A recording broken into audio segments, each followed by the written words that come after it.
Yes, sir. Hello, Viral sir, can you listen to me? Yes, sir. We can hear you. Yes, yes, yes. Good morning, good morning. So we are now live, sir. So welcome to this Vos-Vrcon pre-conference day of free papers by our members and postgraduate. We have got our president of VOS, Dr. Nitin Upadhyay sir with us. We have got our esteemed judges, Dr. Dilip Kumre sir, Dr. Shrikant Andare sir, Dr. Rajesh Patte Bahadur sir, and Dr. Shilpi Narnavre. We have got coordinator for today event, today's this session, Dr. Kavita Dangra and Dr. Smita Upadhyay. So Dr. Smita and Kavita will be coordinating that all the speakers come one by one and they finish it within their times. And after the judges give the mark, please collect the mark list from them or send it to me. Fine, sir. Nitin sir, you can welcome. Yes, yes. Thank you, Dr. Viral. Yes, sir. Uh, I welcome you all to the 45th annual pre-conference meeting. And this year we are performing virtual. So it is better that you don't have to spare the extra time. While doing your work also, you can present the papers. That is a good thing of the virtual. I thank you, Dr. Viral Shah, for his efforts, and I thank you all the judges and coordinators uh, for their contribution for the today's session. So rather than taking much of the time, I please request to start the session. Over to Dr. Viral, please. Thank you. Thank you so much, President sir. Now I request Dr. Kavita Dangra and Dr. Smita to please start the proceedings. You can call by the serial number on the list and confirm that they are there. And if they are not there, please confirm their serial number, next serial number, right? Kavita, you can start. Yes, sir. Very good afternoon to one and all. We are lucky here to have the first session of this Vidarbha Ophthalmic Society, and we will be having the free papers part 1 today. We have Dr. Shilpi. Along with me, I have Dr. Smita Upadhyay as a coordinator. I will request Smita to look for the timings, 6 minutes per candidate we will allot. We will start the session with Dr. Vishakha Vatkar. Is she there? I guess she has joined. I'll just announce that all the participants will be given 6 minutes. You should not lengthen your topic further that.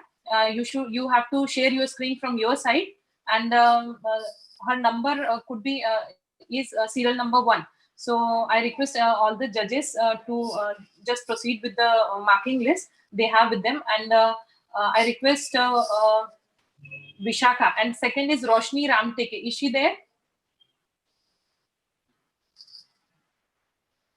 Roshni has not yet joined. So Aishwarya Nayak. Yes, ma'am, I'm there. Okay. So after Vishakha, we will go with you, Aishwarya. Okay. So Vishakha, you can start your presentation now.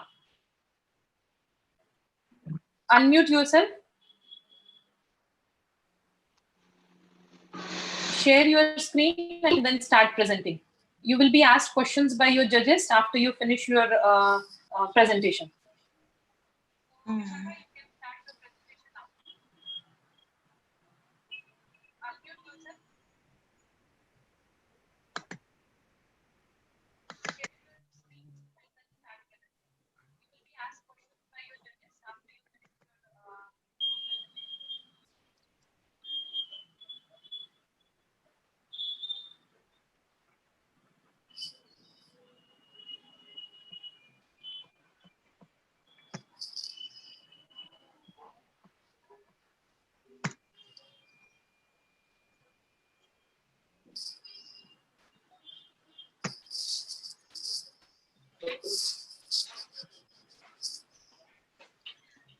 Good evening, good afternoon, respected seniors and my dear colleagues. I, Dr. Vishakha Vatkar, junior resident from PDMMC Amravati, will be presenting on study of prevalence of diabetic retinopathy in diabetics with microalbuminuria.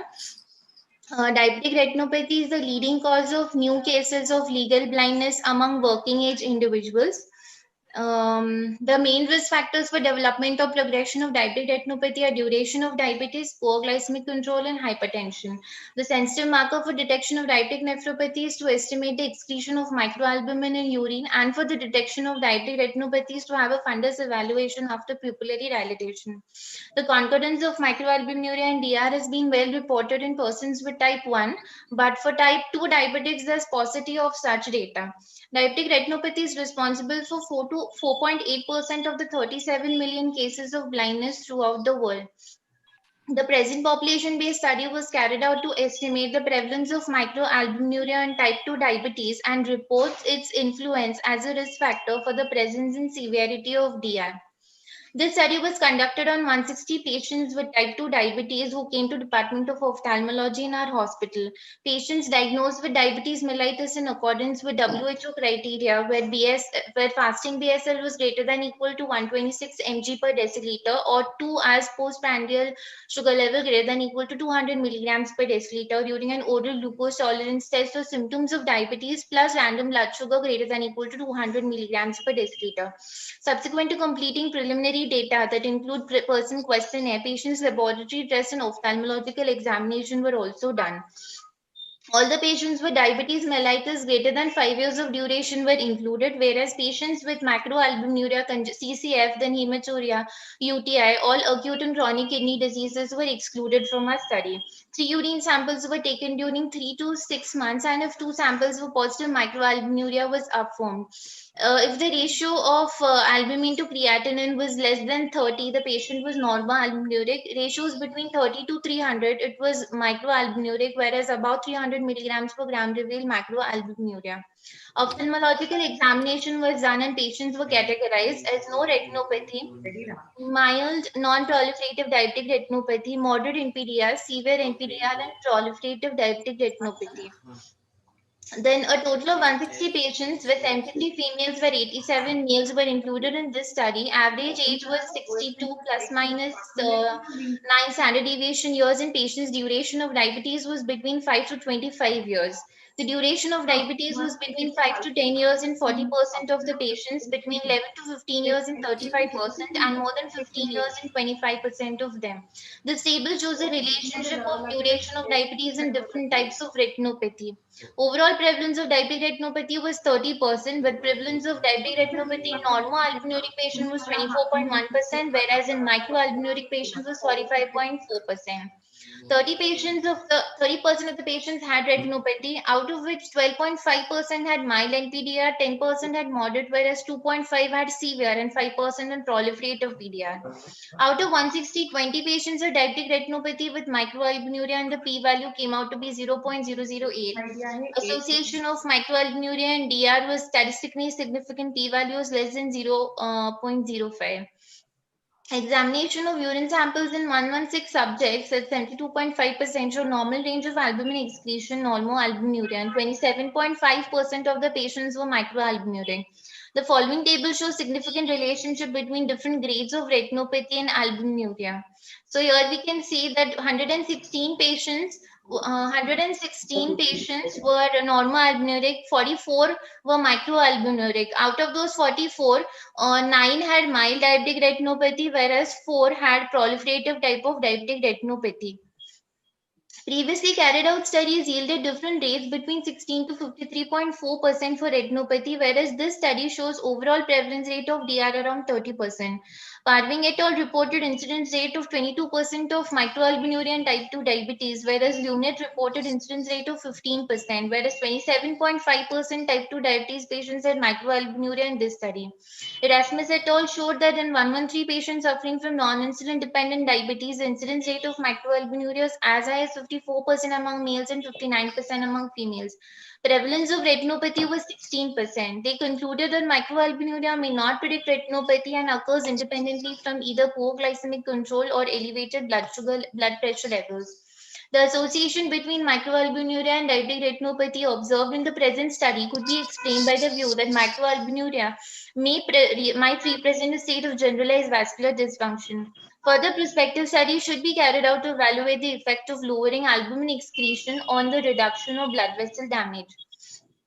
So microalbuminuria is this associated cross-section with the presence of retinopathy in type 2 diabetes patients. This data suggests that microalbuminuria may be a marker for the risk of development of proliferative retinopathy. The presence of microalbuminuria in diabetic patients is highly associated with the development of diabetic retinopathy. Thus, diabetic patients who have microalbuminuria may benefit from close ophthalmological follow-on. I study had some limitation. A major limitation was the use of single urine sample for estimation of microalbuminuria. However, this may not change the inferences drawn, as most epidemiological studies have followed methodology of single urine sample measurement. These are my references. Thank you. Yes, very well spoken, Dr. Vishakha. Thank you, ma'am. From judges, questions for her, sir.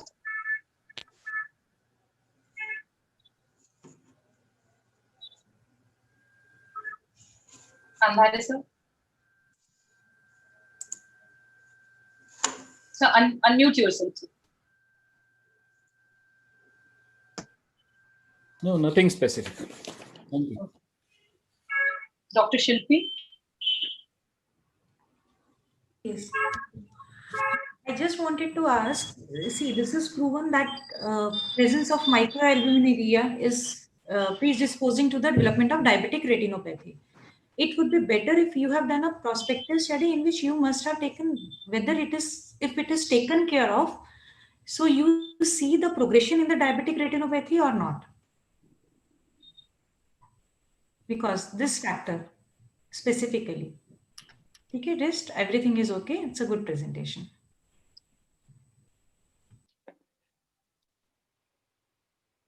Okay. Dilip sir, Rajesh sir. I think Kavita can go with the next talk, please. Okay, okay. Next So, Dr. Rashmi, are you able to connect? She's having some connection problems. We'll move ahead with the third presentation. Dr. Aishwarya Nayak, you're there? Yes, ma'am. Yes, you're going to present. Your time starts now. You can start. Share your screen. I'll start after your screen is shared. Yes. I'm sorry. The rest participant just mute mute yourself. Can it be seen? Yes, it's visible. Am I audible? Yes, yes, you are audible. Continue. Okay. May I start now? Okay. Yes. Good afternoon, everyone. The title of my paper. Okay. Good afternoon, everyone. The title of my paper is Evaluation of Efficacy and Safety of Intravitreal Triamcinolone Acetonide for the Treatment of Macular Edema due to Retinal Vascular Diseases. I don't have any financial disclosures, and my study was approved by the Ethics Committee. Intravitreal triamcinolone acetonide has been and is still being used for the management of macular edema secondary to retinal vascular diseases. The reasons we use steroids is because of the anti-inflammatory properties which can antagonize the pathological process involved in the occurrence of edema. They also stabilize the capillary cell wall, which prevents further leakage of fluid into the extracellular spaces and prevent migration of the inflammatory mediators. It also inhibits leukocyte adhesion to the endothelium. The potential risk factors of intravitreal injections include intraocular hemorrhage, endophthalmitis, retinal detachments, and certain side effects which are specific for steroids are elevated intraocular pressure and cataract formation post-injection. The aim of this study was to report anatomic changes and best corrected visual acuity in response to 2 milligrams of intravitreal triamcinolone acetonide injections and to evaluate the steroid-related side effects in the patients. It was a prospective non-comparative study. 50 patients with macular edema who underwent intravitreal injections of 2 milligram triamcinolone acetonide was included in the study. Informed consent was taken from all the patients. The age of the patients included was between 30 to 75 years. Patients with macular edema secondary to retinal vascular diseases were included in the study. The patients were should have been willing for at least 6 months of follow-up. No prior treatment was taken by any of the patients, and the central macular thickness recorded on OCT was more than or equal to 250 microns in the study eye. Patients with raised IOP or pre-existing glaucoma or glaucoma suspect steroid responders were excluded. Patients with any anterior or posterior segment ocular pathology other than the retinal vascular diseases were excluded. One-eyed patients were also excluded from the study. All the patients included underwent a detailed ophthalmic examination, which included uncorrected visual acuity, best corrected visual acuity using Snellen's chart, near vision, slit lamp biomicroscopy, gonioscopy, fundus examination using indirect ophthalmoscope, intraocular pressure using applanation tonometry, and optical coherence tomography. All the patients were prescribed topical antibiotics 4 days prior to the injection. All the injections were given under all aseptic precautions in the operating room. Topical anesthesia, that is 0.5% proparacaine eye drops, were used. The eye was draped and the wire speculum was applied to stabilize the eyeball. Using Castroveger's calipers, the injection site was marked. It was 3.5 mm in pseudophakics and 4 mm in phakics, away from the limbus in the inferotemporal quadrant. After the injection was given, small amount of pressure was applied using a sterile cotton applicator while the needle was withdrawn. After the injection, the eye was patched. After 2 to 3 hours, the patch was removed and all patients were prescribed topical antibiotics and topical 0.5% timolol eye drops for 7 days. The patients were examined the day after the injection, and the follow-ups were kept at 1 week, 1 month, 3 months, and 6 months post-injection.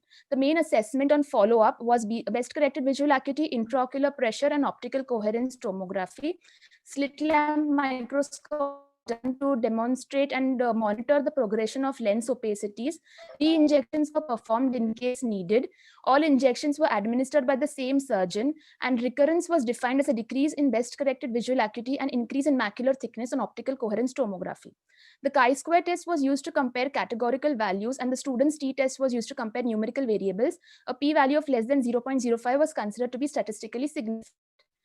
If we compare the best corrected visual acuity for distance in the follow-up as compared to the pre-injection, the values were plotted on a graph and the mean was calculated. Once the mean was calculated, a line was drawn which plotted the graph. We can see that the BCVA for distance at 1 month after the injection was significantly better as compared to the pre-injection level.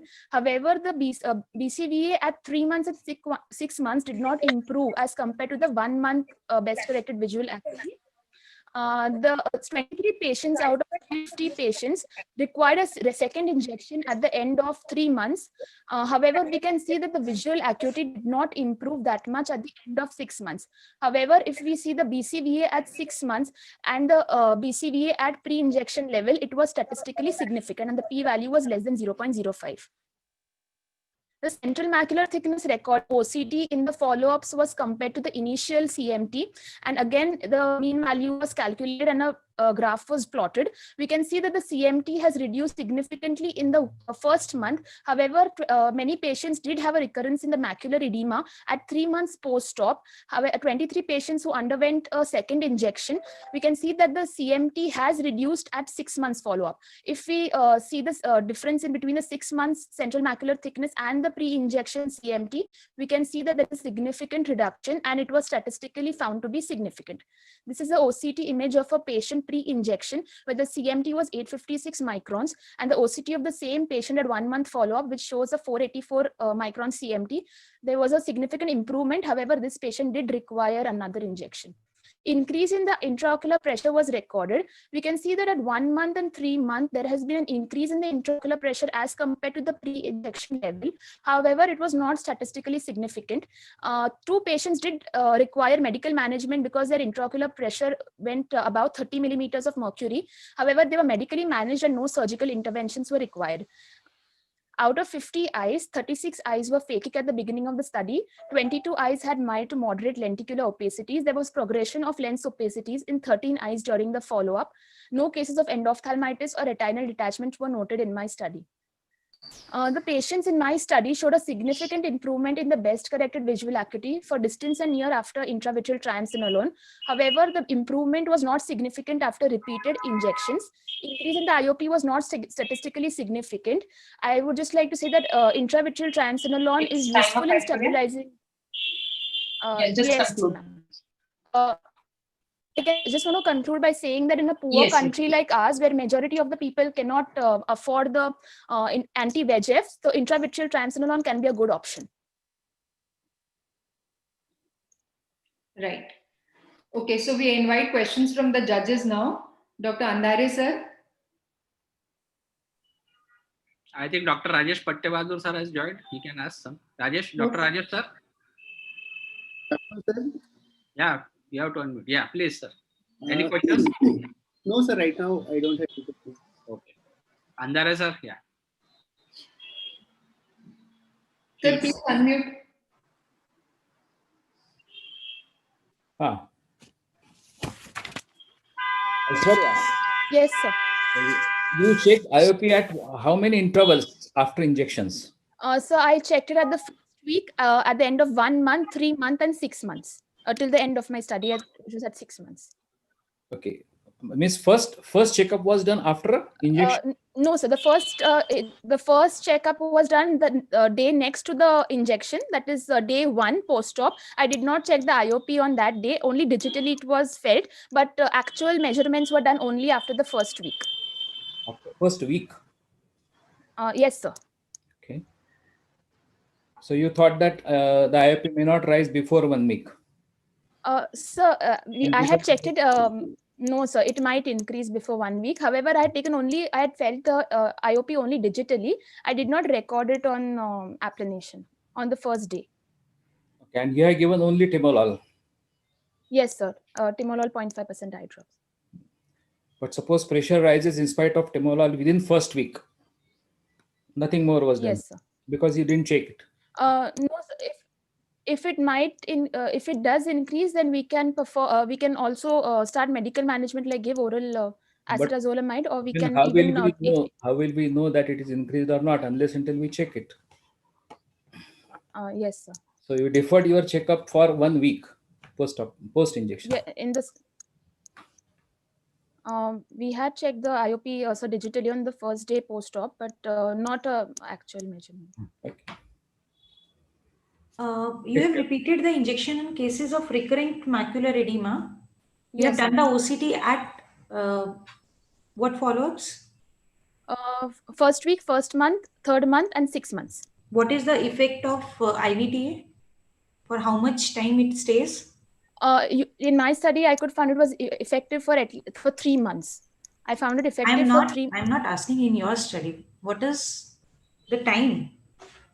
What is the time duration? Usually. Usually, ma'am, 2 to 3 months. 2 to 3 months. It is. It is around 6 weeks. Okay. So in cases of directly after a month, you have checked, you have done the OCT at 3 months. So you don't know whether the effect has weaned off after 6 weeks or 8 weeks. Or yes, ma'am. Yes. So in cases of recurrences, did you did the FFA? Fundus fluorescent angiography? No. Why? No, ma'am, I did not. But why? You need to see the ischemic areas also? Yes. Okay. Okay. Nice presentation, Aishwarya. We move on to the next presentation now. The next presentation is by Dr. Aishwarya Vattamvar. Are you there, Dr. Aishwarya? Yes, ma'am. Yes, ma'am. Please start sharing your screen.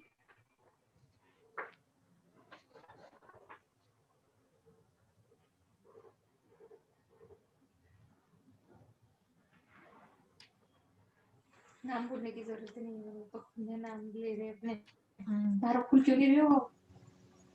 Dr. Aishwarya? Is it visible, ma'am? Am I audible, ma'am? You're audible. Dr. Kavita, is the screen visible to you?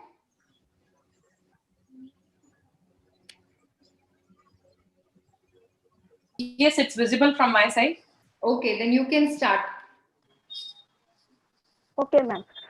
Good afternoon, everyone. The title of my topic is Evaluation of Visual and Refractive Outcomes of Vos-Vrcon Optimized versus Vos-Vrcon Guided LASIK in patients with myopia and myopic astigmatism. The financial disclosures are made and the studies approved by the ethics committee. The normal cornea is prolate with negative sphericity and a negative Q value. But the refractive surgeries in myope increase the sphericity of the cornea, making the anterior corneal surface oblate and the Q value positive. This eliminates the lower order aberrations and allow higher order aberrations to take upper hand in degrading the retinal image quality. The wavefront optimized ablation device maintains the bone natural corneal shape by adjusting for the sphericity of the cornea based on the patient. The induction of spherical aberrations is minimized. The wavefront guided technique obtains an ablation pattern based on the individual ablation profile of each eye. The study was performed with the aim of evaluation and comparison of the visual and refractive outcomes of wavefront optimized and wavefront guided LASIK. This prospective comparative randomized study comprised of 100 eyes of 50 patients who presented to tertiary healthcare center in central India to correct refractive error. All patients signed an informed consent form. The inclusion criteria was the age was between 20 to 35 years. Patients who were willing to give the consent. Preoperative manifest refraction from -3 to -8 diopters, spherical and cylinder up to -4. Stable refraction for more than 1 year, that is change of less than 0.5 diopters in 6 months. The exclusion criteria included previous intraocular surgery, corneal scarring, active inflammation, keratoconus, Schirmer test less than 5 mm, posterior segment pathology, one-eyed patient, patients with history of uncontrolled diabetes, autoimmune disorders, connective tissue disorders, and systemic disorders, and hormonal imbalance due to pregnancy, lactation, and oocytes. All patients had a detailed ophthalmic examination, which included uncorrected visual acuity, best spectacle corrected visual acuity using ETDRS chart, retinoscopy, manifest refraction, autorefractometry, slit lamp examination, Schirmer test, tear film breakup time, intraocular pressure by application tonometer, fundus examination with indirect ophthalmoscope. For corneal topography, wavefront aberrometry with Hartmann-Shack wavefront analyzer and pachymetry. For randomization, computerized software was used. Eligible patients were scheduled for simultaneous bilateral LASIK, wavefront customized in one eye and wavefront optimized in the contralateral eye. The correction target was based on the manifest refraction, emetropia being the target in all the patients. A handsetome was used with 90 or 130 micron program thickness and 9.5 mm diameter to create corneal lamellar flap with superior hinge and excimer laser for ablation in all the eyes. The same surgeon performed all the LASIK procedures. Post-operative, the patients were examined at day 1 week, 1 month, 3 months, and 6 months. All post-operative follow-up visits included measurement of uncorrected visual acuity, best spectacle corrected visual acuity if indicated, wavefront aberrometry, and corneal topography.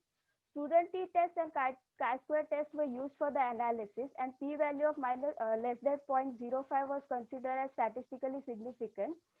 The study included 50 eyes in each group. The preoperative data of the included patients in my study were the pre-op spherical equivalent was around -5.42 in wavefront guided group and -5.23 in wavefront optimized group. Pre-op cylinder was -1.80 in wavefront guided group and around -1.94 in wavefront optimized group. The pre-op best corrected visual acuity was around 0.77 logmar in wavefront guided group and 0.8 in logmar in wavefront optimized group. On comparing the visual outcome post of 6 months in wavefront guided and wavefront optimized LASIK, I found that 45 eyes in wavefront guided and 43 eyes in wavefront optimized group had uncorrected visual acuity of 20/20, that is 0.0 logmar, which had a p-value of 0.09, which was statistically insignificant. On comparing the wavefront aberrations, I found that all higher order aberrations had a statistically significant increase post of 6 months as compared to pre-op values, except for trefoil, which had an increase in the aberrations, but it was statistically insignificant. And on comparing the induction of aberrations in on wavefront guided and wavefront optimized group, I found that the aberrations induced by the wavefront guided group was less as compared to the wavefront optimized LASIK. The conclusion of my studies, both wavefront guided LASIK and wavefront optimized LASIK provided good refractive results. but wavefront-guided LASIK induced fewer higher-order aberrations as compared to the wavefront-optimized LASIK. Thank you.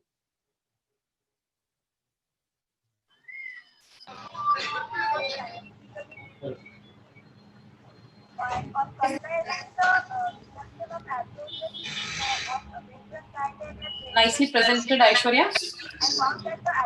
So questions from your side, judges. Andhare sir, Dilip sir, Rajesh sir.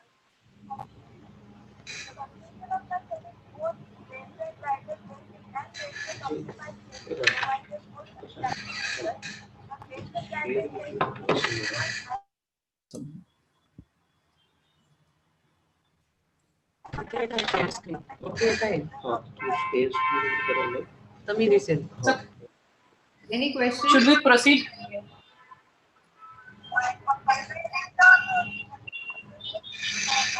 Okay. We'll proceed with the next candidate. Has Roshni Ramtike joined? He has joined. Yeah. Okay. So, can Roshni, are you? She has two presentations. Hello. Yes. Yes, Hello. Dr. Roshni. Please share your screen, Dr. Roshni. Yes, ma'am. Rest everyone has to mute.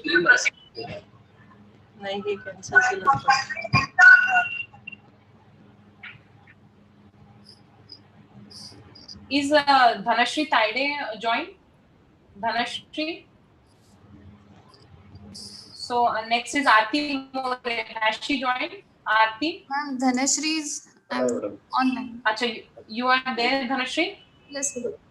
Okay. After Roshni, she has two presentations. After that, then you will have to present. Okay, ma'am. Okay. So Roshni, start sharing your screen. Ma'am, I have shared my screen, but I am facing some difficulty.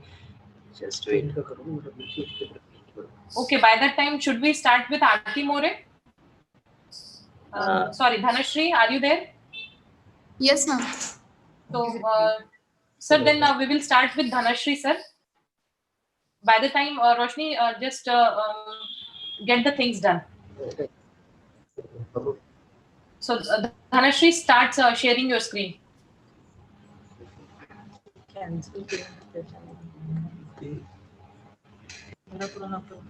Is my screen visible, ma'am? Yes. Good afternoon, everyone. Today's topic for my paper presentation is correlation between ablation depth and change in corneal curvature after LASIK surgery. LASIK has become the standard approach for corneal refractive surgery nowadays. Amount of ablation depends on the refractive status of the patient and optical zone. Ablation depth per diopter varies between systems. Residual stromal bed of 250 to 300 micron is the lower limit for ablation to prevent corneal ectasias. This is the Munnerlin formula, which is previously used for the estimation of ablation depth in myopic correction, which mainly depend on diameter of optical zone and dioptric correction. Then in this study, the study was done at a rural-based tertiary care hospital where 197 eyes of 100 patients, which include 46 males and 54 females who underwent LASIK surgery, were studied. Eyes were divided into 4 groups based on the preoperative spherical equivalent as very high myopia with spherical equivalent more than -9 diopter, high myopia -6 to -9 diopter, moderate myopia is more than -3 to -6 diopter, and low myopia less than equal to 3 diopter. Depth of ablation was calculated using CRS master and noted. Corneal curvature was assessed using corneal topographer preoperatively and postoperatively at day 1. Change in corneal curvature was calculated. In this study, we found that the refractive error which is assessed using spherical equivalent. In this study, the 197 eyes, the refractive error ranged from -1.25 diopter to 13 diopter. Mean spherical equivalent was -4.98 with a standard deviation of 2.52 diopter. Mean ablation depth was 75.07 with standard deviation of 22.02 micron for 197 eyes. Mean preoperative corneal curvature of all myopic eyes was 44.33 with standard deviation of 1.5 diopter. After at the day 1 post surgery, it was 40.54 with standard deviation of 2.05 diopter. Mean change in corneal curvature was calculated, which was 3.79 with standard deviation of 1.49 diopter. Then using Pearson correlation coefficient, we studied the correlation between ablation depth and change in corneal curvature, where we found that the correlation coefficient was 0.85, which is more than 0.5, which suggests that there is statistically highly significant correlation between ablation depth and corneal curvature. While concluding, we found that LASIK causes significant change at the anterior corneal surface, which depends on the amount of ablation. There is strong correlation between ablation depth and change in corneal curvature after LASIK surgery. In this study, we found that corneal curvature reduces by 0.8 diopter for correction of each diopter of myopia treated. Corneal curvature changes significantly after LASIK due to stromal ablation. In myopic refractive surgeries, there is central corneal flattening, that is reduction in corneal curvature. This study analyzed the relationship between ablation depth and change in corneal curvature in a cohort of 197 eyes having undergone LASIK by a single surgeon using a standardized treatment protocol for all patients. The study found that corneal curvature changes significantly after LASIK, and there is strong correlation between ablation depth and change in corneal curvature. Similar results were obtained by Khairat et al., which is study done in 2013 on 60 eyes treated for myopia and myopic astigmatism. A statistically significant decrease in mean keratometric power at anterior corneal surface was detected compared to pre-LASIK values in this study also. Thank you. Well presented, Dhanashri, and that too within time. Questions from judges, Kural? Dhanashri? Yes, sir. May I ask you one question? That is the ablation is the only factor affecting the corneal curvature, or there are other factors as well? So the amount of refractive error, the preoperative corneal curvature of the patient. Anything in the procedure, like the flap?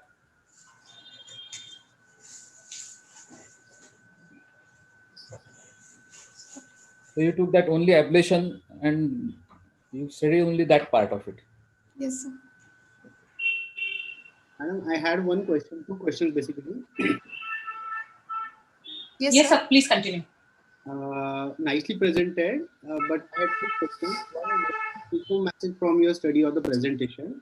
Second, from what keratometry, I mean, what was the instrument used for the evaluation of the keratometry? Pardon, sir, I'm not able to hear first question. What is the take-home message from your study? What did we learn? Wait. Second, what was the instrument from which the keratometry was evaluated?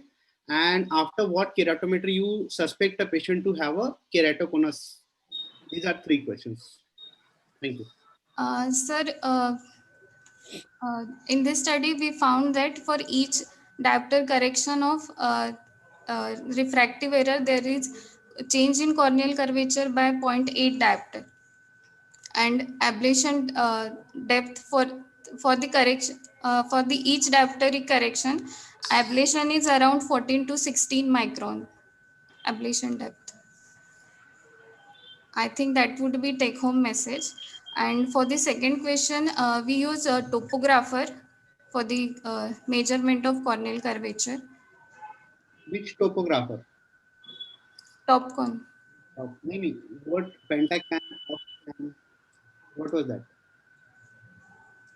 No, sir, not pentacam or opscan. And after what keratometry you suspect a patient to have a keratoconus?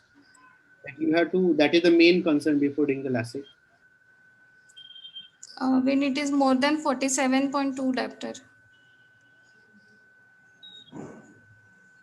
So fortified diopter, we consider it to keep a patient in a suspect category. Okay. Well presented, Dhanashri. Is Roshni Ramteke, the problem is solved, Roshni, from your side? Roshni, are you there? Okay, next is Aarti More. Yes, ma'am, I'm there. You are ready with your presentation? Yes, ma'am. I'll share my screen. Yes. And after Aarti, Sheetal Peddawad, she's there? Okay, so after Aarti, you have to present Sheetal. Aarti, you can share your screen and start presenting. Is my screen visible? Yes, yes, continue. Good afternoon, one and all. Topic for my paper presentation is management of diabetic patients with the vision-threatening diabetic retinopathy in rural Vidarbha region. Diabetic retinopathy accounts for 2.6% of all blindness in 2019. Out of 39 blind people had blindness due to diabetic retinopathy, and the majority of the patients who have diabetes mellitus for more than 20 years will have some form of diabetic retinopathy. Diabetic eye disease refers to various eye conditions prevalent among patients with the known diabetes that are attributed directly or indirectly to the hyperglycemia. And there are many complications, amongst which diabetic retinopathy is one which is blinding disease. Diabetic retinopathy affects mainly the small vessels on the retina due to prolonged uncontrolled hyperglycemia, and the duration is also a main factor. And the prevalence of diabetic retinopathy is around 18%. The aim of my study is assessment of effect of laser and or anti-VEGF treatment on central macular thickness and visual status in patients of diabetic retinopathy at MJMS.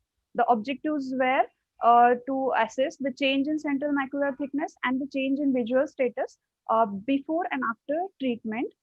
I conducted the study at Retina Clinic at the Tertiary Health Center at MJMS, and it was a prospective cross-sectional observational study and done over 18 months.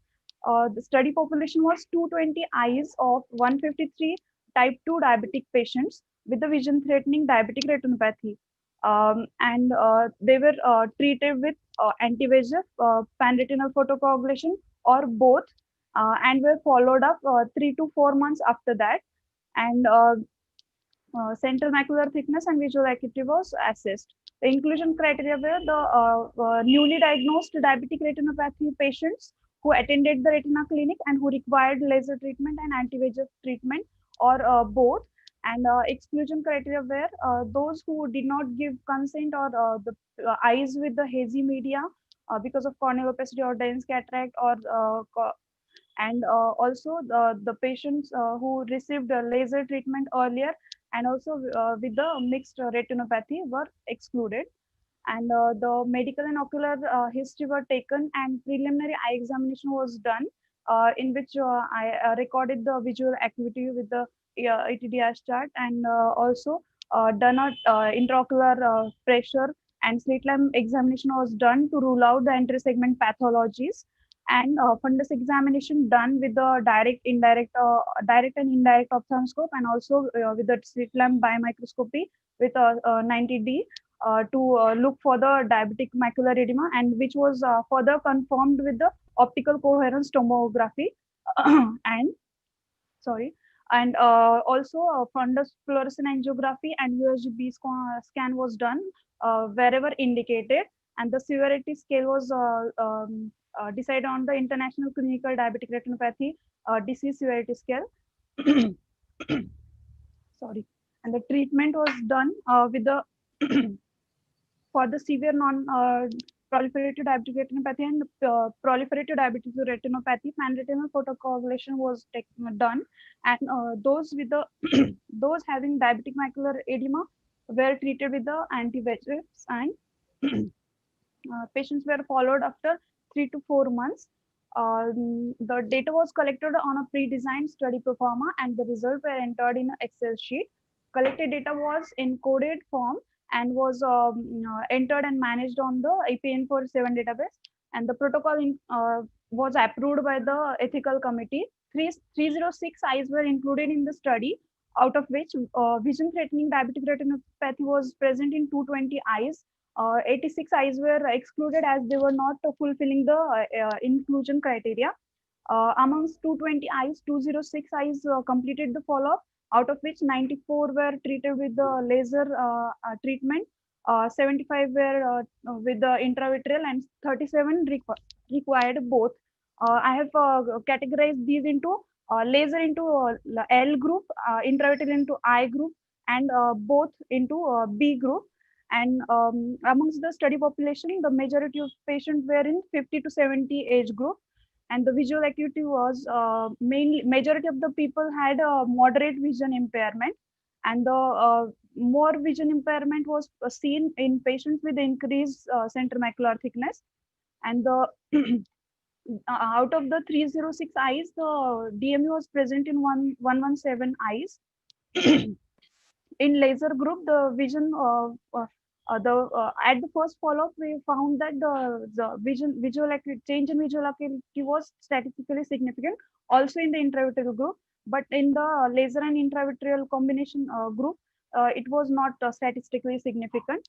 In the laser group, the majority of eyes had stabilization of vision, and while in intravitreal group, a majority had the improvement and also stabilization of vision. And in both laser and intravitreal B group also had a majority of patients had improvement in visual acuity, and also there was a stabilization among few patients. And the mean baseline CMT in the group laser, all the three groups were assessed, and the change in mean CMT at follow-up was statistically significant in all these three groups. In group L, the CMT decreased in a majority of the eyes, and also in intravitreal group, it was decreased in 94% of the patient eyes, while CMT increased in some patients. Conclusion is the most of eyes who received only laser treatment in this study had a stabilization of vision on follow-up, and also most of the eyes who received only anti-VEGF injection or both had improvement in vision on follow-up. The cost of administration of anti-VEGF injection was more than laser treatment. Also, multiple anti-VEGF injections may have to, yes ma'am, may have to be administered for treatment of diabetic retinopathy. Hence, it is advisable that laser photocoagulation should be the first line of management in treating diabetic retinopathy, especially in resource-limited setting. Thank you. Nicely presented, Aarti. Questions from judges?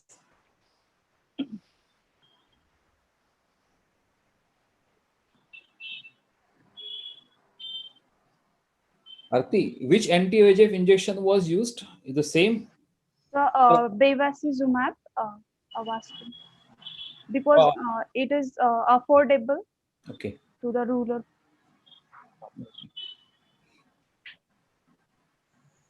Aarti, when you did the laser in the combination group, whether it is before the injection or after the injection? Ma'am, in before the injection, and after the macular edema subsided, we did laser. You first give the injection. First you gave the injection. First gave the injection, then when the edema decreased, then we lasered them. When you followed up the patient after the injection? Yes, ma'am. Every month. When? Every month. You are not getting me. In a combination, in the group 3. Yes, ma'am. Use the combination treatment of laser and injection. Yes, ma'am. Okay. So you first injected the patient and then did the laser, na? Yes, ma'am. What was the interval between the injection and the laser?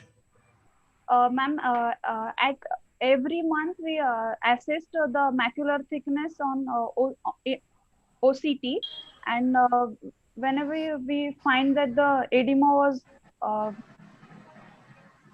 the decrease, then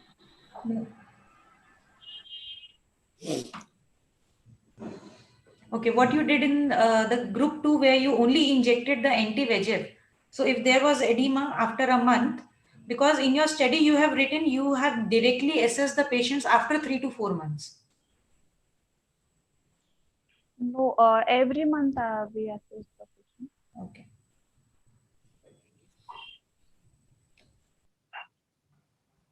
Okay, thank you, Aarti. Next presenter is Dr. Sheetal. Yes, ma'am. Yes, share your screen and start presenting.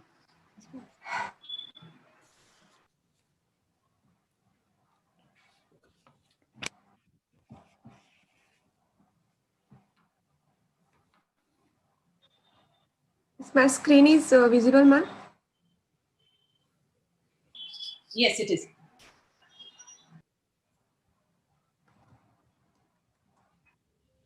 Good afternoon, everybody.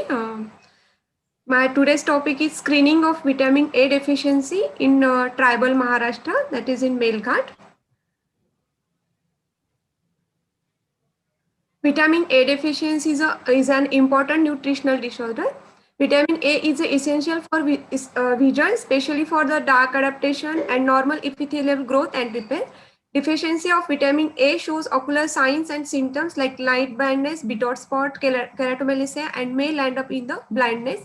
And it is also a risk factor for mortality from the diarrhea and measles in children, particularly aged between 6 to 60 months. In total number of villages screened were 49. 1,921 students of Anganwadi and primary schools were included in the screening. The age-wise distribution of the screened children are like this. 96 students were from 12 to 36 age group. 760 children from the 36 to 70 months of age group, and 1,065 children were from the more than the 72 months. And both Anganwadi and primary school were screened. 1,159 students were from primary school and 762 children from Anganwadi. And male to female number of students screened were 890 to 1,031. The school authorities provided consent for eye examination in the schools. In the consent form, it was explained about the non-touch screening method and importance of screening of school children. Then preliminary data, age, sex, and date of birth was collected from the student or teachers. And the anterior segment examination was done with the help of torchlight. And the signs of xerophthalmia were, when present, were classified by the WHO classification. That is, X1 is night blindness, X1A conjunctival xerosis, X1B bitter spot, X12 corneal xerosis, X3A corneal ulceration involving less than 1/3 of the cornea, X3B corneal ulceration or keratomalacia involving at least 1/3 of the cornea, and X is corneal scar. Result: on screening, signs of vitamin A deficiency in eyes were found in 124 children out of 1,921 children, that is 6.45.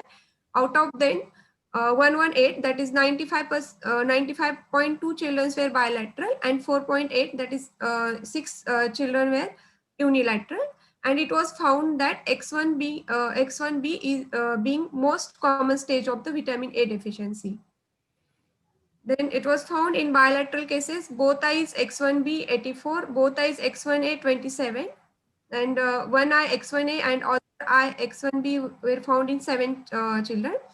And in unilateral cases, X1B were found in 5 children and X1A stage found in 1 children.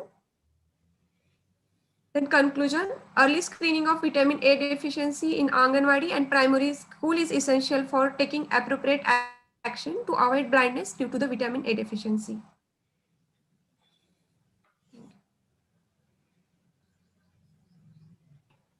Very well presented, Dr. Sheetal. I request the judges to ask questions. Andare sir.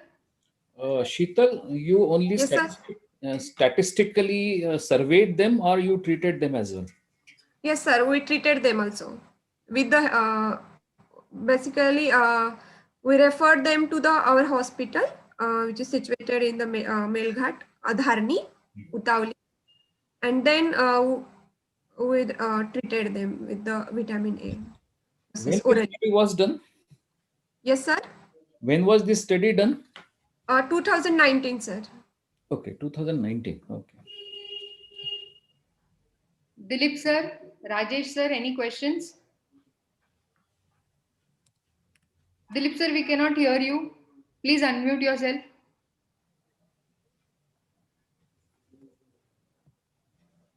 No question, madam. Okay, Shilpi ma'am. Questions. Okay, so we move to the next presentation. Dr. Pooja Mundada, are you ready? Dr. Pooja? Yes, ma'am. Please start sharing your screen.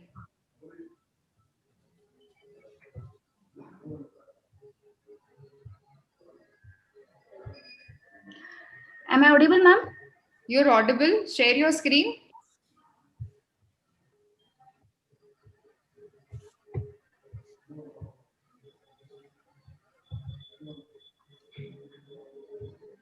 Yes. Good afternoon, everyone. Myself, Dr. Pooja Mundara, Junior Resident at SVNGMC Yavatmal. My topic for presentation is to assess correlation between central macular thickness on OCT and visual acuity in patients with diabetic macular edema.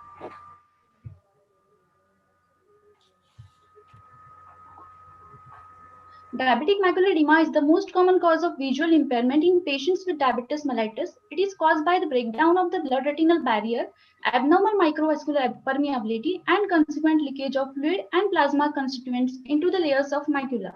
The presence of macular edema does not necessarily preclude good vision. OCT has emerged as an objective method of high-resolution cross-sectional imaging of the retina. It allows retinal thickness quantification in diabetic macular edema. This was the cross-sectional observational study which was conducted on 50 patients of diabetic macular edema coming to OPD in SVNGMC Yavatmal. Informed written consent was taken from each of the participants in the study. Basic ophthalmic evaluation including visual acuity, slit lamp examination, and fundus examination using indirect ophthalmoscopy and slit lamp biomicroscopy with 90 diopter lens was done. Then OCT scans were done in each of the patient and central macular thickness was measured. And the visual acuity of the patient was correlated with the central macular thickness calculated using OCT. We included in our study in patients having definite retinal thickening due to diabetic macular edema, whereas macular edema due to any other causes like BRVO, CRVO, weight ARMD were excluded from the study. This is the fundus photograph showing a clinically significant macular edema and OCT imaging of diabetic macular edema. And we found that among the 50 cases, there were 30 males and 20 females. And the mean age was 56.52 years, ranging from 35 to 70 years. And majority of patients were above 45 years. Only 8.8% patients were between 35 to 45 years, 42.5% were between 46 to 55 years, 40% between 56 to 65 years, and 8.8% were between 66 to 75 years. This is a table showing comparison between foveal thickness on OCT and visual acuity in Logmar, and we found that there was a moderate positive correlation, linear pattern between visual acuity and foveal thickness on OCT up to in patients having visual acuity up to Logmar 1. However, this was not followed in patients having visual acuity more than 1 on Logmar scale, and it showed that there is no significant correlation between foveal thickness and visual acuity. And the mean visual acuity was 0.91 logmar units, and the mean foveal thickness was 361.94 with standard deviation of 146.33 micrometer. And there was a weak positive association between foveal thickness and the duration of diabetes, and there was no correlation between foveal thickness and the age. Diabetic macular edema is associated with considerable visual morbidity in diabetic patients. OCT has emerged as a breakthrough among the modalities for early detection and then further monitoring of diabetic macular edema. It renders high-resolution cross-sectional images of the retina and offers structural and quantitative analysis of clinically significant diabetic macular edema. And this was the study. In the study by Coeval et al., there was intermediate correlation between retinal thickness and visual acuity, particularly in patients without macular ischemia. And in the study by Browning et al., he demonstrated the relationship between visual acuity and retinal thickness. They found that relationship between the two followed a linear pattern in majority of eyes. However, they had excluded the patients over 70 years of age, foveal thickness over 500 microns, and visual acuity was than 20 by 200. So we concluded that there is a moderate correlation between visual acuity and degree of foveal thickening in diabetic macular edema on OCT. Hence, two cannot be used interchangeably in clinical practice. Thus, although OCT measurements of retinal thickness represent an important tool in clinical evaluation, they cannot substitute reliably as a marker for visual acuity at a given point. This was my references. Thank you. Very well presented, very well in time. I request the judges to ask questions.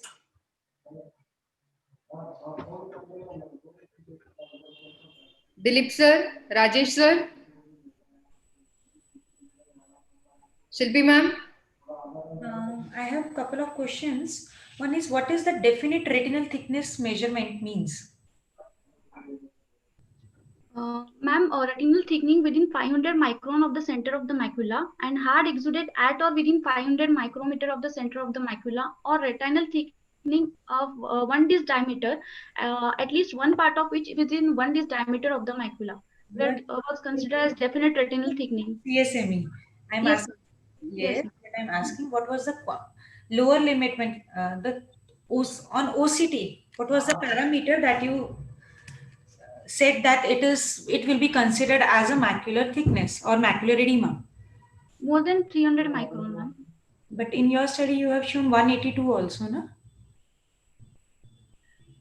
Yes, ma'am. Central macular thickness? More than, I'm not understanding, ma'am. What was your criteria? Above which microns that you will consider it as macular edema? Ma'am, on OCT also, on indirect ophthalmoscopy and slit lamp biomicroscopy also, if we are seeing macular edema, then also we will. On OCT, what was your cutoff? 170 micron, ma'am. Okay. 170 microns you have cut off. Okay. Yes, ma'am. And what are the other biomarkers which can predict the visual acuity? Duration of diabetes, On and then fasting plasma glucose level and postprandial. No. What are the other OCT biomarkers? You concluded na, that these are not interchangeably used because you got the moderate correlation between the amount of the thickness and the visual acuity. So there must be some other thing which contributes to the visual acuity also. Okay. Anyways, it was a nice presentation. Okay, we move on to the next presentation by Dr. Utkarsha Thakre. Are you there, Dr. Utkarsha? Yes, ma'am. Yes, start sharing your screen, please. In the meanwhile, Dr. Megha Kalam, you're next. Please be ready with your presentation. Yes, Dr. Utkarsha, share your screen. Smita, is there any problem with Dr. Roshni Ramteke? She is not joined. Yes, sir. Dr. Roshni is not able to connect. I have sent her another link just now. Joined, but her audio is not. Hoping she connects. She has joined, but her audio is not.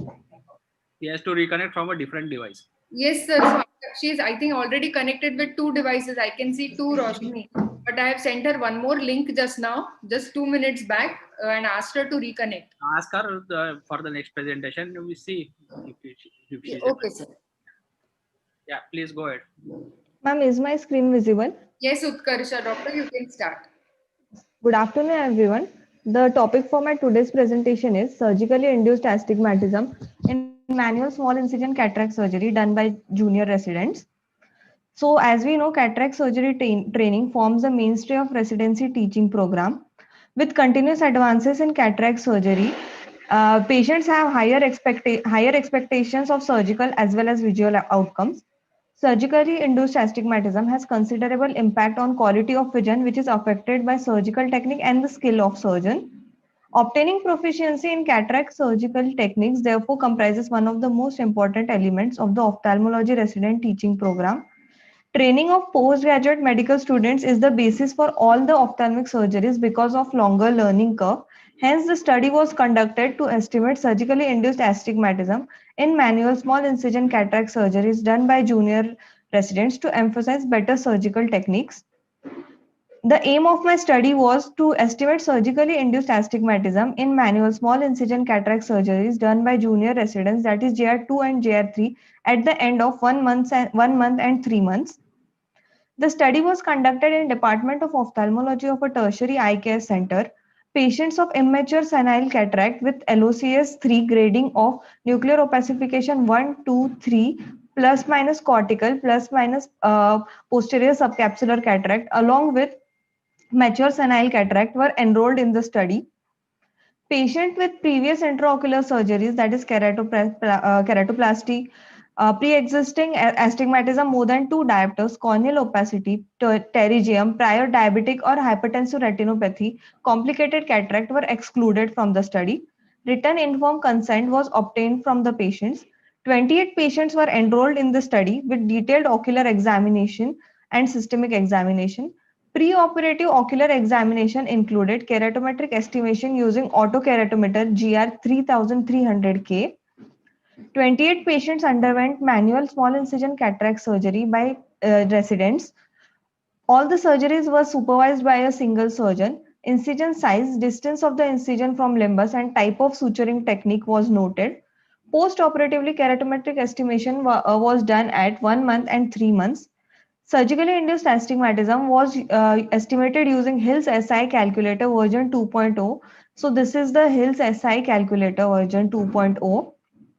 Observation: the most commonly enrolled patient were male patients, and mean age group found was around 65 years. The distribution of the cataract, most commonly seen cataract was NS2. Now, according to the Hill's parameters, when SI was calculated according to the length of incision. As we see, when the length of incision was less, that is 7 to 8 mm, the least SI was noted around 1 to 1.5 diopters. As the length of the incision increases, the SI was significantly increased. When the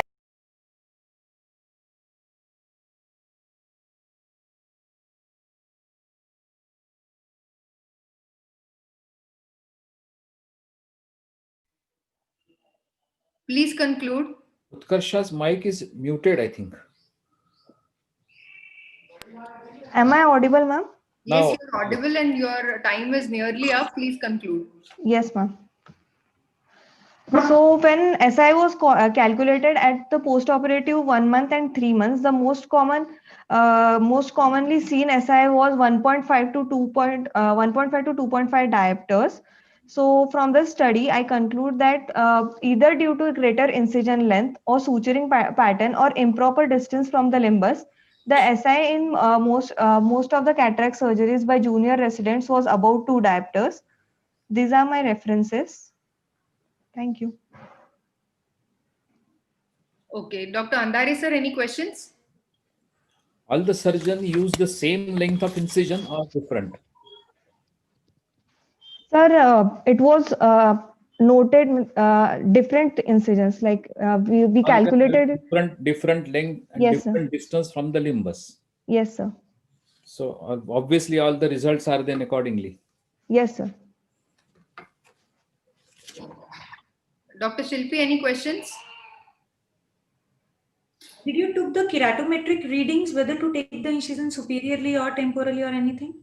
That you have taken it into account? Can you please repeat, ma'am? Whether you taken into account the keratometric values? Ma'am, we were doing small incision cataract surgery, so we had to take it superiorly only. In case of phaco, we consider it whether we have to take it superiorly or temporally. Super. Dr. Rajesh sir, yeah, Dr. Rajesh sir, please ask. Was there any, any operation like simulated training done to the resident? Because that may So, have improved the I'm surgery. sorry, sir. I cannot hear you. Was that any pre-surgical, training given like go tie or some practice on the boiled egg or some practice on the simulator? Because that will definitely improve the surgical outcome. Sir, the residents usually did it on the goat's eye prior, and then we have given the patients to the residents.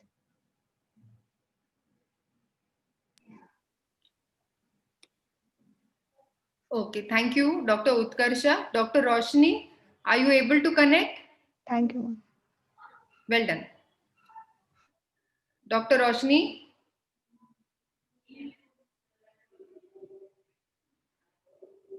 Okay, Dr. Megha, are you ready?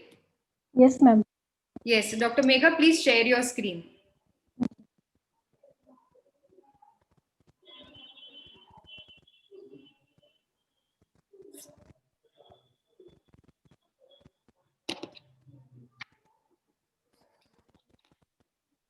Share your screen, Dr. Megha.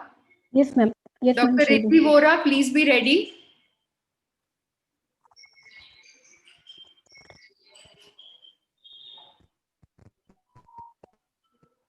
Ma'am, is it visible?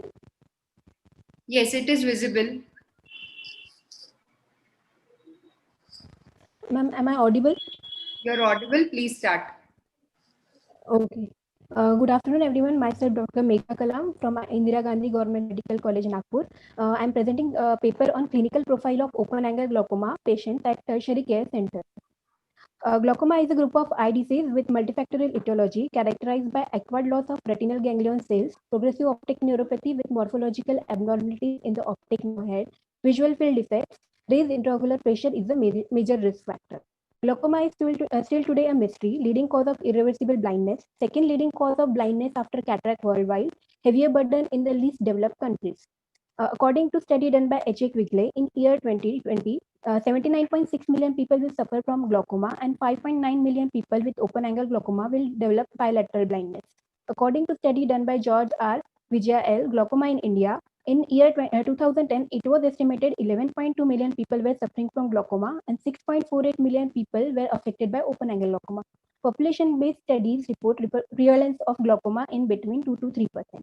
Aims and objective to study the demographic data and risk factors in cases of primary open-angle glaucoma, different etiologies in cases of secondary open-angle glaucoma, clinical presentation in cases of open-angle glaucoma, and various modalities of treatment in cases of open-angle glaucoma.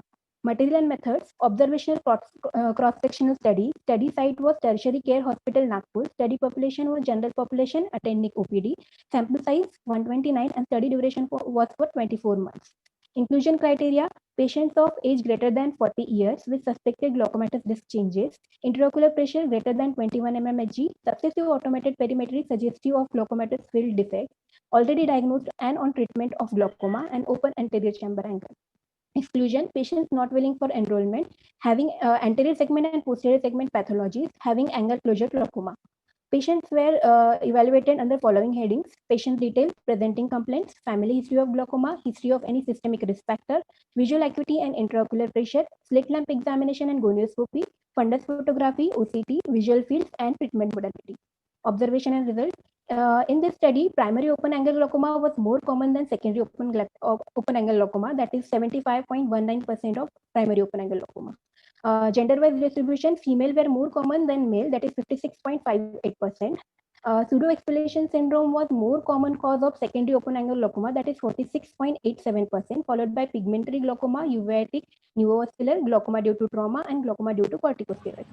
Age-wise distribution was mostly the age group was affected was between 51 to 60 years.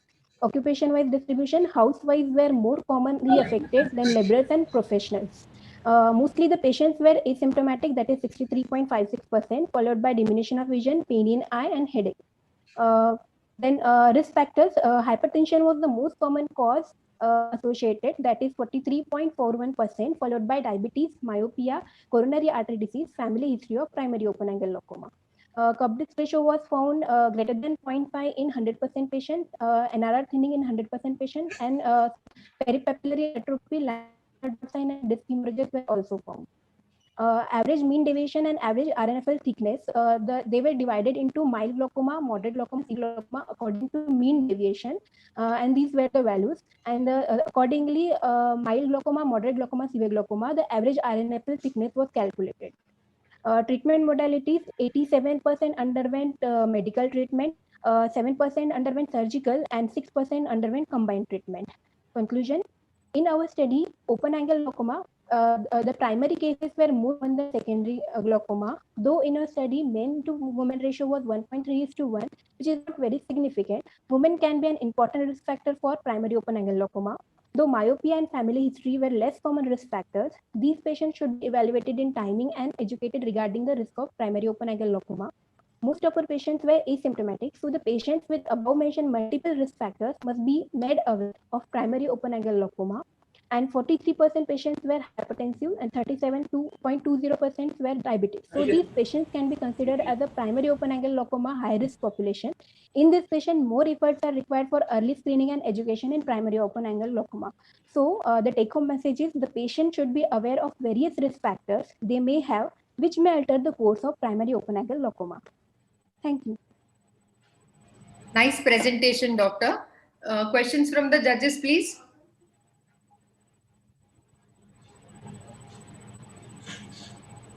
Dr. Andhari sir? No question. Dilip sir?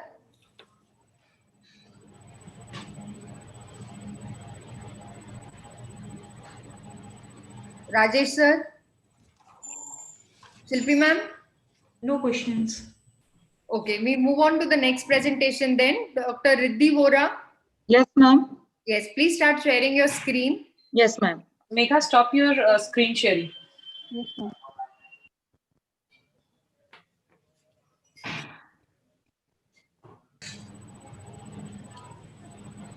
We can see your screen. Please start. Yes, ma'am. So I'll be presenting my paper on demographic profile of work-related ocular injuries in a tertiary care hospital in central India. Now, ocular trauma remains a global cause of preventable visual morbidity in more than 500,000 people worldwide. About 1/4 of all the serious eye injuries are related to activities in the workplace. Work-related ocular injuries not only constitute an important etiological entity for vision loss, but also accounts for a substantial part of occupational injuries. Work-related ocular injuries hurt workers and their families while imposing a huge burden with respect to manpower and social cost. So the saying prevention is better than cure implies to ocular trauma. The impact of ocular trauma in terms of need for medical care, loss of income, cost of rehabilitation services clearly point towards the strengthening of preventive measures. Mass awareness regarding potential risk factors and agent causing ocular injuries can prevent ocular hazards. The objective is to study the demographic profile of work-related ocular injuries in a tertiary care hospital in central India. Materials and methods and institutional ethical board approval was obtained, and a cross-sectional study was conducted in a rural-based tertiary care hospital in central India from January to December 2019. A written informed consent was obtained from all patients. Detailed history regarding nature, time, and cause of injury, treatment taken elsewhere were noted. Initial visual acuity and clinical examination was done. Radiological investigations like X-ray, orbit, CT scan, MRI, B scan were done as indicated. All the finds were recorded in the case record form, taking into consideration the performa of Ocular Trauma Society of India and the American Society of Ocular Trauma. Any intervention done were noted. So this is the case record form in which all the details, including the history, examination, the OTS score, raw score, and the follow period was noted.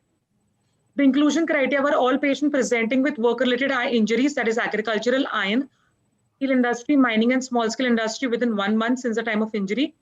Patients more than 15 years of age.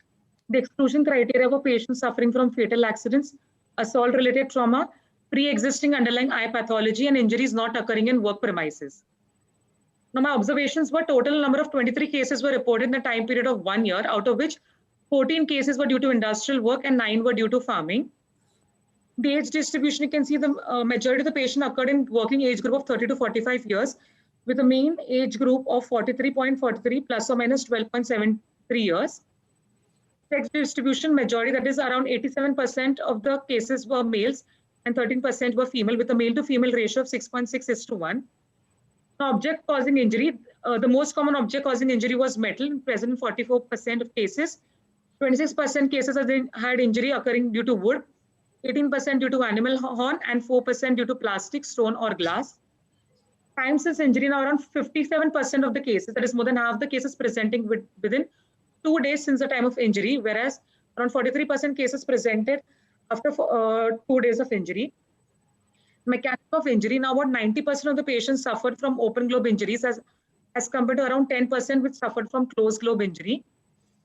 Now, in different types of open globe injury, you can see the penetrating injury was most prominent with 17, that is 73.9% of the cases. Others were due to rupture, intraocular foreign body, and perforation. Now, corneal involvement was most common with maximum number of cases occurring in zone 1. Other associated pathology, you had hyphema, rapid apparent pupillary defect, uveal tissue prolapse, lens changes, vitreous hemorrhage, and retinal detachment, out of which maximum number of cases had lens changes occurring in 16, that is 69.5% of cases. And the second most common was seen in hyphema, that is in 12, that is 52.2% of cases. Now, comparison with reference to time since injury, now patients which occur in less than 48 hours had a mean logMAR of 2.21, raw score of 64, and an OTS score of 2.54, whereas those occurring after 48 hours had a mean logMAR of 2.26, mean raw score of 64.7, and an OTS score of 2.70. This shows that there is no statistically significant difference present in patients occurring in less than 48 hours or more than 48 hours. Conclusion, work-related ocular trauma was most common in patients in males of productive age group working in industry, with the most common object causing injury was metal. Majority of the patients had open globe injury with poor visual acuity and presentation. Corneal involvement was frequent, with most common injury occurring in zone 1, and penetrating injury was most common type of open globe injury. The take-home message is that this study indicates that there is an urgent need to step up safety precautions to prevent such disabling eye injuries, and the incident of work-related ocular trauma can be decreased by proper use of safety devices like protective goggles or shields, face masks, etc. during work. In addition, educating the employers as well as the employee can prevent such unfavorable side following eye injury. And these measures will go a long way in promoting eye health as well as in industrial safety. These are my references. Thank you. Nice presentation, Riddhi. We invite questions from judges. Stop sharing your screen. Yes, ma'am. No questions. Rajesh sir, Dilip sir. I had one question. Yes, sir. Have you asked, inquire about the use of any protective gear? Protective eyewear, yes, sir. None of the patients were using the protective eye goggles at the time of injury. What was the reason for that? Either it was not appropriate or either patient was not able to use it because of financial concern or anything. So majority of them, sir, have financial constriction only, sir. Because I think in the field work, it is mandatory to provide the face shield and other protective gear by the employees. Yes, sir. Okay. So because even we included farmers also, so they were not it was not accessible to them, sir. How many cases in your study presented after 48 hours? Around 43%. Around 43%. And what was the type of injury? Open globe or open globe was most commonly found. And that penetrating injury was metal or wood in those cases. Sorry, ma'am. Can you repeat? In those cases, whether it was metal or wood or anything else. Metal, that is iron nail, was most commonly associated. So none of the case with the wood and anything else was presented after 48 hours. Ma'am, they did present. Ma'am, after 48 hours also. Because there was, I think you haven't shown that there was even a single case of endophthalmitis in your study. Ma'am, they were, ma'am, endophthalmitis, but we had used that to calculate the OTS score, ma'am. Which was one of the parameter of OTS score. So, ma'am, we had included that to calculate the OTS score. Because the graph you have shown, the presentation. Yes, ma'am, the concomitant pathology. Because that is one of the other factors. Yes. Thank you, ma'am. Dr. Nidhi Lalwani. Yes, ma'am. Dr. Roshni, I see you are connected. Can you unmute yourself, Dr. Roshni? Yes, ma'am. You are ready? Yes, ma'am. Okay, so now Dr. Nidhi is going to present, and after that we'll have your presentation. Okay, ma'am. Are my slides visible, ma'am? Yes, your slides are visible, Dr. Nidhi. You're audible. Please start. Good afternoon, everyone. The title for my study is Clinical Implication of Microbiological Evaluation of Corneal Ulcer and its Correlation with Outcome. In India, 6.8 million people are suffering from corneal blindness. Trauma and infection are responsible for most of those cases. WHO has recognized corneal blindness resulting from suppurative keratitis as a leading cause of vision impairment. Corneal ulceration in the developing world has been identified as a silent epidemic occurring about 10 times more than the developed world. The incidence in developing countries is about 799 per lakh population per year. Timely treatment of corneal ulceration is difficult because of delayed presentation and improper microbiological diagnosis. Percentage of fungal keratitis in India is about 60%. This is important because of poorer outcomes in fungal keratitis, higher rates of perforation, higher surgical interventions, and high treatment cost. In emergence of antibiotic resistance poses a challenge in its management, and the medical therapy fails, the only option available to the treating physician is therapeutic keratoplasty, for which the available donor rate in India is just 5%. The aims of current study were to find out the incidence of various types of corneal ulcer based on clinical evaluation and their microbiological correlation, to study clinical features of different types of corneal ulcers, to determine the clinical response and outcome, to target specific treatment based on microbiological evaluation. A hospital-based prospective study was conducted at Indira Gandhi Government Medical College, Nagpur, with a sample size of 50 and a study duration of 24 months. All patients of infected keratitis, irrespective of age and gender, were included in the study. The exclusion criteria consisted of non-infectious keratitis, viral keratitis, chronic non-healing ulcers, excessive corneal thinning or impending perforations, or immune compromised status. A written informed consent was taken, and a detailed clinical history consisting of age, sex, occupation of the patient with history of onset of symptoms, predisposing factors such as trauma, steroid drops, or chemical exposure were asked. Meticulous ophthalmological examination was conducted, noting the details of the corneal ulcer after fluorescein staining, such as size, shape, depth, infiltrates, presence of satellite lesions, vascularization. Grading of the ulcers were performed, and AC was examined to rule out hypopyon. Ocular adnexal structures were examined to look for any other associated ocular abnormality, and lacrimal syringing was performed to rule out chronic darker cystitis. Corneal stapling was performed under all aseptic precautions under local anesthesia with a P-number blade from the leading edge and base of the ulcer, and smeared on 2 slides for gram stain and KOH mount. And for culture sensitivity, it was inoculated on the blood agar, chocolate agar, nucleate agar, and subrose dextrose agar. Systemic examinations were carried out to rule out diabetes mellitus and any septic focus in the body. The treatment was began based on microbiological evaluation. Gram stain and KOH, if negative, monotherapy in the form of antibacterials or antifungals were started based on the clinical appearance of the fundus, waiting the culture report. And if gram-positive organisms were seen, moxifloxacin was started, and tobramycin or ceftriaxone 5% was started in gram-negative organisms. The therapy was modified on the basis of culture sensitivity report in non-responsive cases. Where KOH positivity was seen, 5% natamate was started, and systemic antifungals were added in non-responsive cases or after fungal isolation. All patients of corneal ulceration were given 1% atropine eye drop, anti-glaucoma medication, and tablet vitamin C. The follow-up of the patient was documented at 1 week, 2 weeks, 1 month, and 3 months. In our study, it was observed that the incidence of corneal ulceration was more above 51 years of age, amounting to 70%. It was more common in males, that is 72%, because of greater risk of ocular injuries. It was more, the incidence was about 50% in agricultural workers and manual laborers because of greater exposure to foreign bodies, dust, trauma, and lack of protective gear use.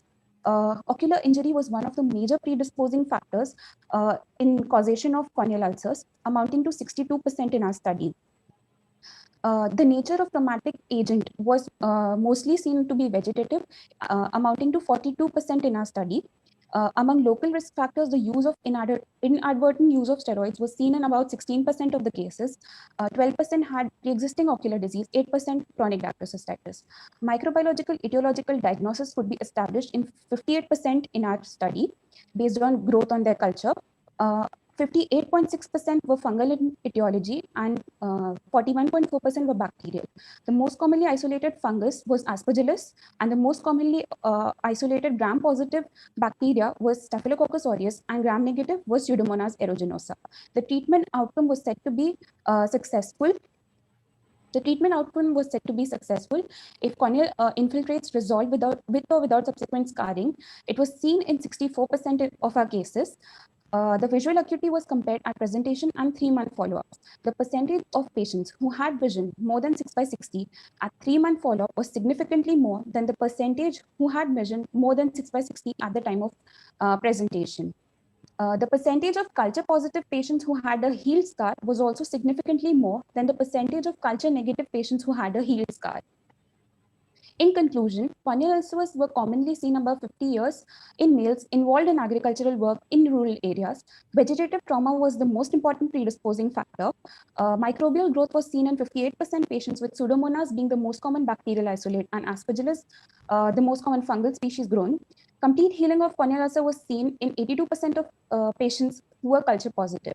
So treating infective keratitis as an ophthalmic emergency and quick administration of appropriate antimicrobial therapy is the need of the hour for saving the eye of the patient. Thank you.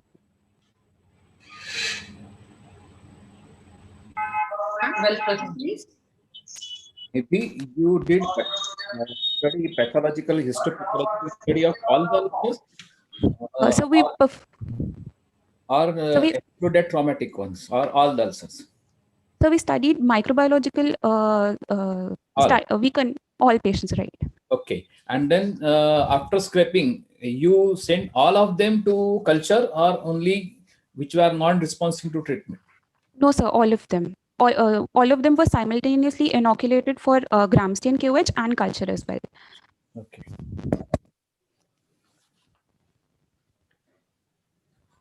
Any other questions? Dr. Dilip, Dr. Rajesh, sir? Shilpi ma'am?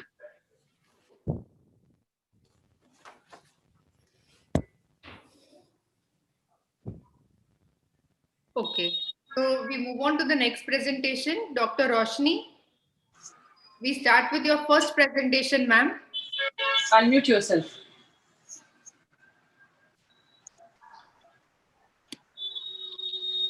You need to present your ocular burn injuries presentation first. Share your screen, ma'am.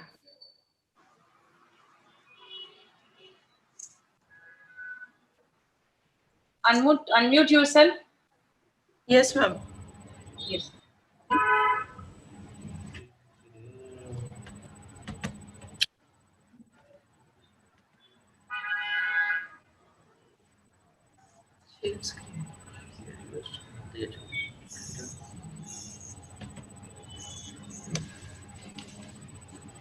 Yes, ma'am. We can see your screen and you're audible. Please start.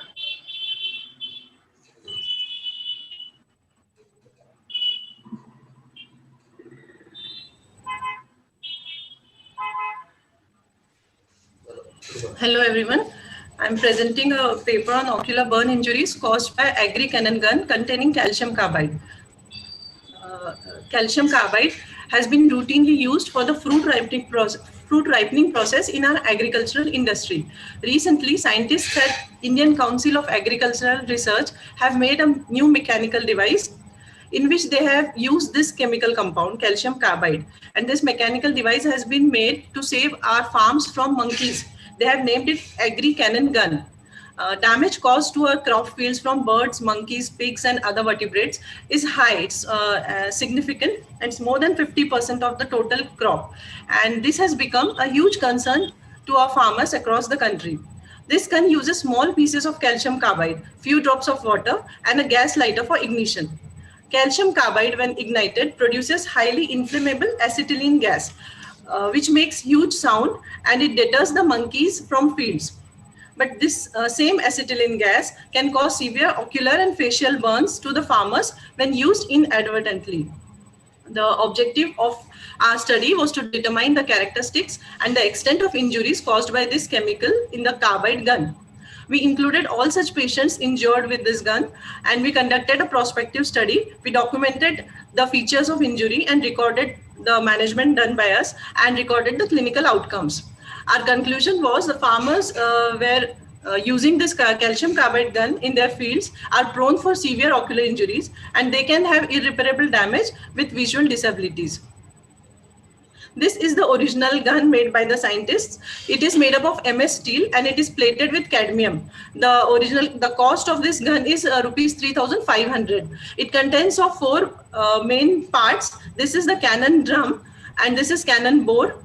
This is a holder for igniter, and this is the most important part of the gun. It is called as carbide cylinder. Through the carbide cylinder, the precipitates of calcium carbide were put in, and few drops of water was poured in. In the drum, the calcium carbide, when comes in contact with water, it forms acetylene gas. And here it is provided with a tight valve so that the gas doesn't leak out. And when ignited, it makes a huge sound so that the monkeys are deterred away from the fields. What our farmers have done, they have made a local version of the same gun with the use of PVC pipes. Now, this has reduced the price of the gun, but at the same time, it has incorporated a potential for diminution of vision to the farmer's eye, as they are using PVC pipes which are lighter and having a larger diameters, and there are no valves, and the most important part, the carbide cylinder is also missing in this gun. They are pouring the precipitate through the hole in the PVC pipe, and there are no valves to close it. So what is happening when the farmer wants to check for any residual amount of the compound, he tries to seize from this end for any residual powder, and by mistake, if the igniter is on, the residual acetylene gas explodes into his own eyes. All presenting patients were farmers. They were males, and the injury was typically unilateral. They had facial burns surrounding their eyes, mimicking firecracker injury. Patients were having scald, skin excoriation, swollen lids, chemosed and congested conjunctiva. There were corneal burns, varying degrees of conjunctival epithelial defects, deformed fornices, 30 to 100% of limbal ischemias, corneal haze, corneal hemorrhages, and raised IOP. These were all grade 3 to grade 4 chemical plus thermal corneal burn injuries. On the second follow-up, a normal appearing fundus was seen in all the patients.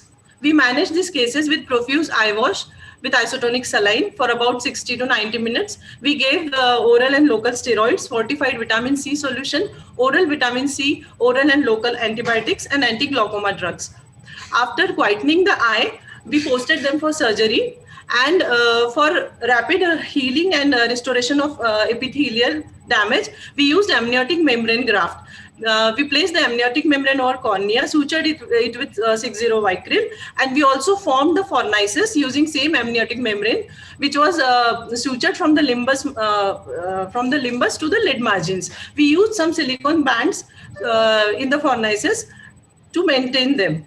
The eyes were patched for 2 days, and after which the first follow-up was seen. Here are the result of 6 patients. These are the presenting vision of counting fingers 2 meters to 660, and all had raised IOP, but after the surgical procedure, their best corrected visual acuity on the last follow-up was improved by 2 or 3 lines. Only one patient among the 6 was not posted for surgery as he was not willing. He came to us very late. He presented after 15 days of injury, and his vision was counting finger close to face. His IOP was also raised. He had a persistent epithelial defect, which after scraping, his vision was improved to 636. These are the presenting images. The first image shows corneal clouding plus limbal ischemia. 70% of limbus is involved. After fluorescent staining, whole of the cornea is showing a total burn. Here the conjunctival deepithelization and conjunctival staining, conjunctival burns are seen in these pictures. Dr. Roshni, please conclude. Yes, ma'am. This is the intraoperative and this is the post-operative. Hello? Hello? Yes, ma'am. Yes. This is the post-operative film where we have removed the sutures and the amniotic membrane graft is absorbed. We conclude that appropriate management could save considerable vision in almost all eyes if managed in time. Farmers using calcium carbide gun in their fields are prone for severe ocular injuries. They can have irreparable damage with visual disabilities. A total of 25 such patients have been reported at the local news channel at Nagpur, and a total of 11 patients have been reported in Bhandara district. So the use of agri-cannon gun should be done with proper protective eye shields and helmets, and awareness among our farmers is the pressing priority. We also propose some law enforcement regarding use of helmets for farmers during their working hours. Thank you. Thank you, ma'am. Nice presentation, but a little lengthy. Please, judges, please ask questions.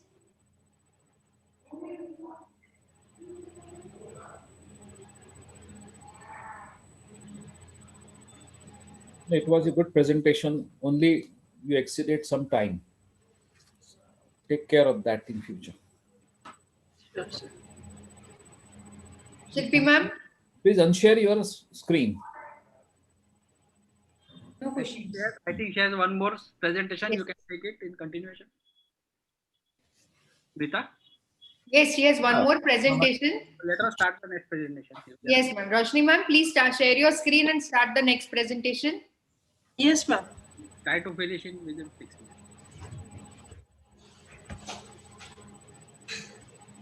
Yeah, my next paper is on traumatic dislocated lens with traumatic mydriasis. He's a 28-year-old male. He was a resident of Nagpur. He came to our OPD with chief complaints of severe pain, severe glare, redness, and sudden diminution of vision in his left eye following blunt trauma. The patient was apparently normal one day back when he suffered a blunt trauma by a stick to his left eye while working at a construction site. This resulted in sudden diminution of vision, redness, and pain in his left eye. There was no history of vomiting, loss of consciousness, or ENT bleeding. There was a history of using spectacles for myopia since childhood. There was no history of similar complaints in the past. He was not on any active medication, and there was no history of any repair for corneal or scleral tear. Local examination were extremely normal. His best corrected visual acuity in the right eye was 6.6 and N6, and that in left eye was counting finger close to face with a raised IOP of 24. The anterior segment in the right eye was normal. The anterior segment examination in left eye showed lid edema and ecchymosis. The conjunctiva was congested. There was corneal edema. There was vitreous in AC, and the AC was deep. There was a sphincter tear at iris at 12 and 6 o'clock, and the pupil was not reacting to light. It was fixed, and there was traumatic dilatation of pupil of about 7 mm. There was pupillary aphakia also. On fundus examination, right eye was within normal limits. Left eye, there was vitreous hemorrhage could be seen, so media was hazy, and rest details were not seen. This is the slit lamp picture showing traumatic mydriasis and aphakia in the pupillary region. On lying down, a lens could be seen. A dropped nucleus was seen in AC in the inferonasal quadrant, which dropped later into the posterior segment. We started with steroid drops and anti-glaucoma drops and cycloplegics. This is the B scan of left eye, which is showing a biconvex shadow in the posterior segment. This was the dropped nucleus. There is also vitreous hemorrhage, and the retina was on. 2 days after trauma, the IOP has raised to 44 mm of Hg. So we shifted him to latanoprost and Dorzox. IOP was not getting controlled, though the inflammation was controlled, but we decided to take him for surgery.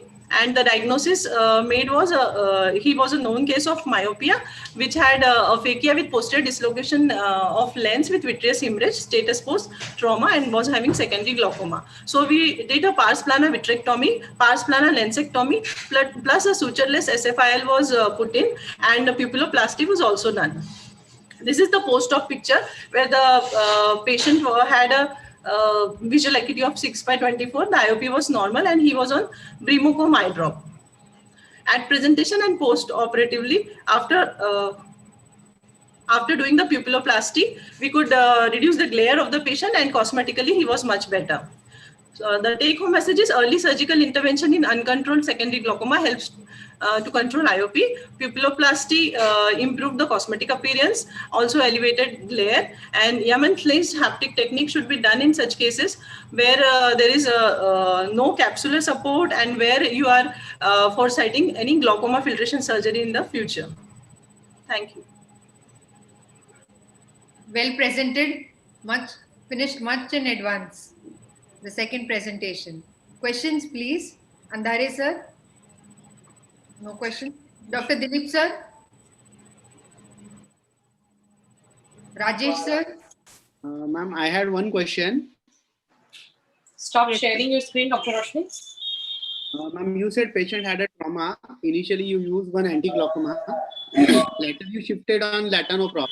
So, shouldn't we avoid latanoprost in the case of history because patient may have a pre-existing inflammation? Yes, latanoprost is usually avoided in such cases where there is already inflammation and conjunctival inflammation is there.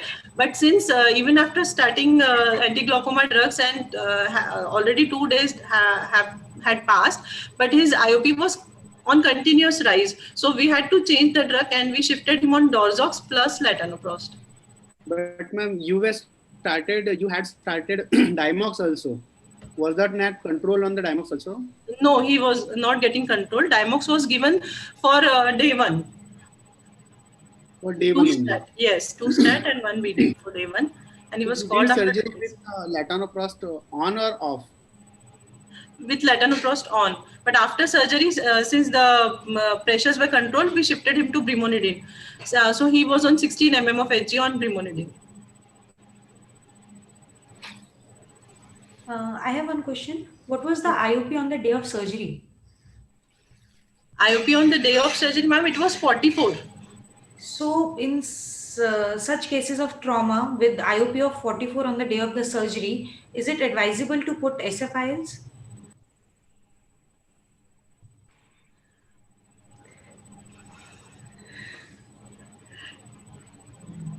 I know you were lucky enough that, but with so much of pressures and secondary glaucoma, SFI should be avoided until and unless you are sure of the control of the IOPs and the inflammation. Okay.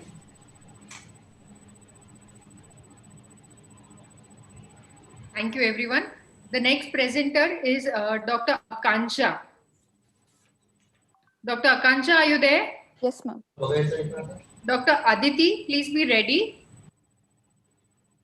Dr. Akansha, you can start sharing your screen.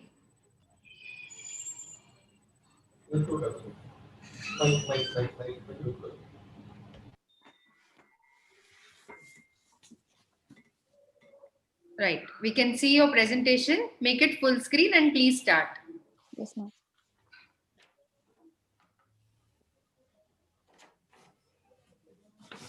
Good afternoon, everyone. I am Dr. Akanksha Patel from Indira Gandhi Government Medical College, Nagpur. First of all, I would like to thank Vidarbha Ophthalmic Society for giving me this opportunity. Today, I'll be presenting a paper on a descriptive study on compliance of spectacle wear among adolescents in a tertiary care hospital. So to begin with, preventive eye care is the first line of defense against visual problems. Refractive errors and cataract are the leading causes of visual impairment and blindness, and hence are the main focus of preventive eye care strategies. Globally, 2.2 billion people are suffering from visual impairment or blindness, out of which at least 1 billion could have been prevented or are yet to be addressed, out of which 123 million are due to uncorrected refractive errors. So, a huge burden of uncorrected refractive errors has been reported among adolescents in various nations. The prevalence of uncorrected refractive errors among children and adolescents in India is around 2.63 to 7.4%. Though spectacles are low cost and effective, the straight easy key has not been efficiently applied in numerous parts of the world, with children bearing notable visual burden. Visual impairment can negatively alter in adolescents' academic performance, visual functioning, behavioral development, and quality of life.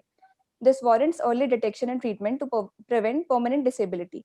Peer pressure, spectacle loss or breakage, parental disapproval, and misconceptions about spectacle wear have been documented as the major causes of non-wear.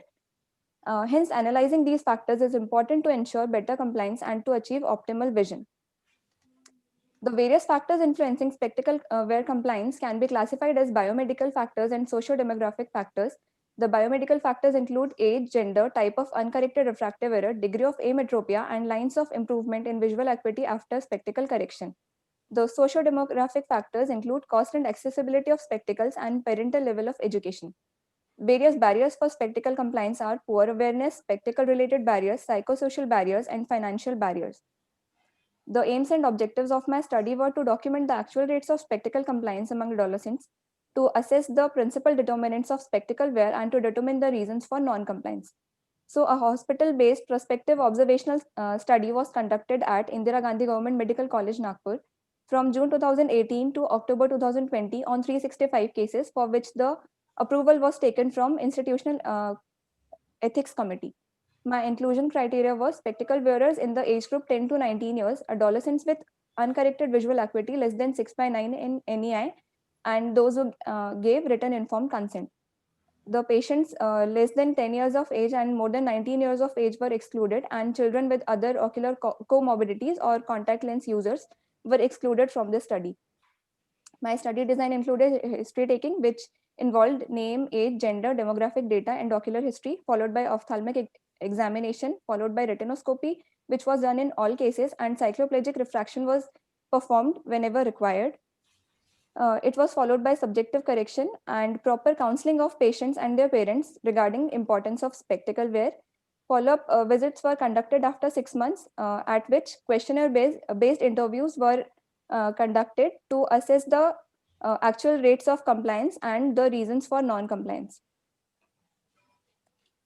So gender-wise distribution of my subjects was 52% of my patients were females and 48% were males, and 58% of them belonged to urban residents and 42% from rural residents.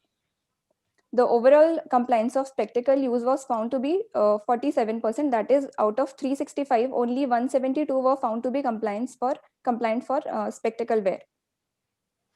When we look at the gender-wise compliance, out of 175 males, 88 males were compliant for spectacles, that is 50.29%, and out of 190 females, 84 were compliant for spectacle wear, although this difference was not found to be statistically significant.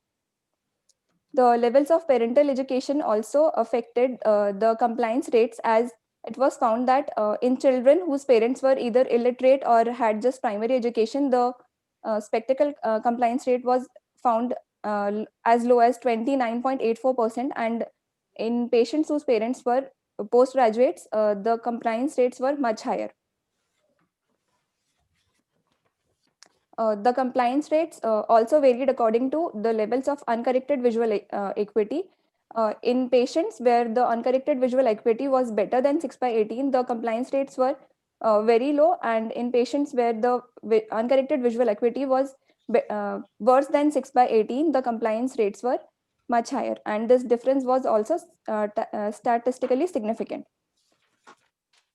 The main causes for non-compliance were found to be peer pressure, parental disapproval, broken spectacles, disliked spectacles, social stigma and misconceptions about spectacle use, occasional use, forgetfulness, lost spectacles, headache, and discomfort due to spectacles. So to conclude, the overall compliance rate was found to be 47%. Compliance was more with male gender, parental education, and higher degree of ametropia. The common causes for not wearing spectacles were social stigma, peer pressure, broken spectacles, lost spectacles, disliked spectacles, forgetfulness, and occasional use. And counseling of adolescents and their parents can improve spectacle compliance and visual outcome. Thank you. Well presented, Doctor. Thank you. Questions from judges? No question. Dilip sir? No, madam. Rajesh sir, Dr. Shilpi? It was a nice and a different study, but no questions. Thank you. We'll move on to the next presenter, Dr. Aditi. Yes, ma'am.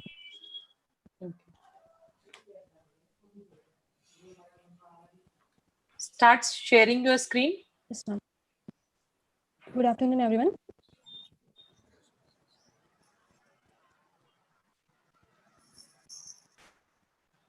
Title for my presentation is Intraoperative and Postoperative Complications and Visual Outcome of SICS in Patients with Pseudoexfoliation Syndrome.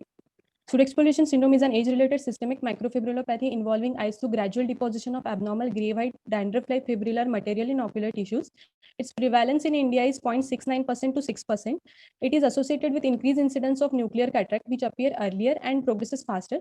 In many developing countries like India, cataract remains a single cause of preventable blindness. For management of cataract and SICS still remains the widely performed surgery. The deposition of pseudoexfoliative material on iris and pupillary margin can lead to poor pupillary dilatation. The deposition on zonules can lead to zonular instability, phacodonesis, and IOL decentration. Its deposition on anterior chamber angle structure can lead to secondary open angle glaucoma. It is associated with decrease in endothelial cell count and can lead to early corneal endothelial decompensation even with minimal intraoperative manipulation and moderate rise in intraocular pressure. These difficulties posed by pseudoexfoliation syndrome make the SICS a challenging task and cause many intraoperative and postoperative complications. The aims and objectives of our study were to study the intraoperative and postoperative complications in patients with SICS.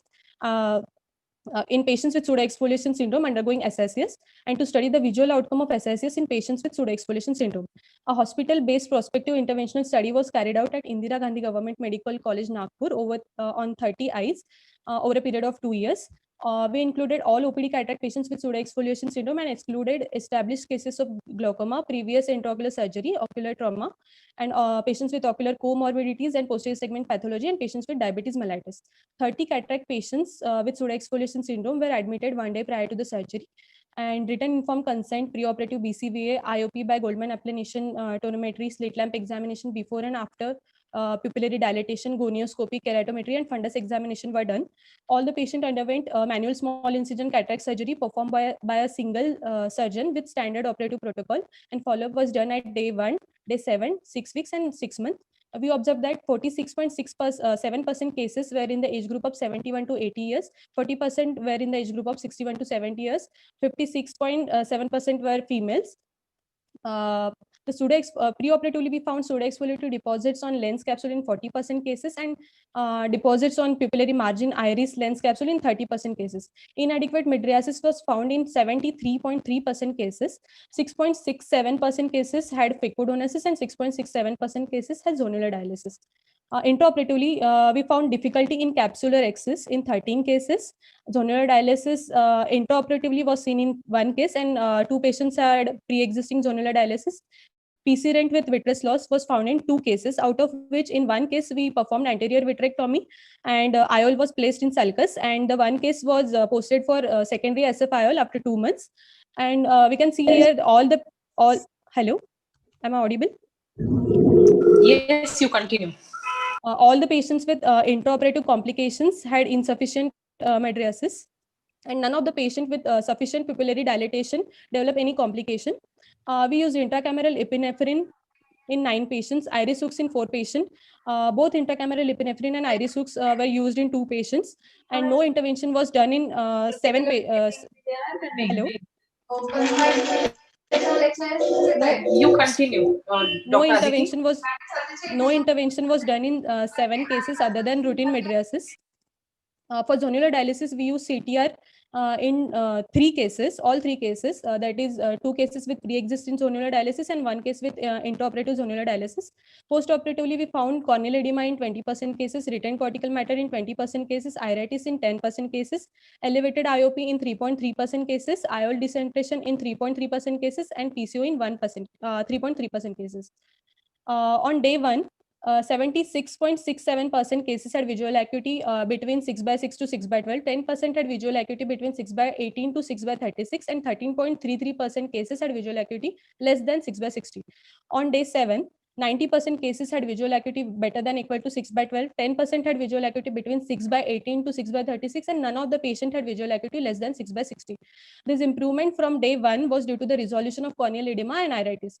On 6 weeks, we found 93.33 cases had visual acuity better than equal to 6/12, and 3.33% cases had visual acuity between 6/18 to 6/36. On 6 months, we found 90% cases had visual acuity better than equal to in between 6/6 to 6/12, and only 1 case had visual acuity between 6/18 to 6/36, and 2 cases had visual acuity between less than 6/60. So to conclude, the cataract surgery in pseudoexfoliation syndrome is a challenging task. Pseudoexfoliation syndrome presents patients required thorough preoperative evaluation. Inadequate mydriasis was the commonest reason for difficulty in surgery. Adequate surgical modifications like intracameral epinephrine, iris hooks, CTR can reduce the intraoperative and postoperative complications. Meticulous attention to the surgical technique during manual small incision cataract surgery, patients can achieve the good visual outcome. Thank you. Well presented, Dr. Aditi. You can stop sharing your screen. Yeah. Questions from judges? The name is Aditi, but the screen was saying that it is Nidhi Lalwani's screen. What is this Yes, sir. confusion? Yes, sir. I'm presenting from her laptop. Actually, my laptop is not working properly. That's fine.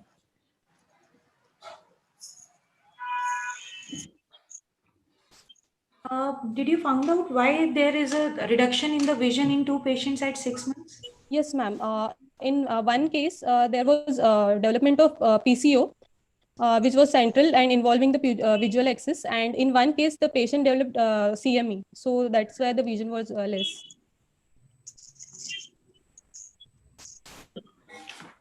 Any other question? Rajesh sir, Dilip sir? Andhare sir? No, it's okay. Thank you. Yes, sir. Please continue. Rajesh sir? How did you check the corneal endothelium for that patient? I mean, you said that endothelium may be compromised or patient So has. in my study, I didn't perform any specular microscopy or anything. But in general, in pseudoexfoliation syndrome, the corneal endothelial cell count may be low than the other patients. Apart from specular microscopy, is there any way to evaluate endothelial health on slit lamp? Do you know that? No? Yes, sir. Thank you. Okay, we'll move on to the next presenter, Dr. Swati Mishra. Yes, you are there? Yes. Yes, ma'am. Start sharing your screen.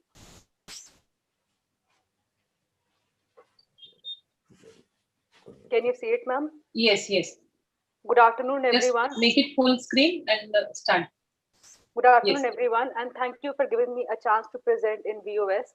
The topic of my presentation is parapapillary choroidal thickness in primary open-angle glaucoma and its correlation with beta zone parapapillary atrophy. Although glaucoma is a multifactorial disease, a potential pathogenic role of ocular blood flow or microvasculature in the development and progression of glaucomatous optic neuropathy has long been recognized. The parapapillary choroid is a vascular tissue around the optic nerve, and the disturbance of choroidal blood flow could contribute to glaucomatous optic neuropathy.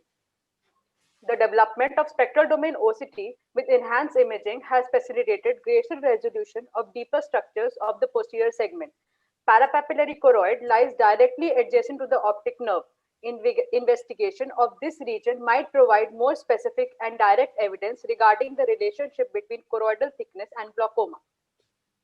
The purpose of this study was to determine the parapapillary choroidal thickness in eyes with primary open-angle glaucoma and to study its correlation with beta zone parapapillary atrophy. It was a cross-sectional single center-based study. 112 eyes of 56 subjects were studied. All patients were diagnosed case of primary open glaucoma with beta zone parapapillary atrophy. All patients underwent SD-OCT to study the feature of parapapillary choroid, and all statistical analysis was conducted via SPSS statistics. My exclusion criteria was media opacity, inflammatory eye disease, history of ocular trauma, and other coexisting ocular comorbidities having a bearing on our evaluation. OCT protocol used was a 360-degree 3.4 millimeters parapapillary circle scan was performed using standard RNFL protocol. Choroidal thickness was delineated as an area of visible choroidal vasculature between the RPE Brooks membrane complex and choroidal scleral interface. A mean of the segmental choroid was taken as an average reading for that eye. As we can see in this figure, we kept the pointer at superior, nasal, inferior and temporal segment, and along with that we drew perpendicular from the RPE Brooks membrane complex to the inferior border of choroid and found the reading in that segment. And then we took the mean values for all the 4 segments to calculate the average parapapillary choroidal thickness. Beta zone measurement. The spatial distribution of maximum width of beta zone was recorded in terms of clock hours around the disk. The sectors were divided into superior sector, horizontal nasal sector, inferior nasal sector, inferior temporal sector, horizontal temporal sector, and superior temporal sector based on representation of RNFL on OCT TNIST map. Maximum width was taken as a sector with maximum radial extent. My baseline characteristics was mean spherical equivalent of minus 0.04 diopters, mean axial length of 23.29 diopters, and mean intraocular pressure of 15.91 millimeters mercury. The segmental choroidal thickness in our study was inferior 89.66 microns, nasal 138.53 microns, temporal 153.27 microns, and superior 157.67 microns. And the average mean choroidal thickness was 134.77 microns. As we compared to other similar studies, one of the studies showed in non-glaucomatous individuals, we can see that the mean choroidal thickness and in sectoral choroidal thickness was significantly thinner in glaucomatous eyes than in non-glaucomatous eyes. The correlation of inferior parapapillary choroidal thickness with other segments. So when we correlated the inferior parapapillary choroid with other segmental choroidal thickness by independent Tease test, we found that inferior parapapillary choroid was significantly thinner with as compared to nasal, temporal, and superior choroidal thickness. This is the comparison of our average parapapillary choroidal thickness with other studies considered done around the world, and we could see that we can see that our study is comparable to studies conducted around the world. The correlation with beta zone PPA, the maximum width of beta zone PPA, we found that the mean was 330 microns. And when we did the bivariate analysis of beta zone PPA, it correlated significantly and negatively with the mean parapapillary choroidal thickness, suggesting that as the size of beta zone increases, the thickness of choroid decreases. Discussion. Glaucoma is a multifactorial optic neuropathy. It has been suggested that choroid is associated with the development and progression of glaucomatous optic neuropathy and visual field loss. Several studies have demonstrated that blood flow to the choroid is diminished in patients with POAG. Some previous histologic reports have suggested that choroid might be thinner in eyes with glaucoma than in non-glaucomatous pathology specimen. The reason for studying choroidal circulation with special regard to parapapillary area in eyes in POAG was twofold. First, the fact that the prelaminar region of the optic nerve head is nourished by parapapillary choroid, and the fact that clinical studies utilizing fluorescein angiography have shown alteration in the choroidal blood flow, especially in the parapapillary area in patients with glaucoma. The main finding of our study was reduced parapapillary choroid in POAG patients. The main blood supply of the optic nerve head is through short posterior ciliary arteries. These vessels are known to have autoregulation and are continuous with the parapapillary choroidal vessels. Vascular insufficiency or defective autoregulation around the optic nerve head may result in blood flow reduction to short posterior ciliary arteries. This could be reflected as reduction in choroidal thickness around the optic nerve head in POAG eyes. The regional difference in the ocular development may contribute to thinner choroid found in the inferior quadrant. This regional difference in observed choroidal thickness may be attributable to development of the eye as the optic fissure is located in the inferior aspect of the optic duct. Please conclude, Dr. Swati. Yes, and it is the last part of the globe to close. So in conclusion, parapapillary choroid is thinner in eyes with POAG than normal individual. Parapapillary choroid is thinnest in the inferior quadrant than in another quadrant. This may have a bearing on the glaucomatous damage of the inferior rim, and this finding support the vascular etiology of glaucomatous optic atrophy. Thank you. Nice presentation, Dr. Swati. Thank you. Questions from judges? No. Dilip sir, Rajesh sir, Shilpi ma'am. Okay. We move on to the next presenter. Dr. Shweta Gajbhie, has she joined? Shweta Gajbhie. Shreya Jaiswal, has she joined? Shreya Jaiswal. And probably the last one. Shreya, are you there? Dr. Shreya Jaiswal. Yes, ma'am. Okay. Yes, ma'am. Start I'm sharing here. your screen. I cannot see Kavita ma'am. Yes. I cannot see Dr. Shweta Gajbhie, but the last Yeah, even she is not there. Yes, we'll wait for the last presenter and then we'll see again. Yes, okay, ma'am. Okay, Shreya, please start. Yes, good afternoon. Can I start? Yes, please go ahead. Okay, good afternoon, everyone. Today I am presenting my paper, which the topic of which is to study the associations of Brooks membrane defect in patients with myopia.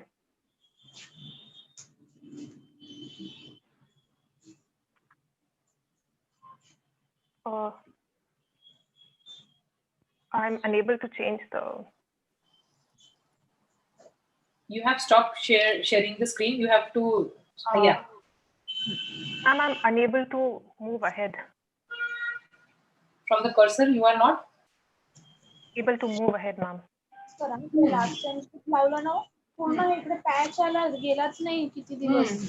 Okay.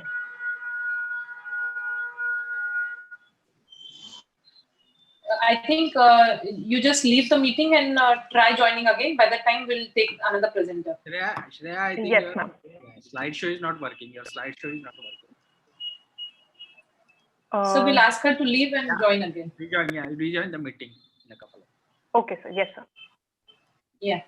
The last presenter, I guess, if Shweta Gajbie, she's there. Shweta Gajbie, are you there? Okay. Last one, Dr. Taneshwari Sundarkar.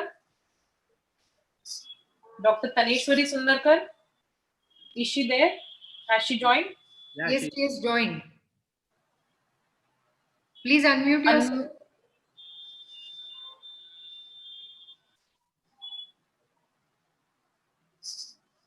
Taneshwari, can you unmute yourself?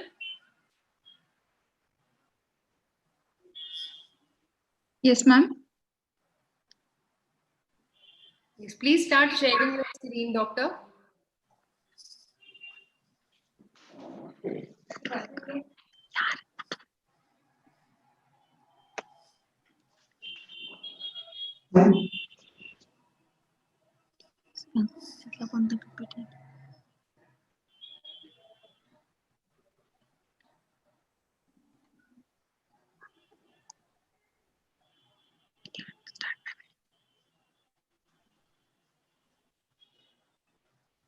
Yes, make it a full screen and start.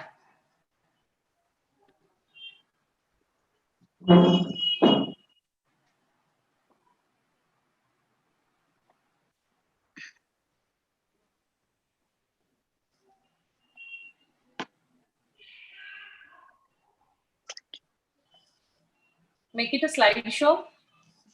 Yes. Okay. Sorry. Good afternoon, everyone. Myself, Taneshwari Sundarkar. I am a junior resident at Mahatma Gandhi Institute of Medical Sciences, Sevagram. I am presenting here a paper of analysis of causes of proptosis in a rural-based tertiary care hospital. As we all know, the forward protrusion of the globe with respect to skull, the patient is looking straight, is considered as proptosis. If the distance of corneal apex from the lateral orbital rim is more than 21 millimeter, or the difference between two eyes is 2 millimeter, is considered as proptosis. The chief cause of loss of vision in the proptosed eye is due to exposure keratopathy and compressive optic neuropathy. This study was conducted in the Department of Ophthalmology at a rural-based tertiary care hospital of Central India from November 2018 to April 2020. 40 patients with proptosis who satisfied the inclusion criteria were included in the study. Detailed ophthalmological examination were done and relevant investigations were advised when necessary. The specialist opinion from ENT, neurology, surgery, and pathology and endocrinologist were taken whenever required. We analyzed 40 cases with proptosis regardless of age. There were 21 male and 19 female with the ratio of 1.1:1. Majority of cases of proptosis was from the age group 41 to 50 years. As this graph shows the distribution of cases according to age group, we can see the majority of cases, that is 10 number of patients, belong to 41 to 50 years of age group. Proptosis was unilateral in 22, that 55% of patients, and bilateral in 18% of cases. Axial proptosis was present in 26 patients, which was 65% in my study, and eccentric proptosis was present in 14 patients.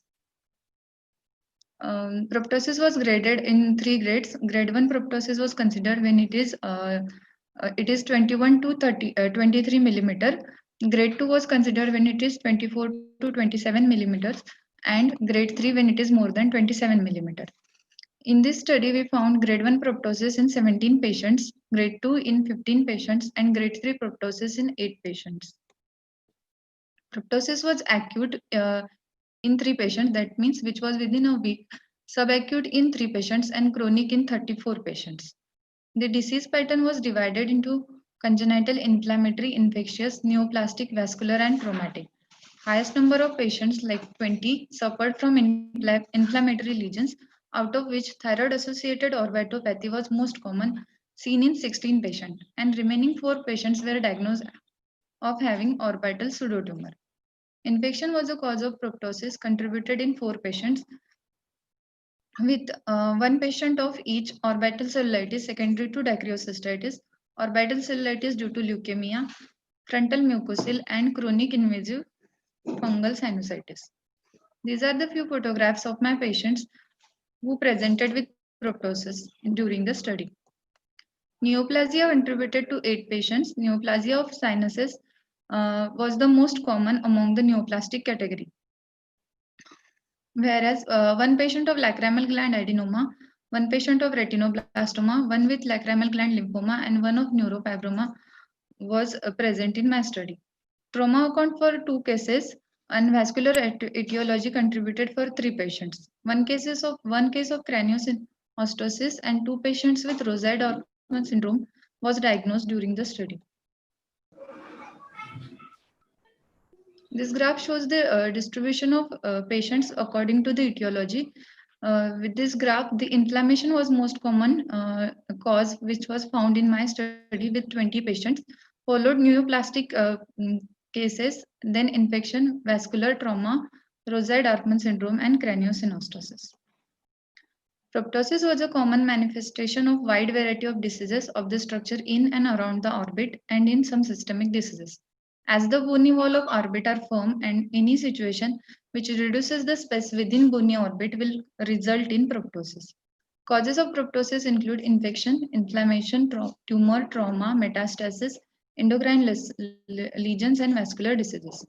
In our study, male to female ratio was 1.1:1, which was in accordance with other studies. Inflammation was more common, which was similar to study conducted by Vasu et al. And Dumebi H et al. Thyroid eye diseases is usually a bilateral condition, but can present as unilateral in initial stages. In our study, the axial proptosis was seen in 65% and eccentric proptosis in 35% of patients, which was similar to study conducted by D'Souza S. et al. Neoplastic etiology contributed for the 7 patients in our study, which was on lower side as compared to other studies. Vascular etiology were found in 3% of patients with proptosis, while Teja et al. Found it responsible for 9.5% of patients of proptosis in their study. Trauma were responsible for 2 patients in our study, while it was reported as 5% and 6% by the study conducted by Vasu et al. And Dumebi H et al. Respectively. 1 case of craniosynostosis was reported in my study, which was reported by Loganathan et al. In their study. Conclusion. In our study, we found not only the disease of orbit, but also the structures adjacent to the orbit were presented with proptosis. Thyroid-associated orbitopathy was most common etiology for proptosis in our study. Proptosis causes significant disfigurement and can cause visual deterioration. Thus, a thorough knowledge about multiple etiologies of proptosis is necessary for early diagnosis and timely intervention to save the vision of patient. These are my references. Thank you. Well presented, Dr. Taneshwari. Stop sharing your screen. We can take questions from judges. And Sir. Taneshwari, Did you did this CT scan or MRI of all the cases? Yes, sir. We have did the CT scan and MRI. Which you found more conclusive on giving more information, CT or MRI? Or Sir, you MRI is good in our study because it gives greater information about soft tissues as compared to CT.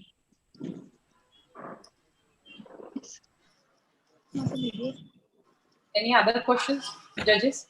Shilpi ma'am, Rajesh sir. You said one patient was of retinoblastoma. How did you diagnose that patient? And you did MRI for that or CT scan? Sir, we did both MRI and CT scan for that patient. For MRI, so as to see the metastasis of the optic nerve and adjacent structure, while CT will show the metastasis in orbit or distortion. Why CT should not be done for such patients? Why CT scan should not be done for retinoblastoma? Sorry, sir. The radiations are there now. So radiation should be avoided in any case who is suspected to have a retinoblastoma. Yes.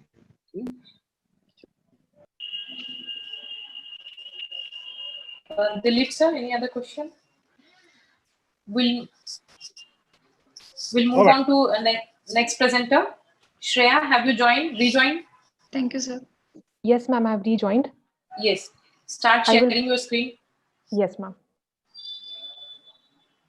Till she's sharing her screen. Yes, Kavita, Smita, there Yes. is a question from the audience from our webinar link. I think Dr. Rishikesh Mai is trying to ask Dr. Pooja Munada about her paper on OCT. OCT in diabetic macular edema. Was OCT done in all cases of diabetes or cases with CSME only? Is Pooja there? No, sir. Probably she has left. No problem, because questions are from judges only, not from the audience. But since we have time here now, Shreya can now start sharing her screen. Yes, good afternoon, everyone. Sorry for the inconvenience. The topic is to study the association of Brooks membrane defects in patients with myopia. Myopia is one of the leading causes of preventable blindness in the world. Axial elongation of globe and formation of posterior staphyloma leads to the characteristic retinal and choroidal lesion at the posterior pole called as myopic maculopathy.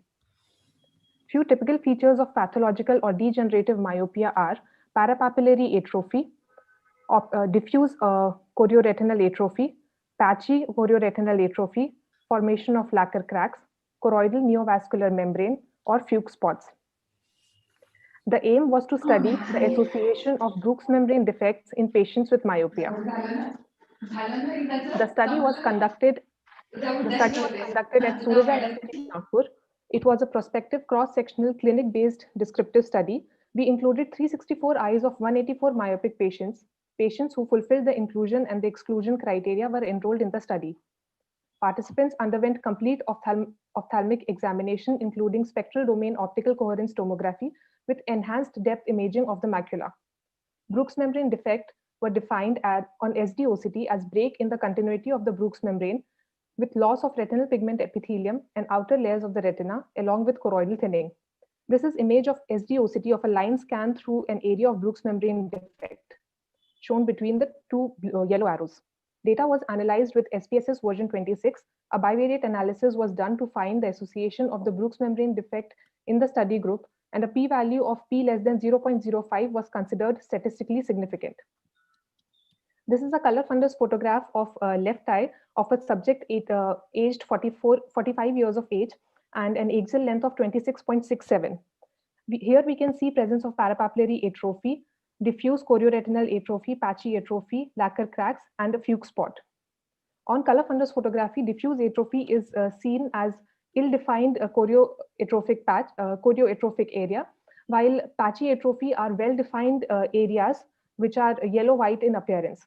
This is infrared image of the same eye. Here we can see patchy atrophy, which are well-defined areas and are hyper-reflective. And this is line scan passing through the same lesion, the patchy atrophy, where we can see a defect in the Brooks membrane, a complete loss in the retinal pigment epithelium. There is loss of the outer nuclear layer, and the inner retinal layers are seen to be dipping down into the defect. There is significant thinning of the choroid, which is seen, and hyperreflectivity of the sclera in the area of the Brooks membrane defect is seen. Out of 364 eyes of 184 myopic patients, 91 were female. Mean age was 32.54 years. The mean spherical equivalent was minus 7.05. Mean best corrected visual acuity was 0.27 logmar units. Mean axial length was 26.61. On bivariate analysis, we found that there was a positive and a clinically significant correlation seen with age, a negative correlation seen with best corrected visual acuity, spherical equivalent, axial length, horizontal disc diameter, total extent of parapapillary atrophy, and maximum width of parapapillary atrophy. There was a negative significant correlation seen with a subfoveal choroidal thickness, foveal thickness, presence of choroidal neovascular membrane, and Fuchs spot. Data on assessment of Brooks membrane defect in myopia is lacking in Indian subjects. We have found strong association of Brooks membrane defect in patients with older age group, in patients with longer axial length, in patients who have presence of parapapillary atrophy, choroidal neovascular membrane, and Fuchs spot. And this in turn may infer that Brooks membrane defects are associated with decrease in the visual acuity. Enlargement of the globe in myopia causes increase in the size of the Brooks membrane opening and increased tension in the tissue that can lead to rupture in the Brooks membrane in the macular region. Another study suggests that Brooks membrane defects are more commonly seen in the areas where there is advanced diffuse atrophy present. And there is another study which also suggests that increase in the Brooks membrane opening diameter and development of gamma zone due to axial elongation may also be protective against formation of Brooks membrane defects. Thank you. Nice presentation, Dr. Shreya. Thank you, ma'am. We'll call on questions from judges.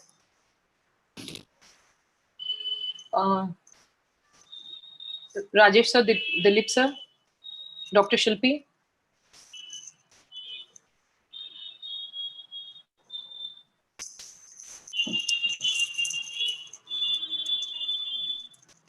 No, no questions. Okay, so we can, sir, one more participant is there, Dr. Shweta, but she's not yet joined.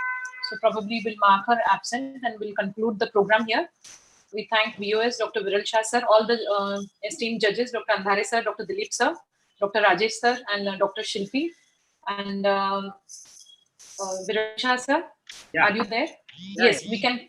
Yeah, thank you so much, coordinators, Dr. Kavita and Dr. Smita. That was wonderfully conducted. We were able to finish well within time.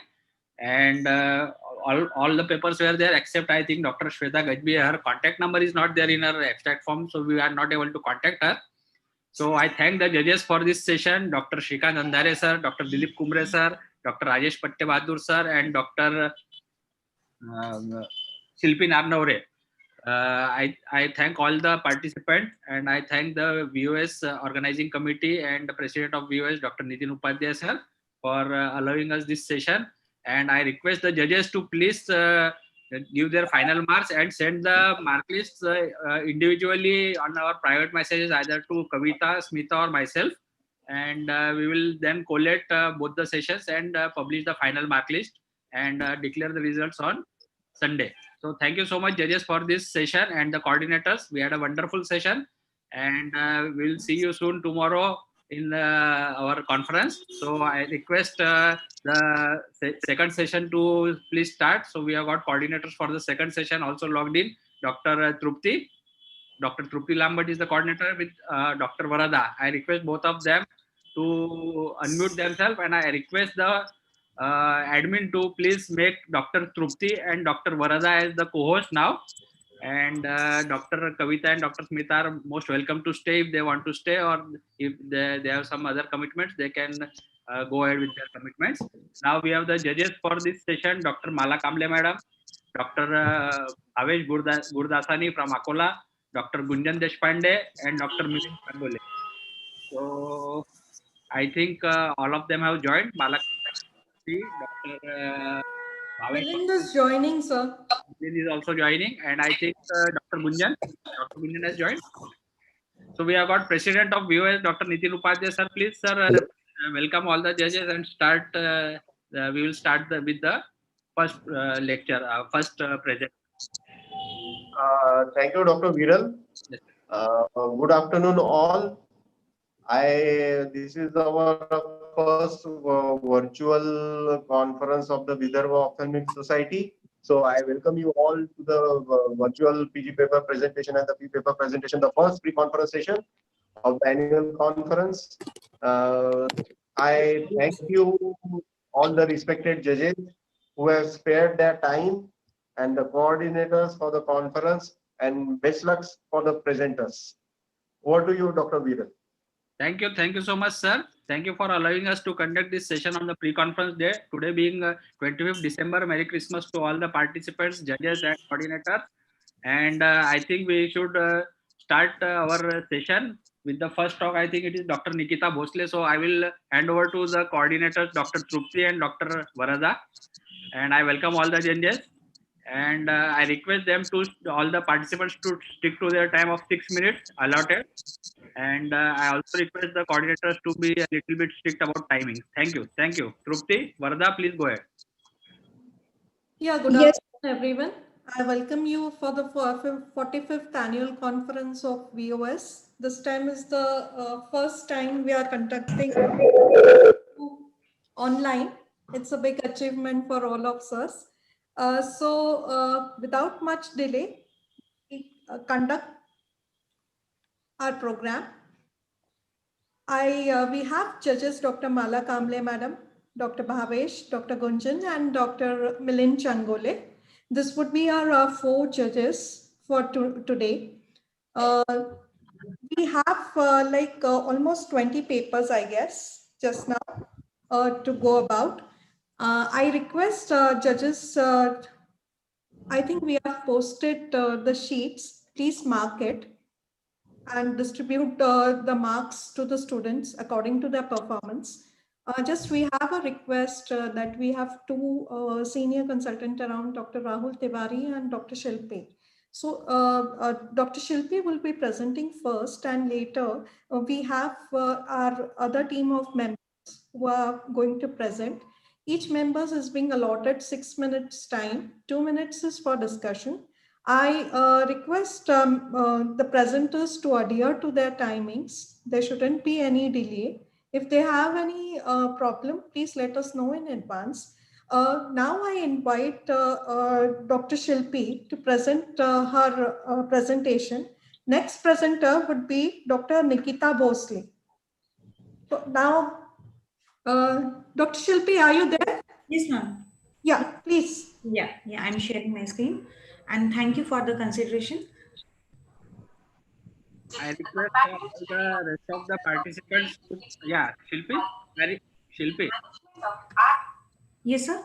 I request all the other participants to please keep their mics on mute when they are not speaking or when it's not their turn to speak.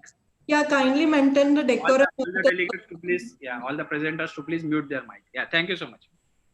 Go ahead, Shilpi. Okay, thank you, sir. This is a comparative study of success of various techniques. You have to increase the volume from your side a little bit. RRD with PVR with concomitant macular hole. Dr. Shilpi, we can't hear you properly. Could you just speak through the mic or come closer? Yeah, no, she has to turn up her volume. I think it's a pre-recorded. Yeah, it is a pre-recorded. Yeah, so you have to increase the volume. Internal volume. Dr. Shilpi, just please stop this. Stop share. The comparative study is it okay now? Success of better. Yes. In management of RRD with PVR with concomitant macular hole. Incidence of retinal detachment with concomitant macular hole varies from 2.5 to 4% in various studies. Majority of these have associated PVR in 53 to 67% of cases. Macular hole develops either because of posterior vitreous pull, as it happens in peripheral holes, or because of tangential traction. ILP and thereafter inverted ILP increase the success rate of full thickness macular hole surgeries in attached retina. Would inverted ILP add to success rate even in a detached retina was the question. The aim of a study was to assess the anatomical and functional success of vitrectomy in patients with rheumatogenious retinal detachment with proliferative vitreoretinopathy more than equal to C1 and coexisting macular holes using different management strategies of ILP. It was a prospective, non-randomized observational study. 23 eyes of 23 patients were selected and were divided into 3 groups. First group underwent no ILP, while in group 2, ILP was done and group 3 patients received inverted ILP technique. Patients with myopia of more than 6 diopters, recurrent cases, and the patients who have PVR less than 7 were excluded from the study. All patients underwent standard 23-gauge vitrectomy and no encirclage was done. In group 2, the patients received ILP, while in group 3, inverted flap was done. All the patients received silicone oil as a tamponade. In no peel group, out of the 6 patients, 3 patients had attached retina, while in ILP group, out of the 10 patients, only 1 patient had recurrence. While in the peel group, if we see here, all the patients had attached retina 3 months post silicone oil removal surgery. KM plots here shows the significant p-value of 0.029, indicating the significant decrease in recurrence in both ILM and inverted ILM peel technique.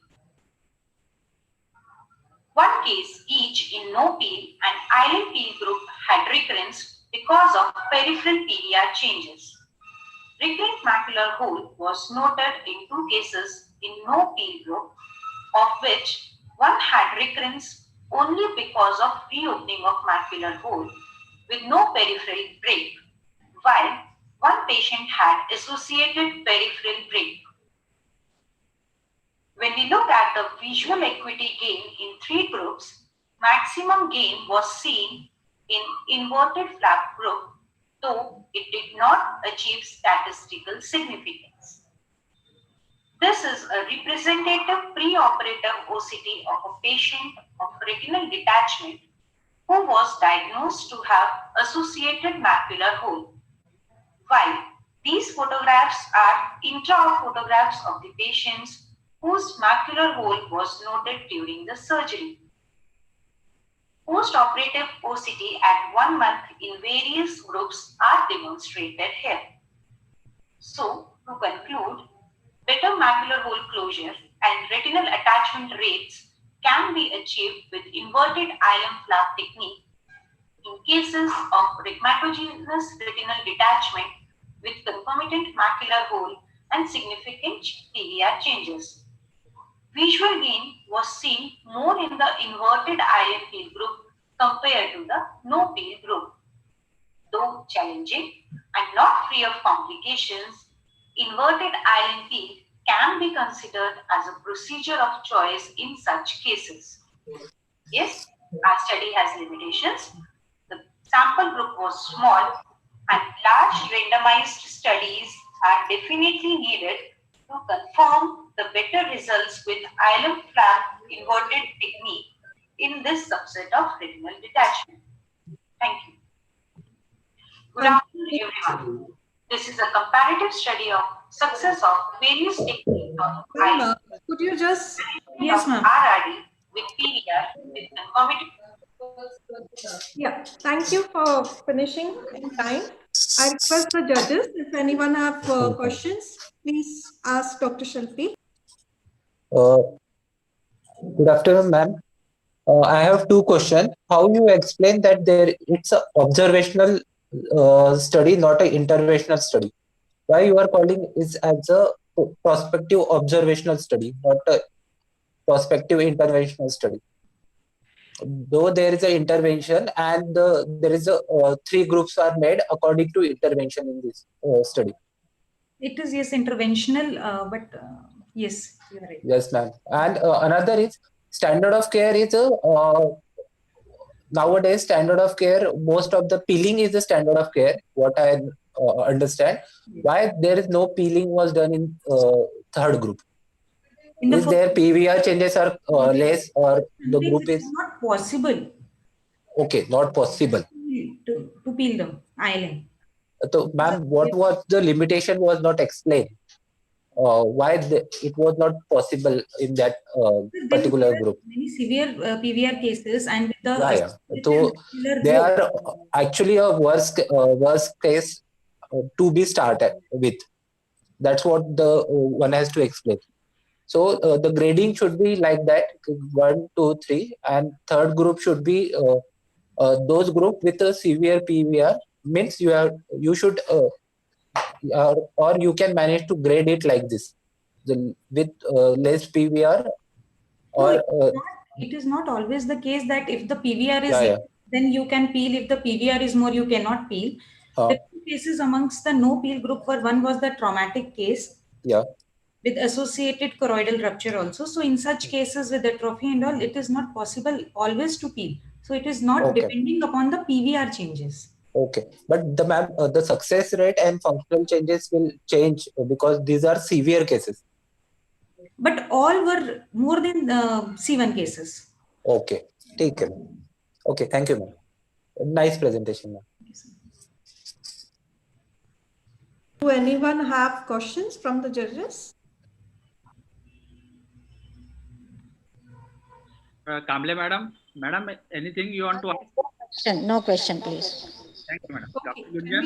we request the second presenter to present? Yeah, Dr. Gunjan, anything you want to ask? You are unmute. You are not mute. You are muted. Yeah. Yeah, nice. So we do a very nice presentation. I have no questions. Okay. Dr. Bhavesh? Dr. Bhavesh is there? Bhavesh, sir? Very nice presentation. Okay, fine. No question. I request Dr. Nikita Bhosle to present about visual outcome after SICS in diabetic and non-diabetic patients. Meanwhile, I request Tejashri to be ready. Share your screen. Yes.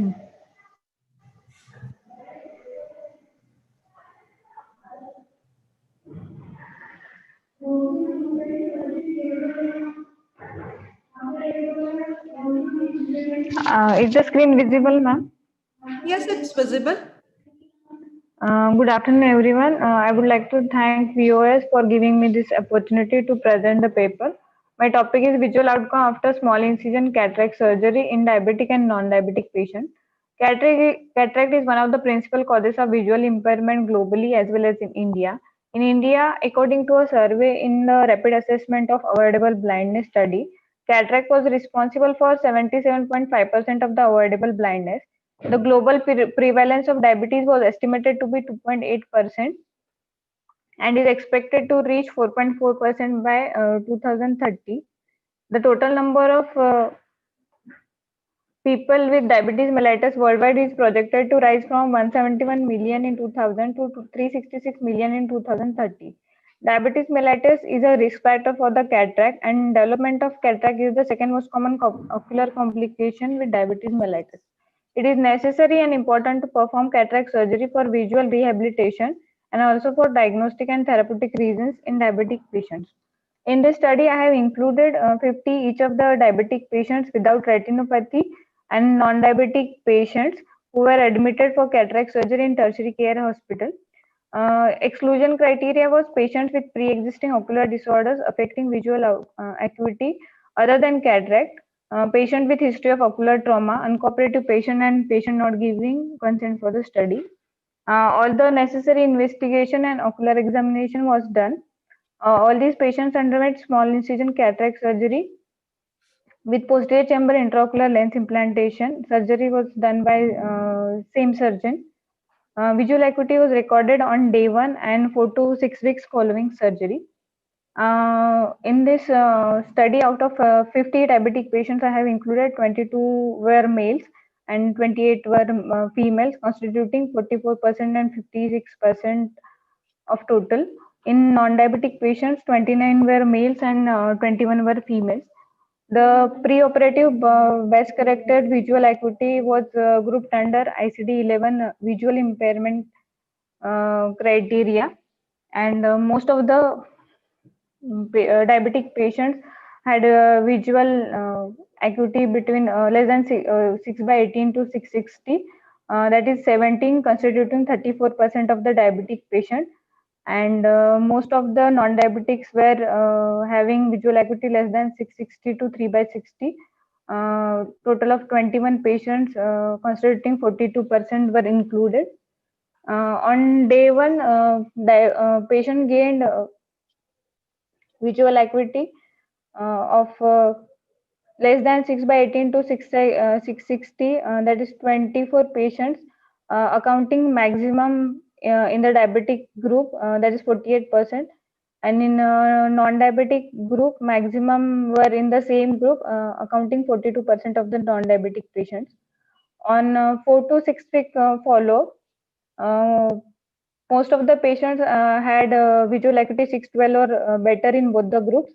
In diabetic, 30 out of 50, constituting 60%, and in non-diabetics, 31 out of 50, constituting 60% of the patients. The post-operative visual acuity of 612 or better achieved by 32% of the diabetics and 24% of the non-diabetics on day 1, and 60% of the diabetics and 62% of the non-diabetic on follow-up of 4 to 6 weeks. The p-value was more than 0.05, indicating there was no statistical difference in both the groups. The difference between the pre-op and the post-op visual acuity was significant. The p-value was less than 0.05, indicating that both the groups had visual outcome following good visual outcome following surgery. The results were comparable to the similar study done by Rajkumar Gupta et al. In 2017, consisting of 50 diabetic and 50 non-diabetic patients. On comparing in their study on comparing the pre-operative and post-operative visual acuity in both the groups, the p-value was less than 0.001% and was statistically significant, indicating that both the groups had good visual outcome. And a similar study done by Soma et al. On 58 diabetics and 58 non-diabetics, they found that on comparing the pre-operative and post-operative visual acuity in both the groups, the p-value was less than 0.01%. That was statistically significant. But compared in both the... You have 1 minute. But compared to both the groups, post-operative best-corrected visual acuity was almost same, and the p-value was 0.23, which was not significant. Hence, I conclude small incision cataract surgery in diabetics without diabetic retinopathy yields similar visual outcomes as compared to non-diabetics. Thank you. Thank you for finishing in time. Judges, I request to ask a question. So Nikita, am I audible? Yes, ma'am. I cannot see you because Dr. Nikita, thank you. It was a very nice presentation. I have two important things to ask. What were your predictors? What were you looking for when you wanted to study the visual outcomes? See, when we are talking about diabetic patients, the visual outcome in any random cataract surgery in such patients will depend upon the corneal endothelial status and the macular edema. You have not touched upon both these two very important points, madam. Am I audible, madam? Hello? No, ma'am. I can't hear you, ma'am. Yeah, madam. These are two very important points that I think should have been addressed, and these have been very extensively studied. Macular edema as well as the loss of endothelium, the corneal endothelial layer. The most common post-op complication was noted corneal edema, striate keratopathy, and anterior cell reaction in both the groups, ma'am. Yeah. But as compared to the non-diabetics, corneal edema was more common in diabetic group, and anterior cell reaction was more common in diabetic group. Exactly, madam. But As this has compared to to be the quantified and this has to be tabulated. This is what I mean to say. You've done a good presentation, but maybe I was looking for these specific predictors as well. Kamre madam? Yes, what are the parameters you have taken? Only visual acuity or other parameters you have taken as complications in both the groups?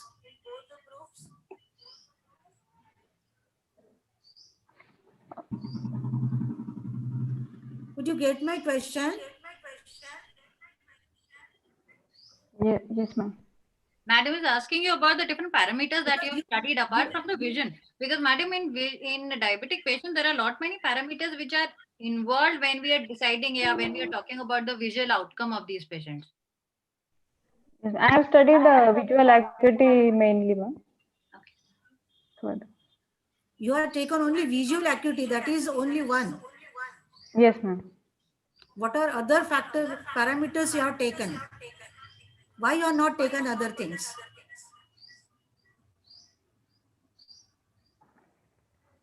Okay, so okay.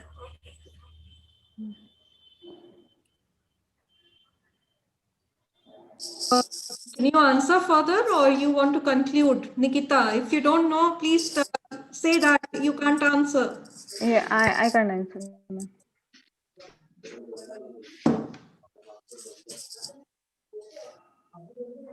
Tejasri, are you ready? Yes, ma'am. Okay. Any judges want to ask more questions? No, ma'am. Okay. Thank you. Okay, I request after that, Rathi.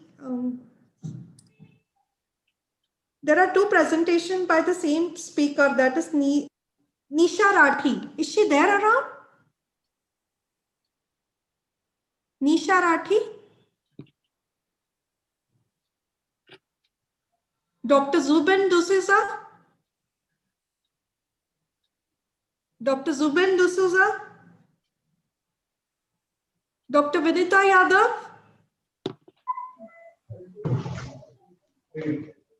Dr. Vinita? Yes, ma'am. Are you there? Okay. Yes, ma'am. So after Tejasri, I request Vinita. Okay? Yes. Tejasri, please start with your, it's 2:50. Okay? You have 6 minutes.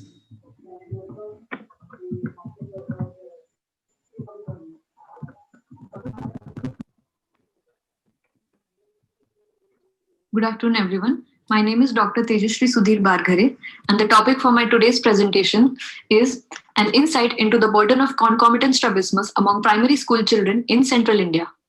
Introduction. Strabismus is defined as the misalignment of the visual axis where the image in the fixating eye lies on the fovea and in the non-fixating eye lies on an extrafoveal region.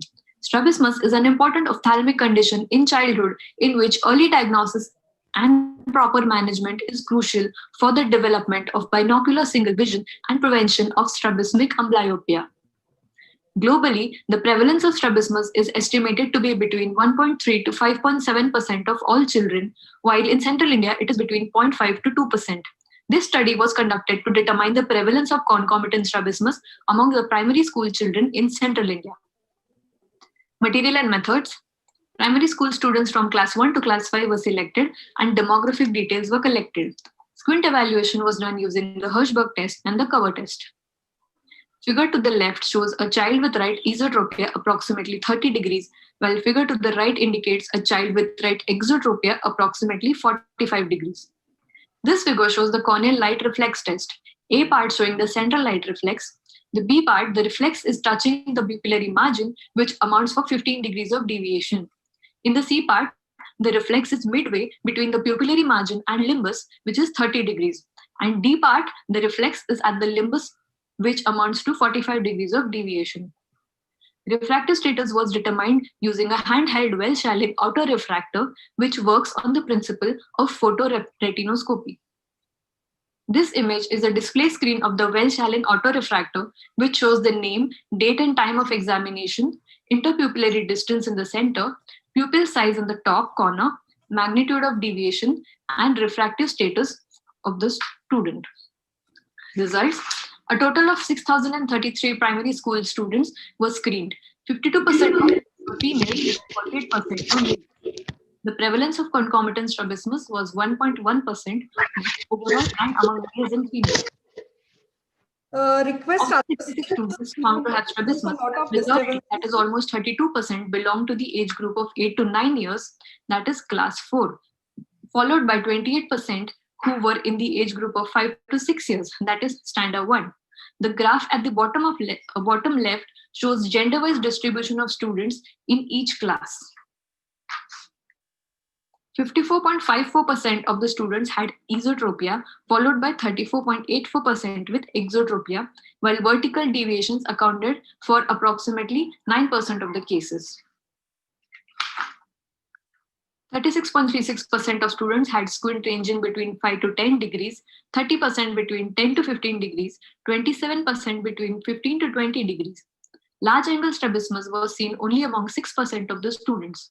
The chart in the bottom left depicts the distribution of students with esotropia based on angle of deviation, and the chart at the bottom right depicts the distribution of students with exotropia based on the angle of deviation.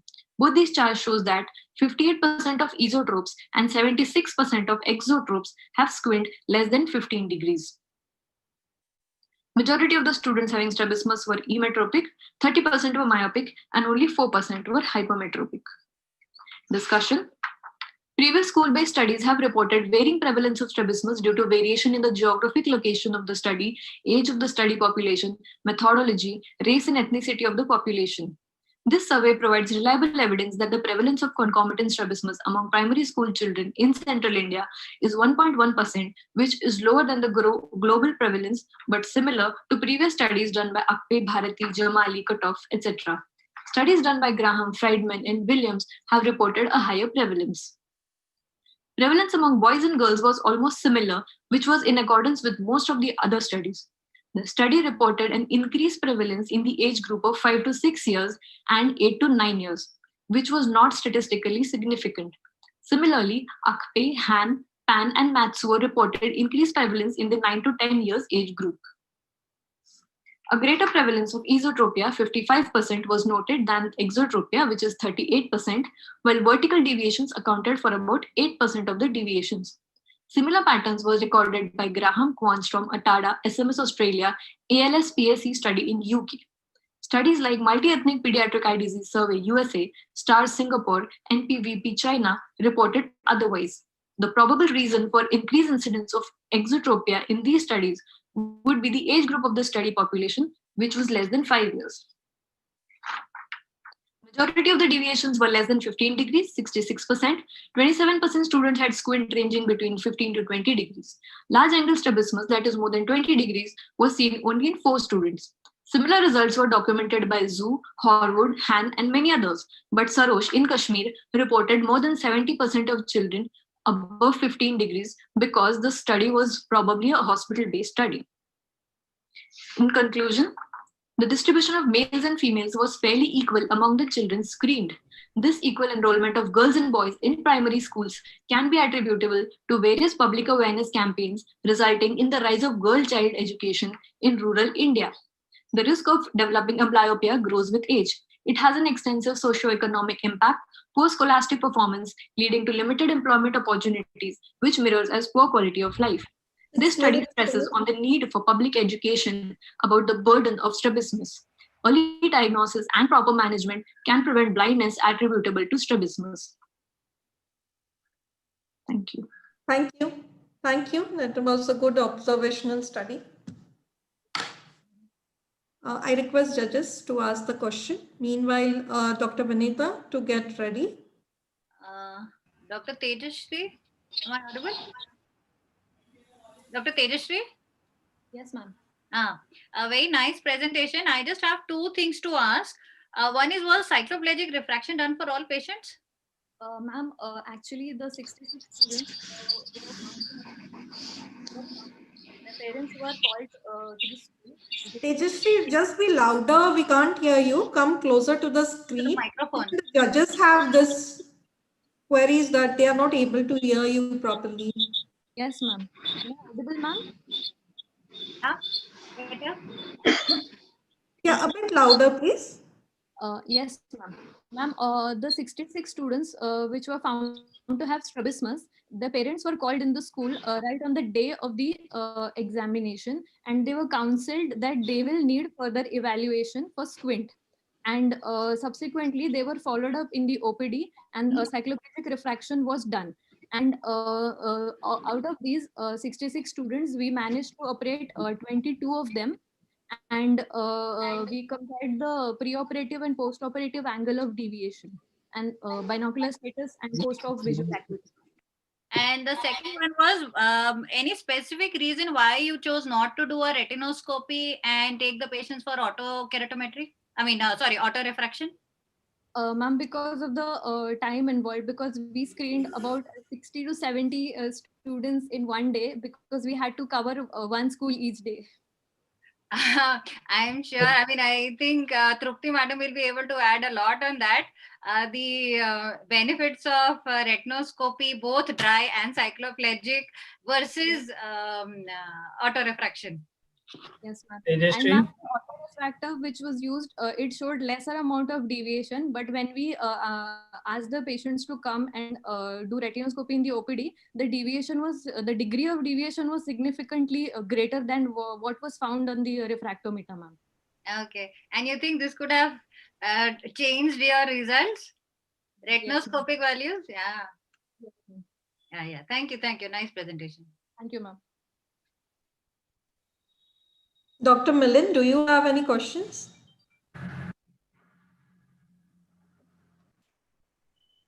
There is a question. Yeah, Bhavesh sir, yeah, please go ahead. Hello, Tejasri. Yes, sir. Haven't you studied the association of type of refractive error with the concomitant strabismus? Yes, sir. Most of them had myopia. 43 students out of 66 were emetropic, and 24% had 24 students had myopia, whereas only 3 to 4 children had hypermetropia, sir. But my question is, which type of concomitant strabismus was common in myopes and which was common in hypermetropes? Sir, esotropia was more common in myopes, and exotropia was more common in hypermetropes. And what about anisometropia? Sir, I have the data, but I have not put it in the presentation, sir. Okay.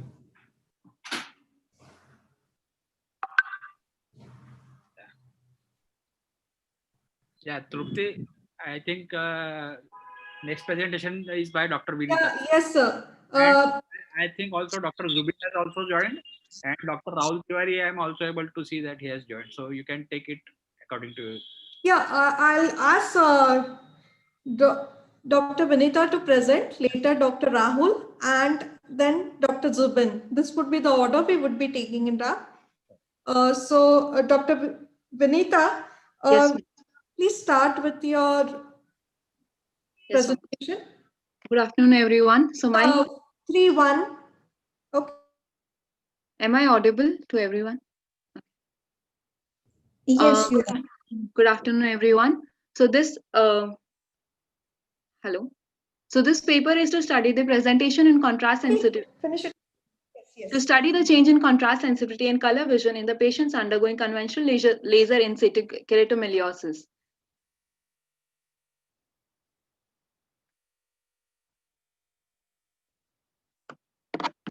Laser in situ keratomyeliosis is one of the most common refractive surgeries performed worldwide to correct the visual status of the patient. Several studies have been reported on Vision 2020, but unsatisfied patients. Parameters to be considered for visual acuity, for visual quality are the colored halos, glare, contrast sensitivity, and color vision. The strict preoperative evaluation of optical zone, ablation depth, preoperative refractive status of the eye, and the status of corneal surface should be done. So this was a hospital-based prospective observational study, which was conducted in the refractive clinic of Department of Ophthalmology in Sevagram. 20 eyes of 10 patients in a period of 4 months were studied. Inclusion criteria being only myopic eyes with refractive error in a spherical equivalent ranging from -2 diopter sphere to -10 diopter sphere, and patients willingly consenting to the study. Exclusion criteria being The eyes which had history of corneal disease, ocular trauma, previous ocular surgery, contact lens wear, pre-existing eye disease such as glaucoma, cataract, pterygium, uncooperative patients, and those who did not give consent for the study. Detailed history was recorded to rule out any corneal pathology and history of ocular trauma. Torchlight and slit lamp examination were done for detailed anterior segment evaluation. Basic refractive status of the eye was assessed by studying the distant visual acuity, the uncorrected visual acuity, best corrected visual acuity using the Snellen's chart. The refraction was done using the autorefractometer. Contrast sensitivity was measured using the computer-based Pelly-Robson chart in log units and in percentage. Measurements were made monocularly with optimal refractive correction and under the natural pupil dilation. Color vision was checked using Ishihara 38 plate test. Both the color vision and contrast sensitivity were observed pre-operatively, on post-operatively day 1 and on day 30. So this is the computer-based Pelly-Robson chart, and the picture next to it is of Ishihara chart. So by conclusion, we say, I concluded that the visual acuity almost improved in 100% of the patients after the LASIK surgery. There were changes in the contrast sensitivity. In majority of the patients, the contrast sensitivity decreased from 1.69 log units to 1.52 in 5 eyes, that is 25%, decreased from 1.69 to 1.22 in 1 eye, which constitutes for 5%, and increased from 1.52 to 1.69 in 1 eye, which is 5%. And it remained the same in rest of the 13 eyes, which was of 65%. And when we see the contrast sensitivity post-operatively 1 month, it increased from 1.52 on the immediate post-op day 1 to 1.69 in 3 eyes, which is 15%, and increased from 1.22 on the immediate post-op day to 1.52 in 1 eye, which is 5%. And color vision was normal in all the eyes undergoing LASIK. So the total contrast sensitivity decreased in total 35% of the eyes. It remained the same in 13% of the eyes, which is 65%, and it increased in 5% of the eyes. On post-operatively day 1, the contrast sensitivity increased from 1.6 increased to 1.69 in 3 eyes, which is 15%, and increased only to 1.52 in 1 eye, which is 5%. The findings of this study are consistent with the study done in Korea, which states that contrast sensitivity decreases in daytime and nighttime, both with and without glare after LASIK. And also the study suggested the change in contrast sensitivity is due to the change in corneal aberrations, and that the aberration of trefoil increases after LASIK and has a negative correlation with the contrast sensitivity. Wang in his study suggested that the total higher order aberrations, trefoil and coma increased significantly post-LASIK, hence decreasing the quality of vision in terms of glare, contrast sensitivity, and starburst appearance. Not many studies have been done regarding the color vision changes after LASIK, and those done have concluded that color vision does not get affected by the LASIK surgery. As in a study done by Sai in 2001, and my study also suggests the same.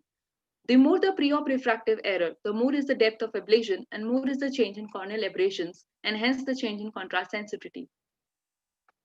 So hereby I conclude that this study to assess the change in contrast sensitivity and color vision in 20 eyes undergoing LASIK concludes that contrast sensitivity may change after surgery, where in majority of the cases, which is 25%, it decreases, and only in 5% cases it may increase. These changes are prominent on post-op day 1. The contrast sensitivity starts increasing after 1 month, as we have observed here, in which out of 6 eyes, in 5 out of 6 eyes, the contrast sensitivity had increased on 1 month post-op, and there was no change observed in the color vision. Thank you, Dr. Vanitha, for finishing in time. Now the session is open to discuss with the judges.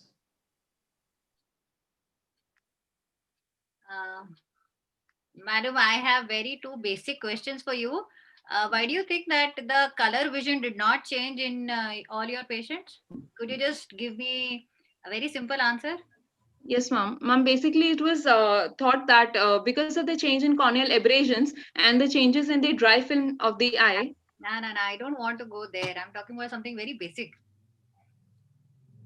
The test that you used was Ishihara. Ishihara. Ishihara is grossly used for? Red-green deficiency. Red-green deficiency. See, color blindness She can be has of two seen types, congenital and acquired. Do you think a 100 hue test would have been a better color vision test in your case? Yes, ma'am, it would have been a better test. Just a suggestion. And second, there is only one aberration that cannot be corrected by any, I mean, even including wavefront analysis. If you could just let me know, what is that one aberration? Spherical aberration. It is the only aberration. And no, madam, that is not spherical aberration. That is chromatic aberration. It was a nice presentation. Thank you. Thank you.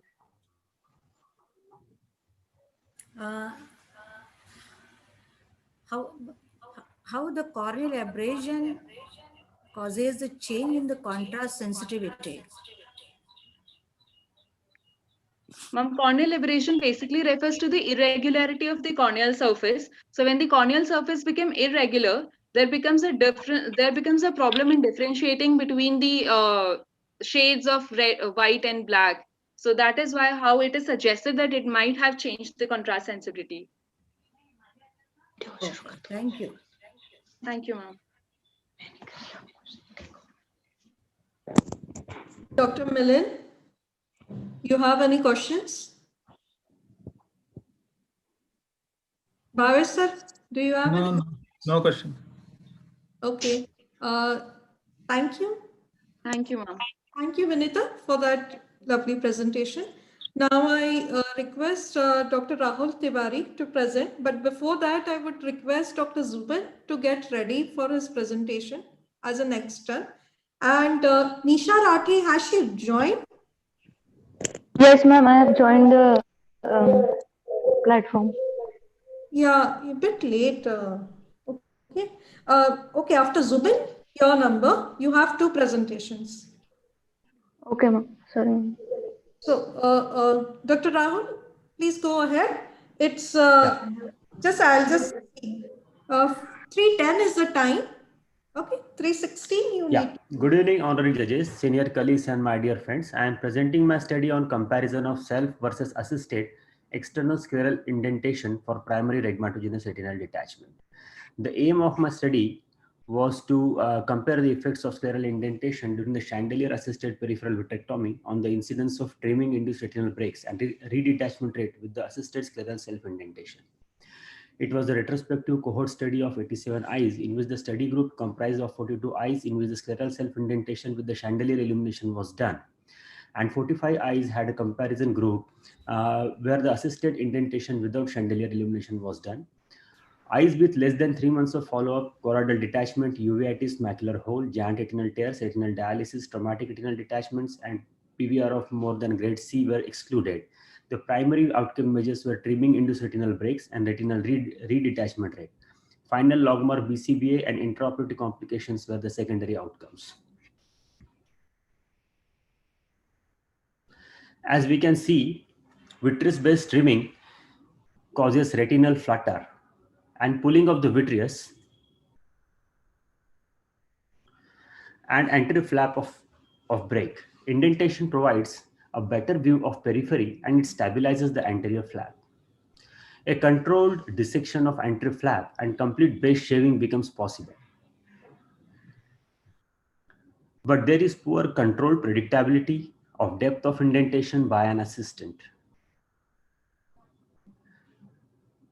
which may lead to the inadequate base trimming and iatrogenic hole formations.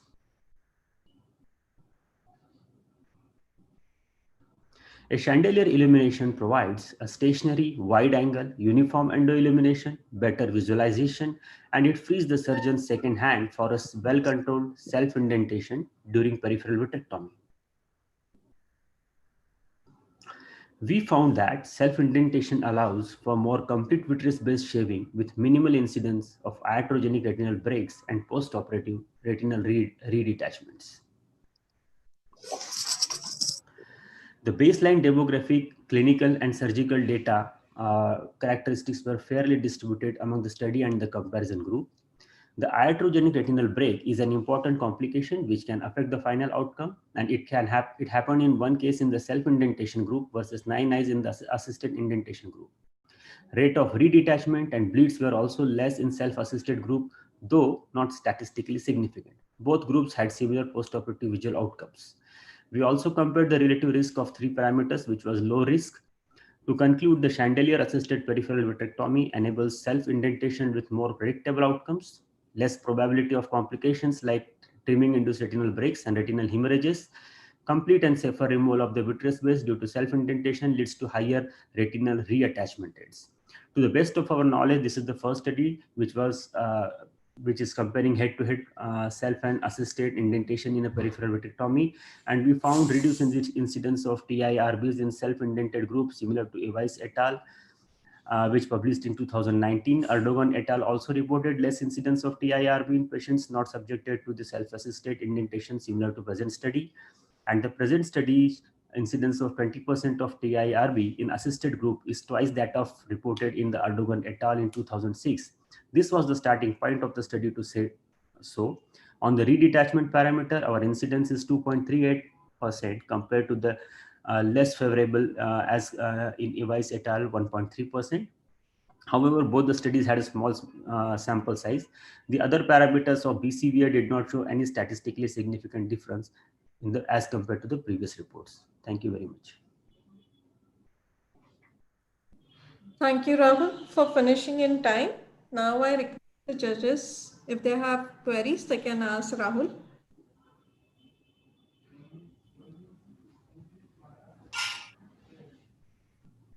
Yeah, in the meanwhile, Rahul can stop sharing the screen. Oh, yeah.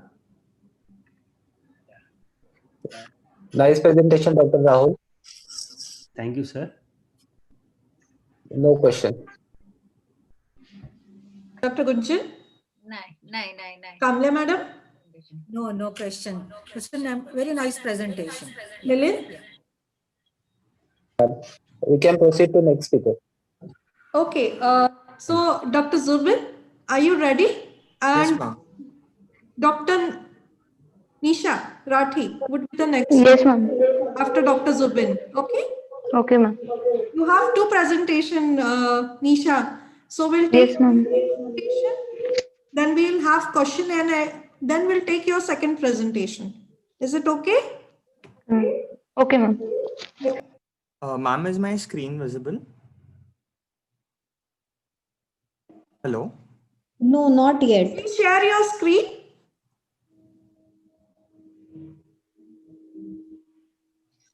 चम्मच कहाँ गई?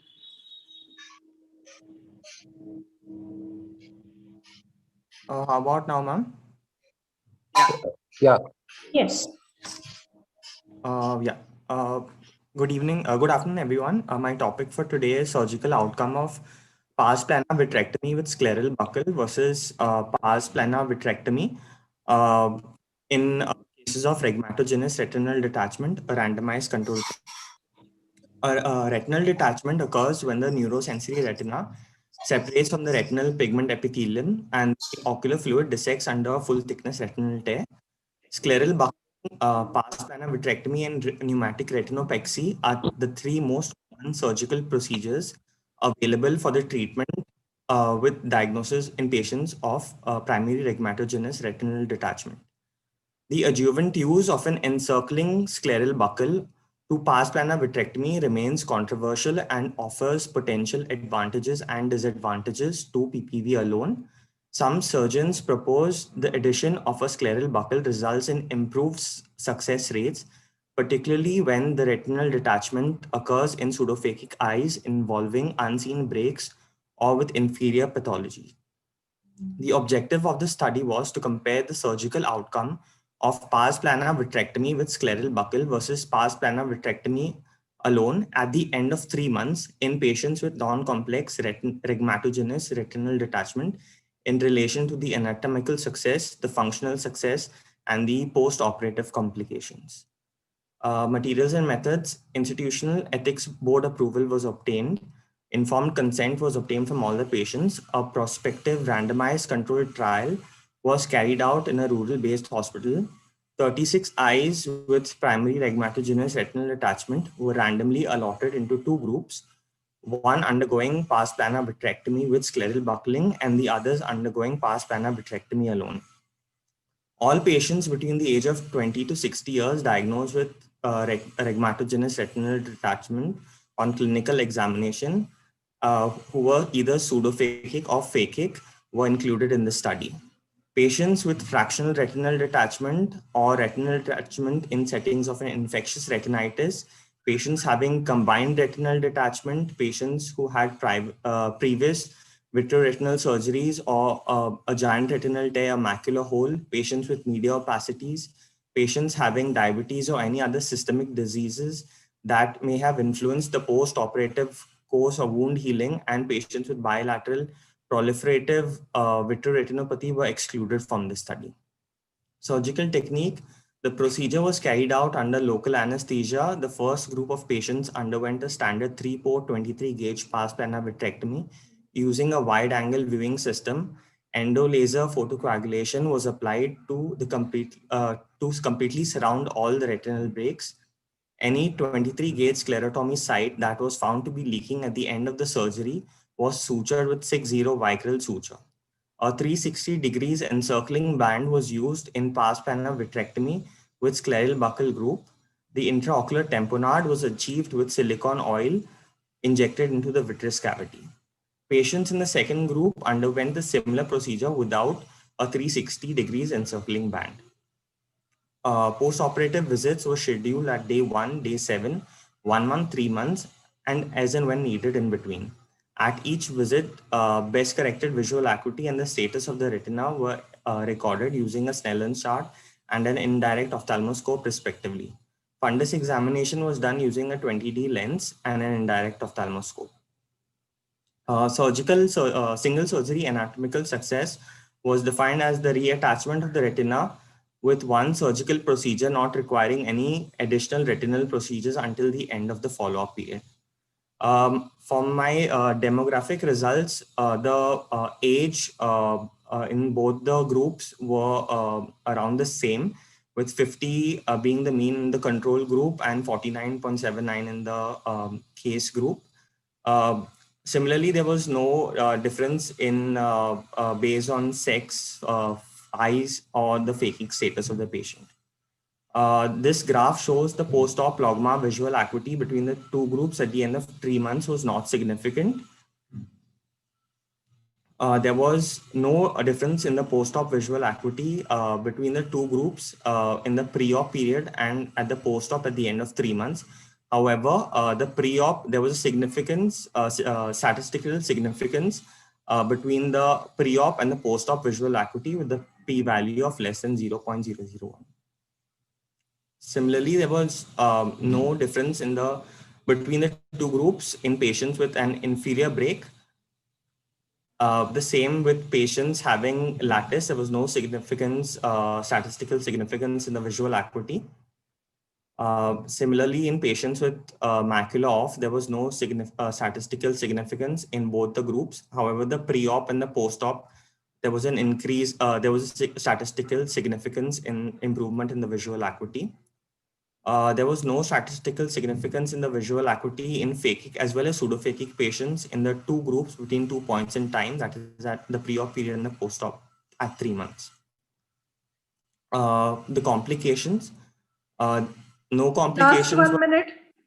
Yeah, no complications were encountered during the first 1 month. However, at both the groups encountered one case of retinal detachment at the end of 3 months. Hence, the single surgery anatomical success in both the groups were 94.1% and 94.7% respectively. The study concluded that the reattachment rate and the final visual acuity were similar in both groups when comparing pars plana vitrectomy with scleral buccal versus pars plana vitrectomy in the repair of primary non-complex rhegmatogenous retinal detachment. These are my references. Thank you. Thank you. Thank you for finishing in time. Now the house is open for discussion. Hello, Zubin. Nice presentation. Good afternoon. Thank you, sir. Good afternoon. Which PPV was done? which gauge? Sir, 23 gauge for all the patients. All the patient. Okay, so you recommended that no scleral buckling was required in 23 gauge. So we had similar results in both the groups, sir. Means it is additional what and what is the most prevalent PVR in your case study? Sorry, sir. Grade of PVR, most prevalent grade of PVR. So PVR was an exclusion criteria, sir. We didn't take patients with PVR in the study. All patients were fresh rheumatogenic RT. Fresh retinal detachment between 20 to 60 years. Okay. Without any media opacity or PVR. Is there any difference between younger patient and older patient in your study? For a single surgical attachment. Hello? Hello? So I'm sorry, I didn't get your question, sir. How was your result when you compare it in younger patient and older patient? Have you compared? So the findings, so we didn't compare the findings in younger versus older patients, sir. Okay. We just took a mean age group between 20 to 60 years because of pediatric retinal detachment and the geriatric population differ. We took a mean age group between 20 to 60 years and most of our patients were between the age group of 40 to 50 years. Okay. Thank you. Thank you. I have a question for you. Yes, ma'am. See, you have done the local or the 360? Ma'am, 360 encircling band, ma'am. No segmental. All the patients? Yes, ma'am. In the case group. So, I mean, the visual results are same in both the groups? Yes, ma'am. At the end of 3 months.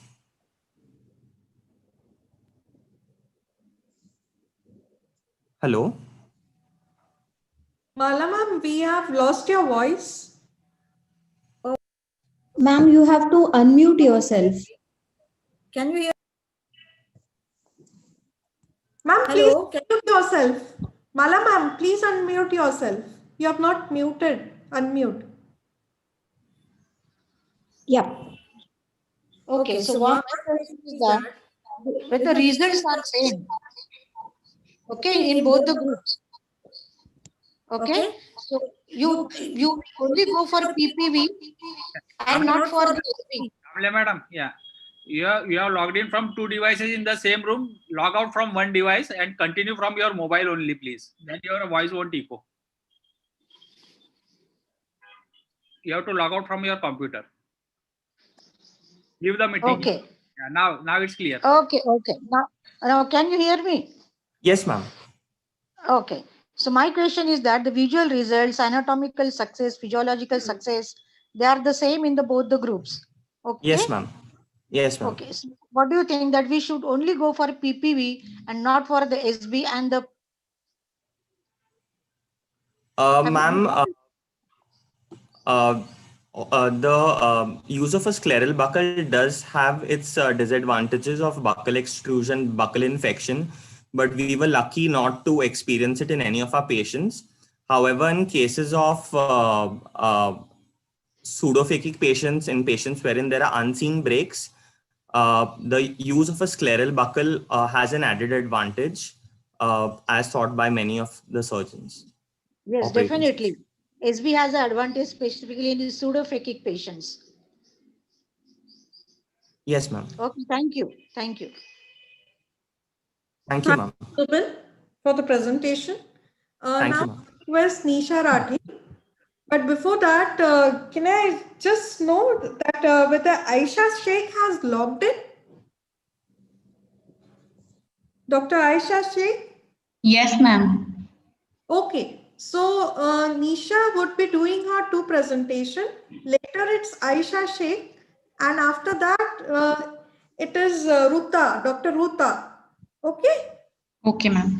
And Dr. Nisha, please share your screen. Yes, ma'am. Good afternoon, ma'am. Yeah, just put it on full screen. Yes, ma'am. The the wine glass down. Yes. So it's 5:28. Dr. Nisha, you have 6 minutes. Yes, ma'am. Yes, ma'am. 3:28. By mistake, I said 15:28 it is. Yes, ma'am. Good afternoon, one and all. I first of all thank viewers for providing me an opportunity to present my topic. My topic is corneal topographic pattern in myopic eyes. Anterior corneal surface form important element which determines optical performance of the eye and outcome of refractive surgeries. Basic test which is used to study anterior corneal surface is a Placido disc which consists of dark and white light rings with convex lens in the center for visualization of its reflection on the cornea. Minification of the Myers represents stiffening, whereas flattening is represented by magnification of Myers. Irregular astigmatism is represented by irregularities in the Meyer pattern. Corneal cylindrical pattern is represented by elliptical Myers, and keratoconus is represented by pear-shaped Myers. 158 eyes of 79 myopic patients in the age group of 20 to 40 years were examined. Corneal topographer was used for mapping the surface of the cornea. It measured the curvature of the cornea and produced topographical image. Placido disc is incorporated in the computerized corneal topography machine, which provide color-coded maps and standardized scales. Corneal topographic patterns, which help to determine whether a cornea is normal or represent a subtle early disease in order to decide whether a patient is suitable candidate for LASIK. This is Rabinovitz classification for normal topographic pattern, where image A shows round pattern, B shows oval pattern, C is superior stiffening, D is inferior stiffening, E is irregular pattern, F is symmetrical boat eye, and G is symmetrical boat eye with skewed axis, H is asymmetrical boat eye with inferior stiffening, I is asymmetrical boat eye with superior stiffening, and J is asymmetrical boat eye with skewed axis. In my study, I found out that asymmetrical bow tie with inferior stiffening was seen in 28.48% of the patients, whereas symmetrical bow tie was seen in 25.94 patients. Asymmetrical bow tie with superior stiffening was seen in 24.05 patients, and superior and inferior stiffening was seen in 8.22%, 4.43%. The least seen was symmetrical bow tie with skewed radial axis, which was 0.63%. Distribution of various topographic pattern in myopic eyes in my study, where 28% was the maximum symmetrical bow tie with inferior stiffening. This is the image of the documents which I had taken out, where we showed standard palette auto scale, which changes every 0.5 diopter. We can see steep K, flat K, astigmatism, and other corneal curvature values like Q, C, corneal irregularity measurement, total keratometric value, pupil diameter, and rest of the thing. Where corneal astigmatism decides the pattern of the corneal curvature, which will be seen in my case. As provided by Rabinovitz, it is a database on video keratography pattern on the normal curvature, providing 10 topographic patterns, which was taken as standard of classification in my study. Kim and his colleague in 2003, they studied 200 normal cornea in 100 corneal adult with spherical equivalence between -16 to +2 diopter, and concluded that symmetrical and asymmetric bow tie were the most common topographic patterns seen. In Bogan and his co-worker, in 1990 evaluated 399 normal corneas in 212 subjects with mean spherical equivalence of +5 to -8 diopter and he grouped corneal topographic pattern into round, oval, symmetrical, and asymmetric bow tie and irregular pattern, where asymmetric bow tie 32.1% was the most common. So I conclude that symmetrical and asymmetrical bow tie, they are the most common topographic pattern which is seen in myopic eyes. These are my references. Thank you. Very nice. Thank you. Nicely presented, Dr. Varda? Nisha. Yeah, well in time. Yeah, please continue, Varda. So I request judges to ask questions to Dr. Nisha. Dr. Nisha, congratulations. It was a very nice presentation. Thank you, ma'am. The references that you have given me are from 1990, 2003, and the Rabinowitz study, carried out by Rabinowitz et al. In 2006. And you are presenting now in 2020, as good as 15 years. Yes, ma'am. Do you think you could have added Yes, something ma'am. more to only topographic outcome in myopic eyes, because you're using a machine as good as Zeiss Atlas? You think you could Yes, have ma'am. added on the Q value, or perhaps the inter-eye asymmetry symmetry, or perhaps touched upon the wavefront analysis? I think that is what I was actually looking forward to in your study. Ma'am, actually, distribution of corneal topographic pattern in a particular area, like the person has done in Korean population, is limited with us. So I wanted to study the topographic pattern in India. So I just wanted to find out. Yeah, there must be several studies, several such similar studies. What I mean to say is, you've done a good study, but then I maybe wanted something more out of this study than what I Additional. already know. Okay.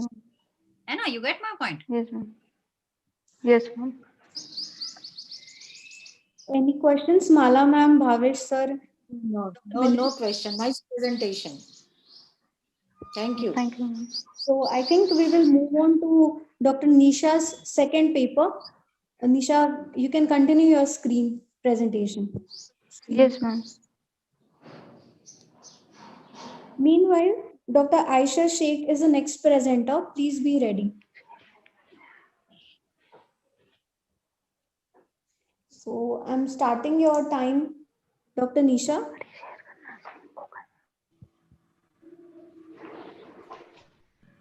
Please share your screen. Ma'am,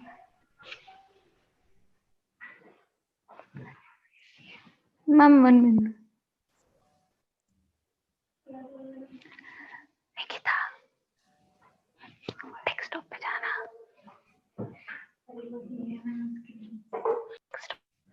Okay, Dr. Aisha, you're ready? Dr. Aisha Sheikh, have you joined? Yes, ma'am. After that, Dr. Ruta. Yes, ma'am.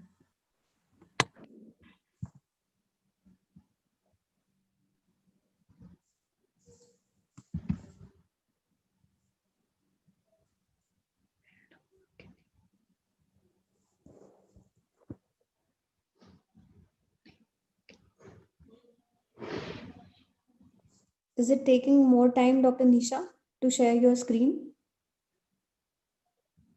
Yeah, I've started.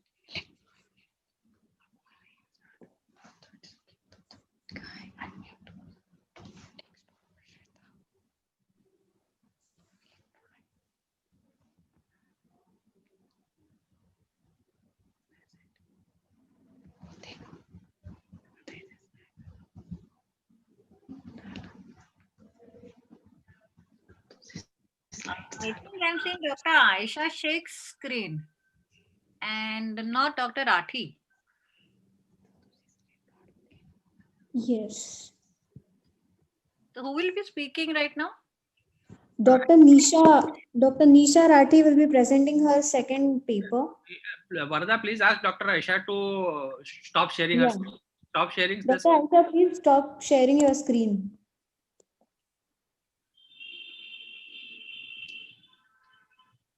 Ayesha, हाय पकड. आयशा उधर आहे. ती तिचं screen नाही करत आहे. Dr. Aisha, stop sharing your screen, please. Please stop sharing your screen.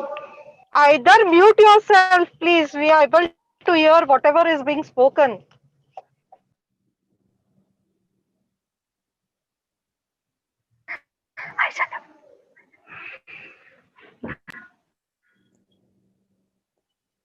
Speakers, please be at your screen. Now, Doctor, please ask Dr. Nisha. Yeah. Yeah, Dr. Nisha Rathi, Yes, ma'am. please. Screen. Go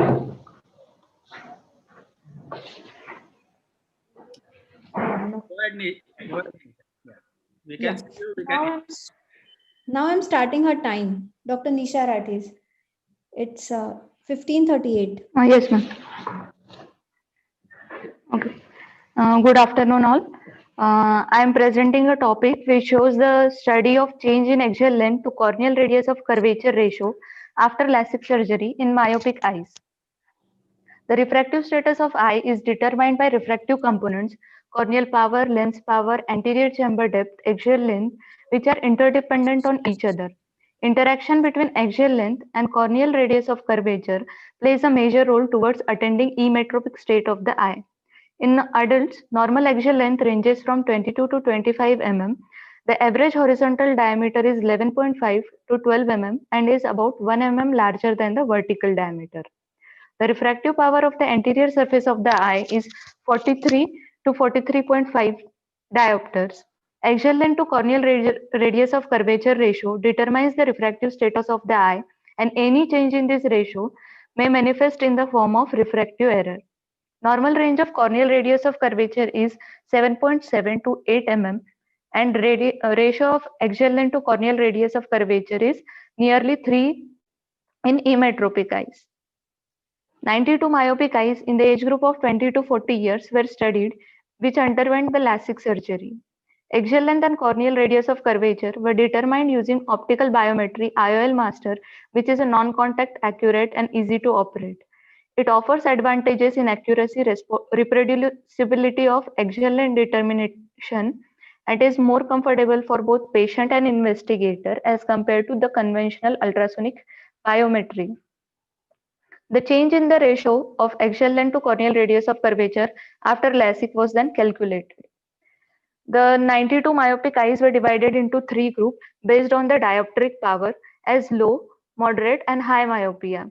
15 eyes were in the group of low myopia, 54 eyes were seen in the group of moderate, and 23 eyes were found in the group of high myopia. In pre and post operative LASIK, the groups were divided and pre and post operative LASIK values were studied. The mean axial length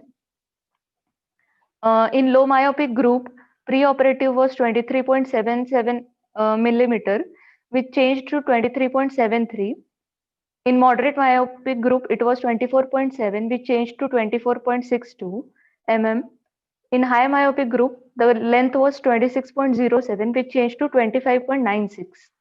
The corneal radius of curvature preoperatively in low myopic group was 7.58, changing to 7.88, which was a significant change seen in all the 3 groups of low, moderate, and high myopia, which was 7.62, changing to 8.14 in moderate myopia and 7.72 to 8.86 in high myopia, which led to significant change in the ratio of axial length to corneal radius of curvature, which was 3.14 in low myope, changing to 3.01, and which was 3.24 in moderate myopia, changing to 3.02, and in high myope it was 3.38, which changed to 2.93.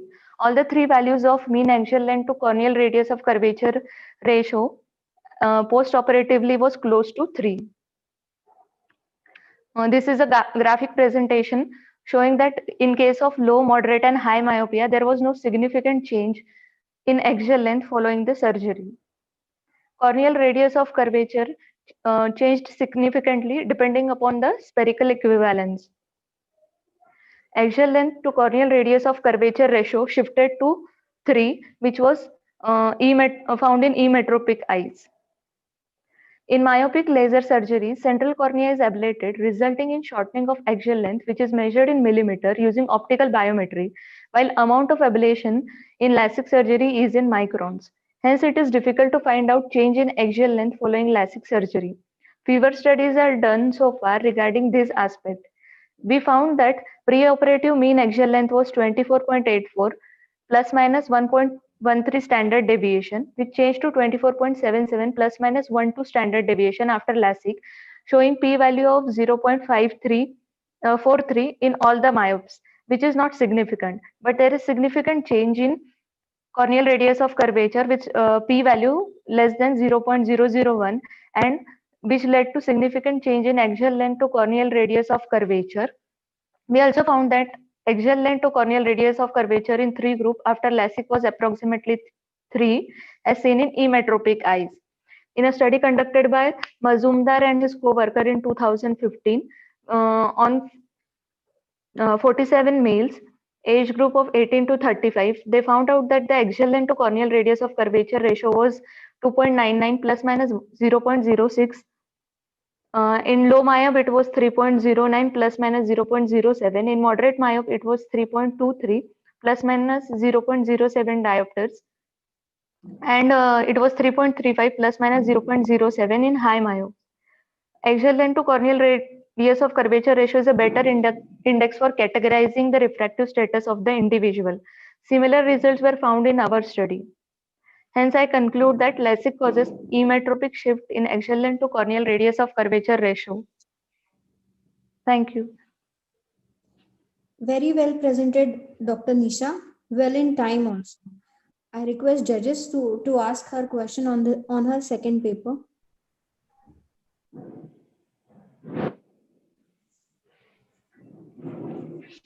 Dr. Gulzar. A very nice presentation, Dr. Dati. There is only one point that I would like to mention. Whenever you specify any machine, I did not see a disclaimer. That is required. Yeah, ma'am. Financial disclosure Okay. and the second slide is always and always required, madam. And whenever you use the name of a machine, you have to write the name of the company and the manufacturer. I mean, the manufacturing details as well. Yes, ma'am. One thing, was there any cutoff for the astigmatism, the amount of astigmatism that you found in these patients? Any cutoff? Say I mean, maybe more than plus minus 2, plus minus 3 were not included, or were they included? I could not find any comment on the No, ma'am. And secondly, what kind of LASIK was done? Ma'am, it was microkeratom flap LASIK was being done. Okay. And the astigmatism? Astigmatism, as such, we included up to plus minus 2 to 3 only. Madam, that has to be mentioned in, I mean, in your study. Yes, ma'am. No more questions from my side. Mala ma'am? No questions. Bhavesh sir, Milind sir? No, madam. So then we will move on to our next presenter, Dr. Aisha Sheikh. Please share your screen. Dr. Aisha? Yes, ma'am. Unmute किया कि तुमने किया? So I'm starting your time now. It's 15:46. Okay. Ma'am, this is Aisha Sheikh from Department of Ophthalmology from MGIMS Sevagram. So I'll be presenting a case report of removal of iron particle from posterior segment using electromagnet. So iron and copper are two of the commonest foreign bodies found, and both undergo electrolytic dissociation and are widely deposited throughout the eye, causing toxic and degenerative changes. The foreign body releases ferrous ions and saturates the binding apoferritin molecules. Thus, excess of free unbound ferrous ion interfere with specific vital intracellular electron transport system and thus causes optic atrophy. The typical slideshow mode, madam. Yeah. Make your presentation on full screen. The typical sequel to the presence of an iron foreign body is sidrosis bulbi. In addition to other changes which can be seen, there are changes which can be seen. These include no apparent reaction due to complete encapsulation. A piece of encapsulated foreign body may shift its location after several years, causing violent inflammation.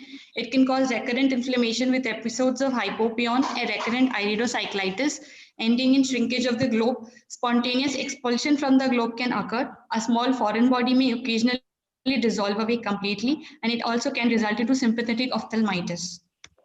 Dr. Aisha, can you make your Slideshow, screen yeah. Put it on full slideshow. screen? Put it on slideshow, Aisha. Yeah. Put it on slideshow from here.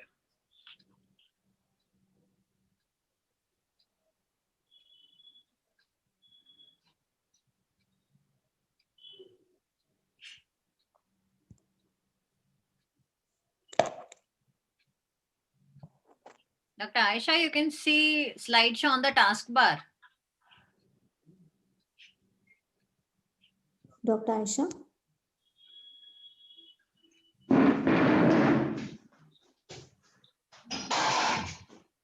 Dr. Aisha, are you there? Yes, ma'am. Yeah, try to make it screen. You have to, Dr. Aisha, first you have to go at the top bar, yellow bar, enable editing. Go to enable editing at the top yellow bar. Okay. Enable editing, yeah.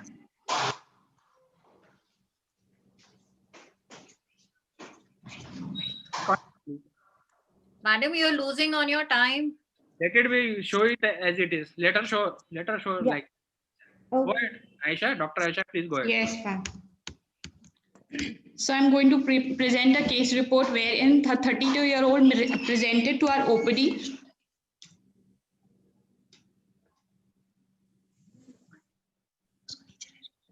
Wherein a 32-year-old young male laborer by occupation presented to our OPD with painful sudden loss of vision in left eye while he was hammering a chisel 3 hours before our presentation. On examination, it was found that vision in the left eye was hand movement close to face with projection of rays accurate in all the quadrants. In the lid, there was edema over upper and lower lid. In conjunctiva, we found there was conjunctival congestion as well as circumciliary congestion. In the cornea, there was full thickness corneal tear present at 2 o'clock, approximately 3 millimeter in length at 2 o'clock.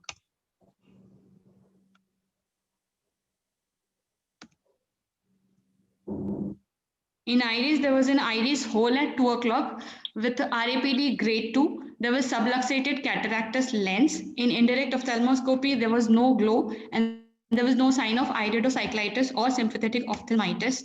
So we, as the history clearly reflected, to be of a retained intraocular foreign body, since there was wound of entry through cornea followed by a hole in iris. Patient was advised X-ray orbit, which showed well-defined radio-opaque focus measuring about 3 millimeter in the anterior inferior aspect. So patient was also asked to undergo USG B scan, in which there was just vitreous hemorrhage.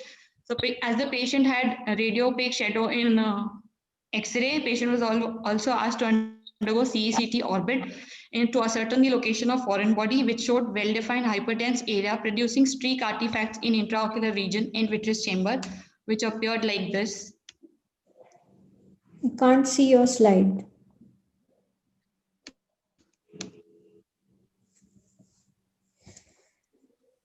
Madam, I cannot see anything.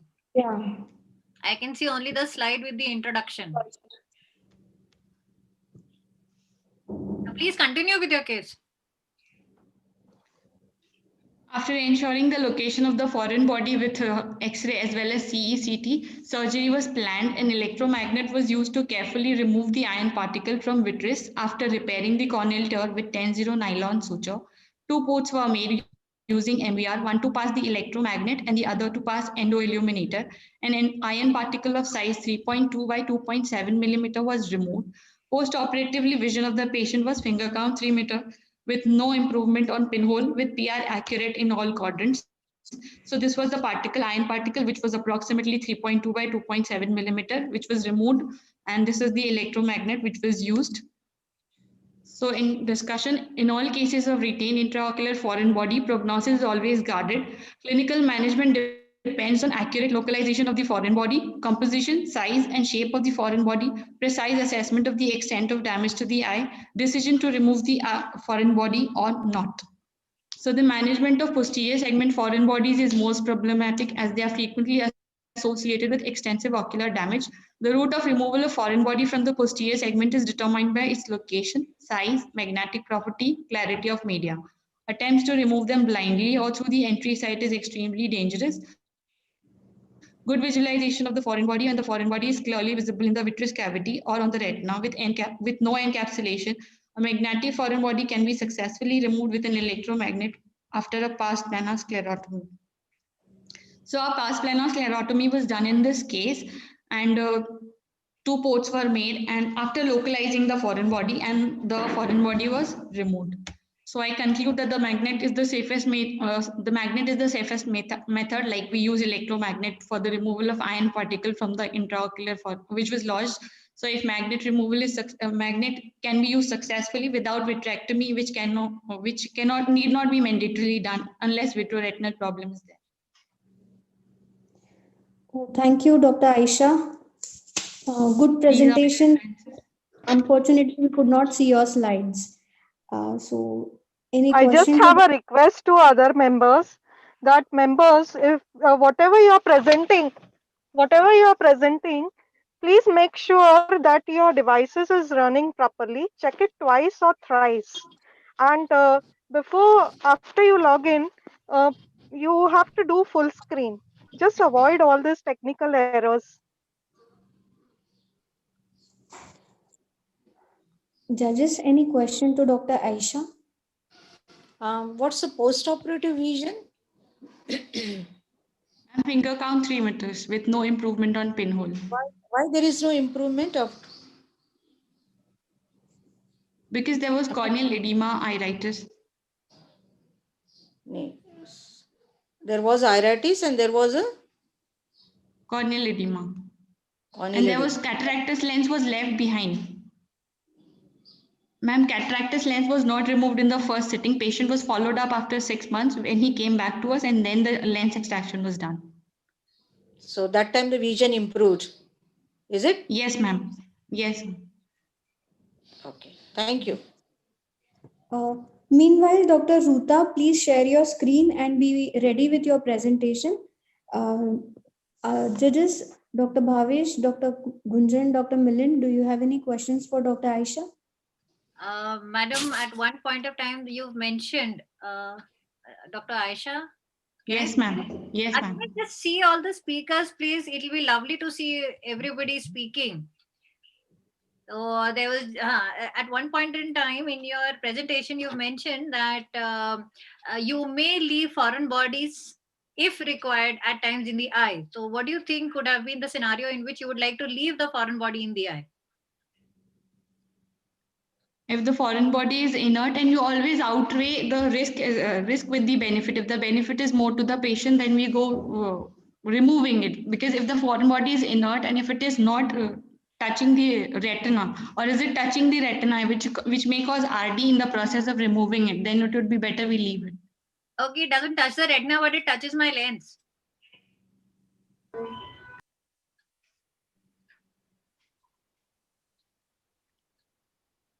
Dr. Aisha, I think I've lost you. No, ma'am. Just think about it. But Baki, it was a nice presentation. And as I said, I would just like to see all the speakers, please. Please do not stop your video transmission. Yes, ma'am. Thank you. Any Thank you, question, ma'am. Dr. Bhavesh and Dr. Milind? No question. Okay. Okay. After Dr. Ruta, there is Dr. Nikunj Dande's presentation. Is he online?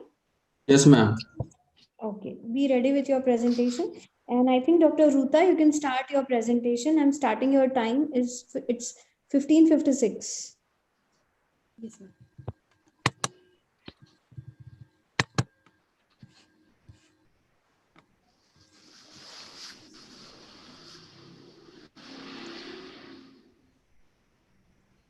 Dr. Ruta? Yes, ma'am. Yeah, please start.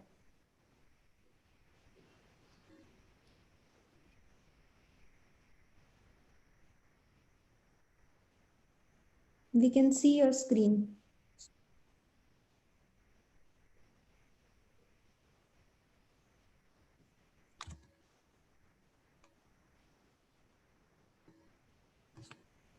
Dr. Ruta, you have to speak something about the slide.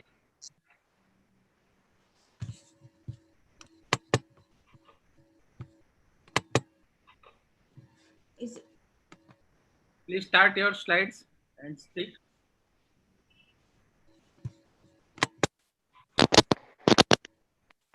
We can see your slides, Dr. Ruta.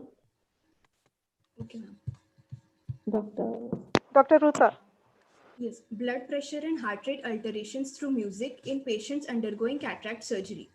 Cataract extraction surgery has seen a revolutionary change in the past century. The goal of every surgeon is to prevent complications and provide comfort to the patient as much as possible.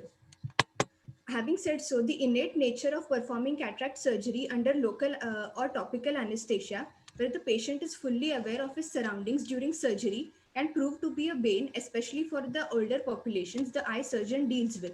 Even minor surgical procedures can produce anxiety in anticipation of events that will be unfamiliar, uncomfortable, or have undesirable results in patients.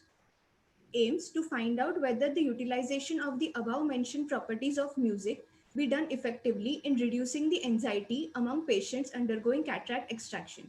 To find out whether the type of anesthesia used will affect the anxiety levels of patient undergoing cataract surgery while listening to music. In this prospective observational study, 300 patients diagnosed with senile cataract were selected according to inclusion and exclusion criteria. Patients falling in the age group of 40 to 80 years were included. Patients with diabetes mellitus, uncontrolled hypertension, and other comorbid conditions such as chronic renal failure, history of stroke, recent myocardial infarction, psychiatric condition in the patient, and deaf patients were excluded from the study, along with patients not giving consent. Patients were divided in three groups: the music intervention group with topical anesthesia, group A, the music intervention group with local anesthesia, group B, and a control group, group C. All surgeries were performed by a single surgeon in a duration of 6 months. Along with the routine preoperative investigations, blood pressure and heart rates of all patients were measured and noted down by a single examiner before surgery. Both the music intervention groups were made to listen to classical sitar music during surgery. Phacoemulsification surgery under local anesthesia was performed in all patients, except in the topical music intervention group where topical anesthesia was used. Blood pressure and heart rate were measured. These are the gender-wise distribution and mean age in three groups. This is the assessment of clinical parameters in three groups. Discussion, our study proved that there was a statistically significant effect of music in normalizing the heart rate and blood pressure. The groups that listened to music showed decrease in blood pressure and heart rate, whereas the group which did not listen to music showed an increase in both the parameters. The group which underwent cataract extraction under topical anesthesia showed more marked stabilizing of blood pressure and heart rates compared to the group undergoing surgery under local anesthesia. No significant effect of gender and age on the clinical parameters was established. Studies have proven that the clinically measurable influence of music on factors such as arterial blood pressure is related to molecular changes regarding opiates and cytokine processes.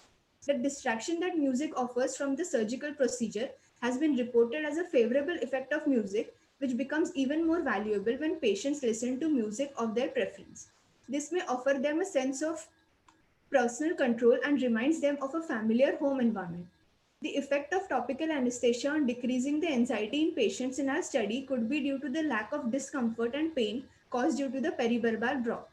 Also, our study also has a number of limitations.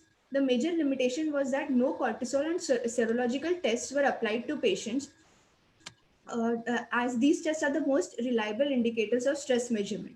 Another limitation was the generalizability of our findings, which is limited by the relatively small sample size.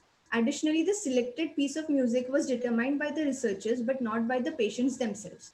Of course, there may be other salient features that may influence stress and may not have been considered in this study. These findings add to the many studies on the benefits of music during surgery, and that could potentially form part of the foundation for the development of specific interventions for preoperative stress management. Health professionals may be educated appropriately in order to address stress reduction through music for their patients and train them accordingly. Especially in countries with limited resources and substantial decreases in the health budget, such as India, every intervention with cost saving potential is not only welcome but also necessary. According to the present findings, we may conclude that music has a stabilizing effect on the blood pressure and heart rates of patients undergoing cataract surgery. Music may be promising for patients who experience preoperative stress and has the potential to reduce blood pressure. These are my references. Thank you.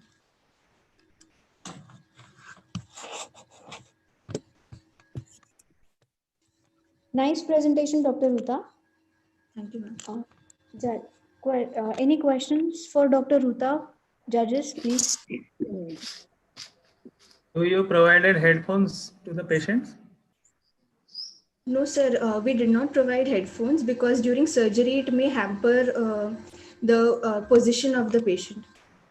Then how you can avoid the surrounding noises? OT.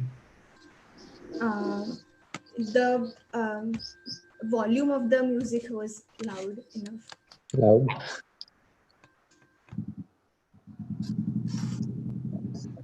Vani, why did you choose that classical sitar music? Why not the music according to the choice of the patients?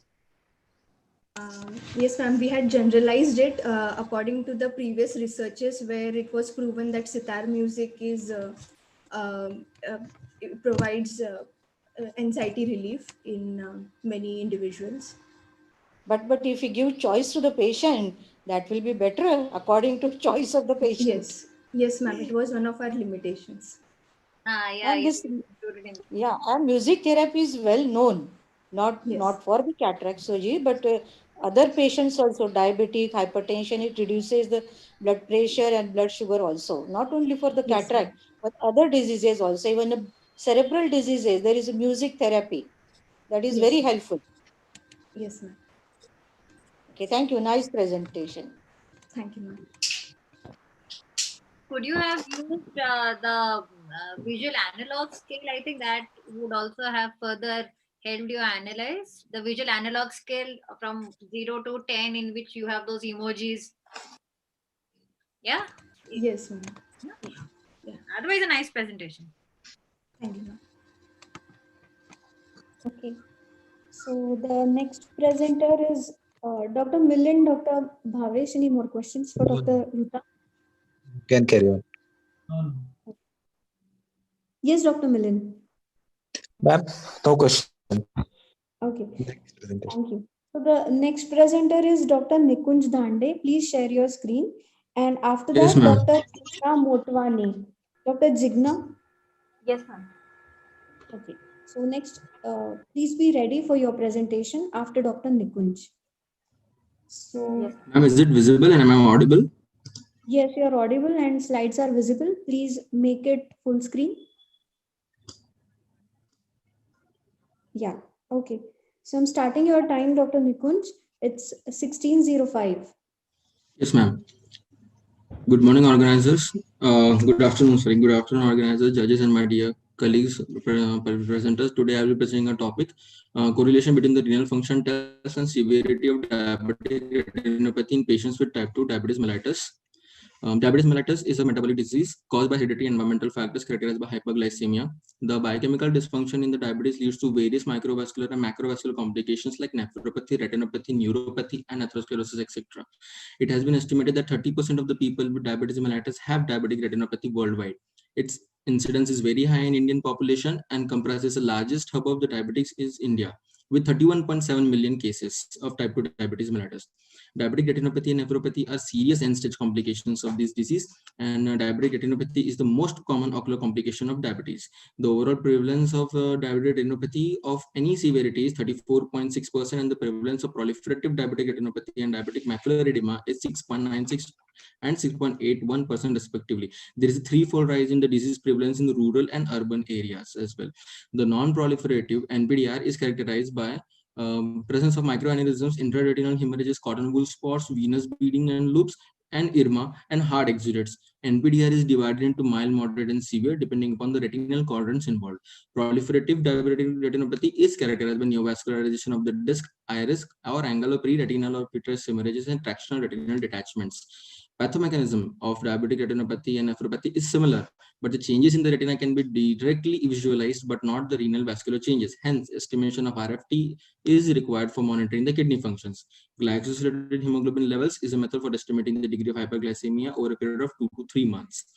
In this study, every patient was included, taking in consideration the inclusion and exclusion criteria in the coming to the Department of Ophthalmology, which is a tertiary healthcare hospital, ABBRH, and all the patients were examined by an vitreoretinal specialist. This was a cross-sectional study, and 75 patients were included who were already diagnosed with type 2 diabetes mellitus. The study adheres to the tenets of Declaration of Helsinki, and it has been approved by an institutional ethical committee. Written consent was taken from each patient. The aim of the study was to find out the correlation between the levels of HbA1c renal function test with the severity of diabetic retinopathy in patients with type 2 diabetes mellitus. Objective is to evaluate and compare serum creatinine levels in different stages of diabetic retinopathy, to evaluate and compare blood urea nitrogen levels in different stages of diabetic retinopathy, and to evaluate and compare HbA1c levels in different stages of diabetic retinopathy. Data analysis was done by mentioning every data in a Microsoft Excel spreadsheet using a formula, using a one-way ANOVA test, and software used was SPSS 24.0 version, and the level of significance p-value was considered as less than 0.05. Inclusion criteria are patients diagnosed with type 2 diabetes mellitus having no other systemic illnesses, and age group was 30 to 90 years. Exclusion criteria were ocular comorbidities like glaucoma and other retinal pathologies, ocular trauma, systemic illnesses affecting retina like hypertensive retinopathy, cataract with pseudoexfoliation of posterior synechies, any other kidney disease, and patients who were not willing to give consent. Data collection and tools and process. All the patients underwent detailed fundus examination with indirect ophthalmoscopy and slit lamp biomicroscopy by Volk double aspheric plus 90D lens by vitreoretinal specialist, and staging of the diabetic retinopathy was determined based on diabetic retinopathy study. Laboratory tests were done, which were we included blood urine nitrogen, serum creatinine level, and HbA1c. The graph 1 shows correlation of serum creatinine. Graph 2 shows correlations of the blood urine nitrogen, and graph 3 shows correlations of the HbA1c levels. Discussion. The patient with poor glycemic control are estimated by HbA1c levels of more than 8 are at high risk of developing diabetic nephropathy as well as retinopathy. DCCT shows 76% of the reduction in the rates of the development of any retinopathy, and 80% reduction in the progression of established retinopathy in patients with strict control of diabetes. Renal malfunction in diabetes is a risk factor for progression and deterioration of diabetic retinopathy.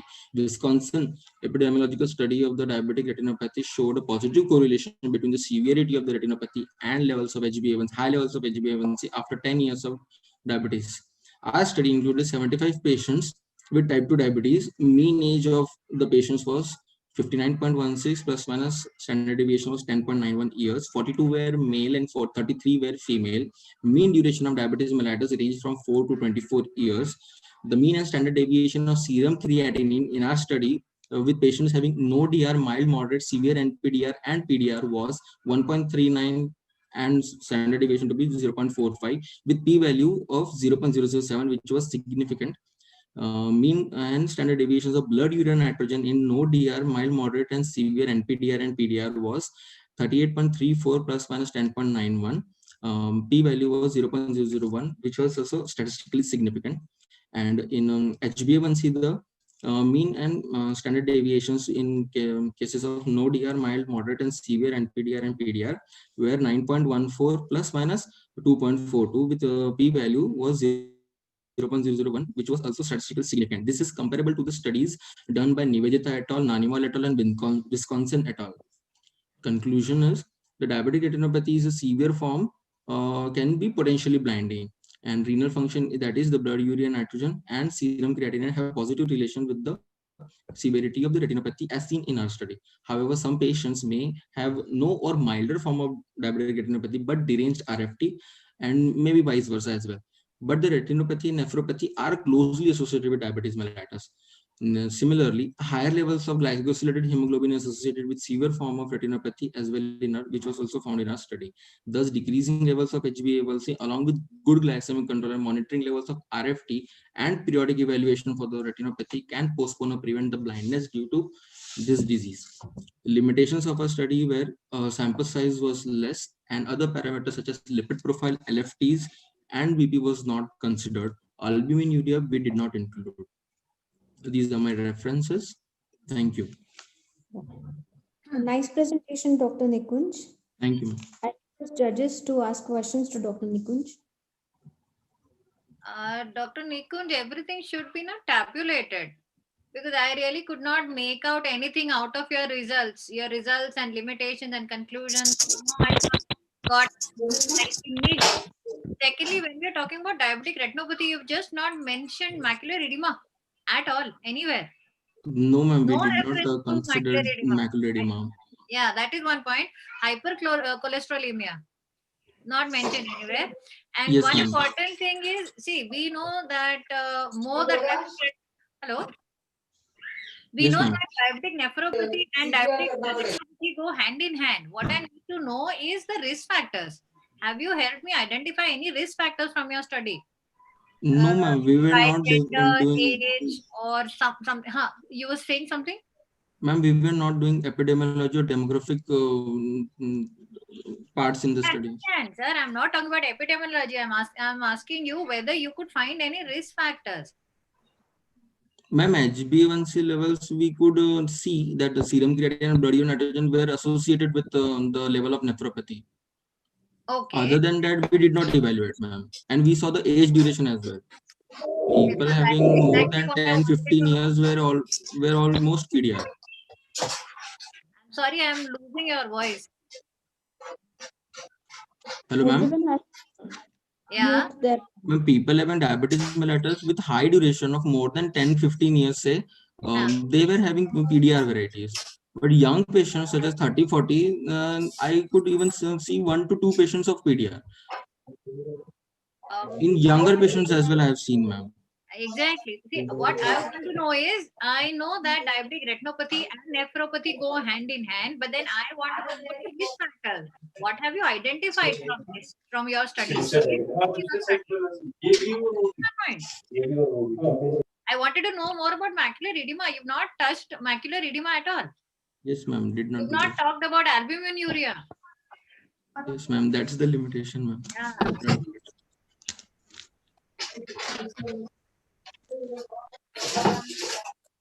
Any more questions to Dr. Nikunj? Ma'am, one question. Which renal function affects most? Which can predict the severity of deterioration of renal function and which can correlate with the diabetic retinopathy? That's this type of conclusion can be drawn from the study. So serum creatinine. So that we know that it tells us about the derangement of renal function, that it directly correlated with the diabetic retinopathy. Hello?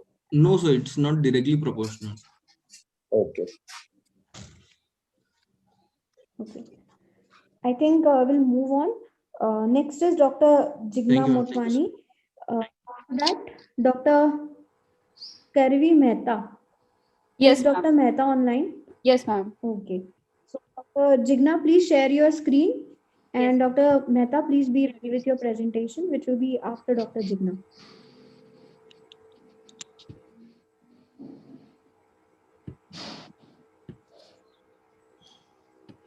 Dr. Jigna Motwani? Yep. Yes, ma'am. Is my screen visible? Yes, it is visible. And your audio is also. I'm starting your time now, 16:16. Yes, ma'am. Good afternoon, everyone, to my respected judges and my fellow participants. My topic today is the comparison of endothelial cell changes after cataract surgery, phaco emulsification versus manual small incision cataract surgery. The corneal endothelial cells are specialized, flattened mitochondria-rich cells that line the posterior surface. Can you be louder, please? Yes, ma'am. Hello, yes, ma'am. Is it better now, ma'am? Yeah. Okay. Thank you. The corneal endothelial cells are specialized flattened mitochondrial cells that line the posterior surface of the cornea and face the anterior chamber of the eye. The corneal endothelium governs fluid and solute transport across the posterior surface of the cornea and maintains the cornea in the slightly dehydrated state required for optical transparency. Morphological stability and functional integrity of the corneal endothelial cells are necessary to maintain long-term corneal transparency after cataract surgery. Endothelial cell loss and corneal decompensation after cataract surgery is well documented. The mean endothelial cell count in the normal adult cornea ranges from 2000 to 2500 cells per millimeter square, and it decreases with age. Previous cross-sectional studies have shown the normal attrition rate of corneal endothelial cells to be 0.3 to 0.5% per year. This is an image of the normal corneal endothelium as seen by the specular microscope. The aim of our study was to compare the morphological characters, that is cell density, coefficient of variation and standard deviation, and the functional characters, that is central corneal thickness, which are endothelial changes after phacoemulsification versus after small incision cataract surgery. The objectives were to study the amount of endothelial cell loss by specular microscopy in each of the two cataract surgeries, phacoemulsification and small incision cataract surgery, to compare the endothelial cell loss between these two surgeries, to assess the frequency of hexagonal cells of corneal endothelium pre and post-operatively in both the surgeries, to compare the resultant hexagonality after phacoemulsification versus after small incision cataract surgery, to assess the central corneal thickness pre and post cataract surgery in patients operated by phacoemulsification and small incision cataract surgery, and to compare the central corneal thickness between the two surgeries post-operatively. The materials and methods. The study is adhered to the tenets of Declaration of Helsinki, and it is approved by an institutional ethical committee of DMI MSU. Informed consent was obtained from all subjects after the nature and possible consequences of the study explained to them. All the procedures and surgery were conducted at the Department of Ophthalmology in Acharya Vinoba Bhave Rural Hospital, Savagi. This is a prospective comparative interventional study. Our sample size was 40 eyes of 40 patients with cataract operated by phacoemulsification and 40 eyes of 40 patients with cataract operated by small incision cataract surgery were studied. All patients with cataract visiting the ophthalmology department in our hospital during the study period and willing to participate in the study were eligible for inclusion. Patients with similar grades of cataract were enrolled in the study.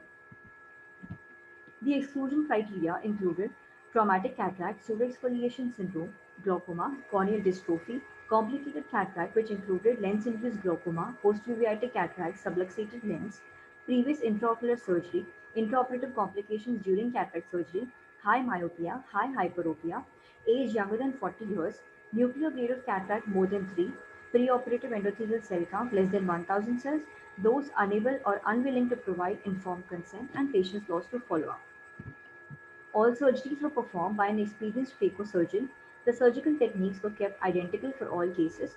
Phacoemulsification was performed by the direct chop technique, and small incision cataract surgery was done by the viscoexpression technique.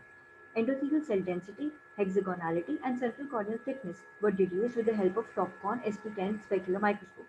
3 measurements were obtained for each patient, preoperatively within 7 days of surgery, postoperatively at 2 weeks, and 6 weeks follow-up after cataract surgery. All measurements were made by one person at a single clinical site.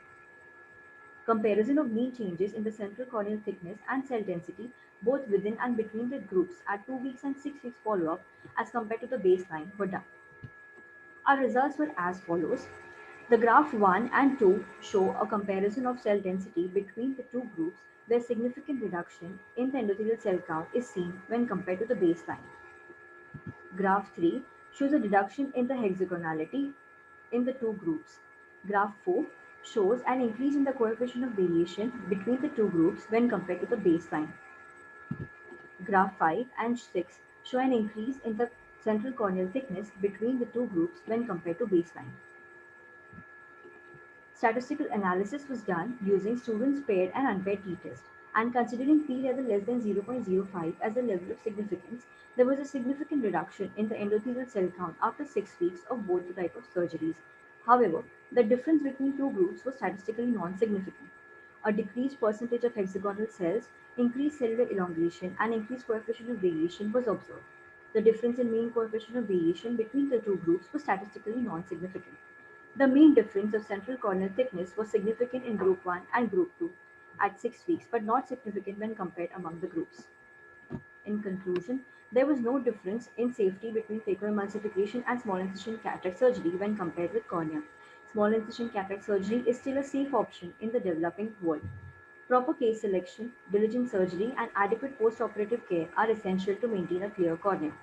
In India, where there is a cataract backlog, manual small incision cataract surgery with intraocular lens implantation promises to be a viable, cost-effective alternative to phacoemulsification.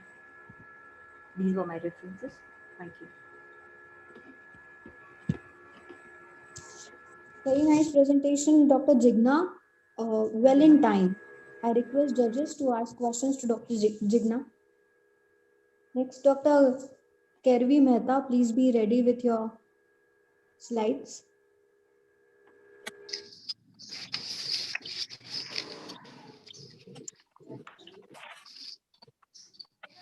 Mala ma'am, any questions to Dr. Jigna? No, no questions. Nice presentation. Huh? Thank you.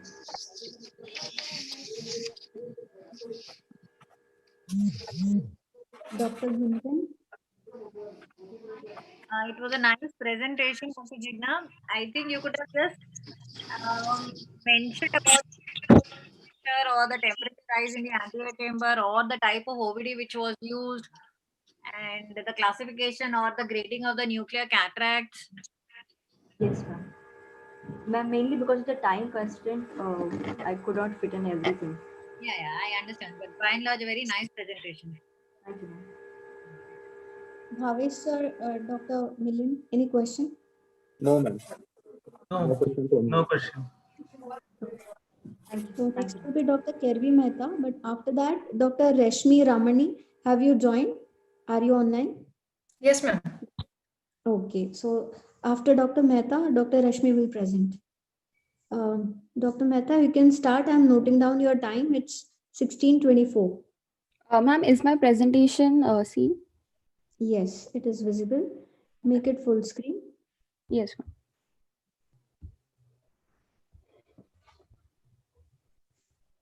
Ma'am, should I start my presentation? Please start. Good evening, everyone. Today, the topic of my presentation to study the effects of chronic smoking on the meibomian gland dysfunction. Introduction. Smoking tobacco is one of the most irresistible habit, and it has a many devastating effects on numerous diseases such as cardiovascular, respiratory, malignant diseases. Smoking also has adverse ocular effects and associated with many ophthalmological disorders like glaucoma, age-related macular degeneration, optic neuritis, ocular inflammation. The interrelation between the smoking and the ocular diseases continues to progress. Meibomian gland dysfunction (MGD) is an ocular surface disease with a chronic and diffuse abnormality of the meibomian glands characterized by terminal duct obstruction and/or qualitative and quantitative changes in the glandular secretion. It is one of the major causes of evaporative dry eye disease with the hyperkeratinization of the glands, resulting in the decreased lipid component of the tear film, leading to ocular surface changes and unstable tear film. It may result in alteration of the tear film stability, symptoms of eye irritation, and clinically apparent inflammation on the ocular surface. Materials and methods. This is a prospective hospital-based study included total of 100 participants which presented in ophthalmology OPD having a history of cigarette smoking more than 5 years and those who did not smoke cigarettes, conducted from the period of May 2020 to October 2020. The approval was taken from ethical committee. Informed consent was obtained from all the participants. Inclusion criteria: subjects within the age group of 20 to 80 years and cigarette smoking of more than 5 years. Exclusion criteria: subjects with the history of Stevens-Johnson syndrome, Sjogren syndrome, past history of ocular trauma, chemical burns, past ocular history, infectious keratoconjunctivitis, contact lens wearing, trachoma, rheumatoid arthritis, lupus erythematosus, acne rosacea, acne vulgaris, psoriasis of pemphigoid, and pterygium. The packet value was calculated by multiplying the mean number of the packets smoked per day by the duration of smoking. Tear breakup time, T-bar test, Schimmer's test were performed and experienced ophthalmologist. All the participants were first underwent a routine ophthalmological examination including visual acuity, then biomicroscopic anterior segment examination and fundus examination. To determine the T-bar test by using using a fluorescent paper. The patient was instructed to blink 3 to 4 times using a cobalt blue filter on a microscope. The tear film layer was examined. The time was calculated until the first dry spot on the cornea was seen. Normal values, that is normal values 15 to 35 seconds. The Schimmer's test first was applied by dropping a topical anesthetic, and then the standard filter paper was placed on the lower fornix at the junction of outer 1/3 of a lower eyelid. After 5 minutes, the results were recorded. The normal values of Schimmer test 1, is more than 15 mm. Results: the smoker had an increased scores of T-Butt and Schimmer's test and lid margin abnormality, which suggests that MGD is more prevalent in smoker. This is a graph showing the age-wise distribution of subjects. In our study, a total of 100 subjects, which included 61 smokers and 39 non-smokers. The age was found to be statistically insignificant with the smoking, and the maximum smokers was found in the age group of 51 to 60 years. The table 2 shows the gender-wise distribution of the smokers and non-smokers. Out of the 100 subjects, 50 were male and as compared to 11 female smokers, and the gender-wise distribution is statistically insignificant in our study. Table 3 showed the comparison of the T-Butt in seconds among the smokers and non-smokers. The tear film breakup time was found to be lower in seconds in 61 smokers with a mean of 7.45 seconds as compared to 39 non-smokers with a mean of 10.05 seconds, which is statistically significant. Schimmer's test values were found to be lower in the smokers with a mean of 7.72 mm as compared to that of a 10.61 mm in non-smoker, which is statistically significant as shown in the table 4. Table 5 showed the comparison of a lid margin among the smokers and non-smokers. The lid margin abnormality is found to be irregular in the smokers as compared to non-smokers, and thickened lid margin that seen in 6.23% smoker, it came out to be insignificant. Table 6 shows the comparison of the meibomitis among the smokers and non-smokers. The meibomitis was observed in 47.54% in the smoker, which was found to be statistically insignificant. Discussion: the meibomian gland dysfunction is a diffuse chronic abnormality of the meibomian gland characterized by terminal duct obstruction and/or qualitative or quantitative changes in the glandular secretion. Alteration in the non-polar lipids raises the melting point of the meibum, leading to thickening of the meibum. It is suggested that the smoking causes inflammatory reaction, which may be involved in the association with the smoking in MGD. In this study, we reported the lower T-Butt scores in Schimmer's test values in the smoker with MGD than non-smokers without MGD. Our results were inconsistent with the previous study, which showed that the lower T-Butt scores and the Schimmer test values in the smokers than non-smoker. Altinor et al. Revealed that the smoking causes damage to lipid layer of the precorneal tear film by oxidating damage to lipids and causes dry eye symptoms. Gabila Marino et al. Showed that the T-Butt scores and the Schimmer test values were not found to be significantly different in the smokers with MGD as compared to non-smokers. Schimmer's test was found to be 6.29 seconds as compared to that of the Schimmer's test, which was found to be 7.72, which is statistically significant and found to be lower in smokers as compared to non-smokers. In our study, we found the lower values of T-Butt test and the Schimmer's test in the smokers with MGD, along with the increased scores of lid margin abnormality, and the rate of tear production and evaporation was increased, and it is more in MGD than non-MGD group. Tear breakup time in the gland dropout group was found to be 5.68 as compared to that of our study, which was 7.45 seconds. Shazimachi et al. Showed that the MGD group had higher scores of staining with the fluorescent dye as compared to that of non-MGD group. Conclusion: meibomian gland dysfunction is a major cause of ocular surface abnormalities and ocular discomfort, causing dry eye disease, and chronic smoking is associated with the meibomian gland dysfunction, causing lid abnormalities, inflammation, unstable tear film with a decreased T-Butt and the Schimmer's test. These are my references. Thank you. Good presentation, Dr. Kervi. Thank you, ma'am. Judges. It was a nice presentation, but do you match the age groups in smokers and non-smokers? No, so that is one of the limitations. So we could not make, we were not able to match the ages between the controls and cases.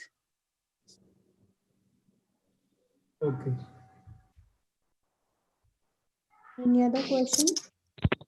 Mala ma'am, Gunjan ma'am. Hello, you said 11 females. They were the smokers. Is Yes, it?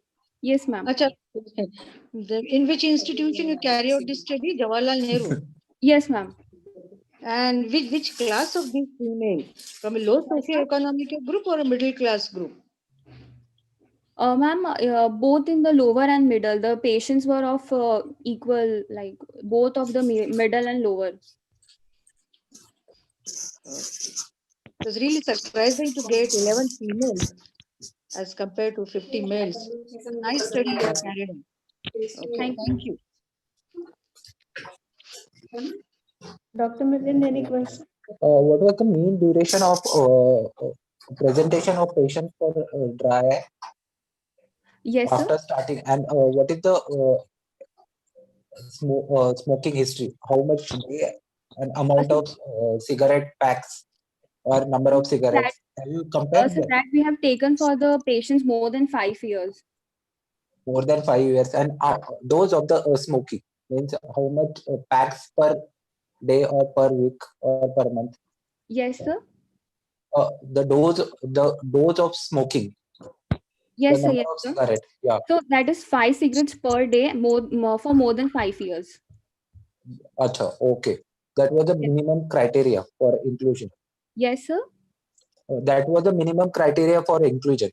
Yes, sir. And the age group, sir, for between 20 to 80 years. Have you educated the patient that you are having a dry eye, meibomian gland dysfunction due to smoking? Yes, so we try to educate the patient, but then for the very lower class patients, they were not able to understand. But for those who were like willing to quit, we have counseled them. Okay, thank you. Nice presentation. Thank you, sir. Thank you, Interesting judges. topic. Thank you, Dr. Karvi. Thank you, ma'am. Next presenter is Dr. Rashmi, and after that, Dr. Apurva Sthapak. Dr. Apurva, are you online? Yes, ma'am. Okay, okay, Dr. Apurva. One Sorry. small request, Dr. Varda, can please all the speakers start their video streaming? I cannot see anybody and it is like as if I'm talking to a ghost. Yeah, participants, please start sharing your video also along with your presentation. And Dr. Rashmi, you can go ahead. Yes. I'm I'm starting audible, your ma'am? time. Yes, I'm I'm audible, starting your ma'am. Is my screen visible? Yes. Good afternoon, everyone. Today, my paper presentation is on the study of corneal endothelial changes in eyes with pseudo exfoliation.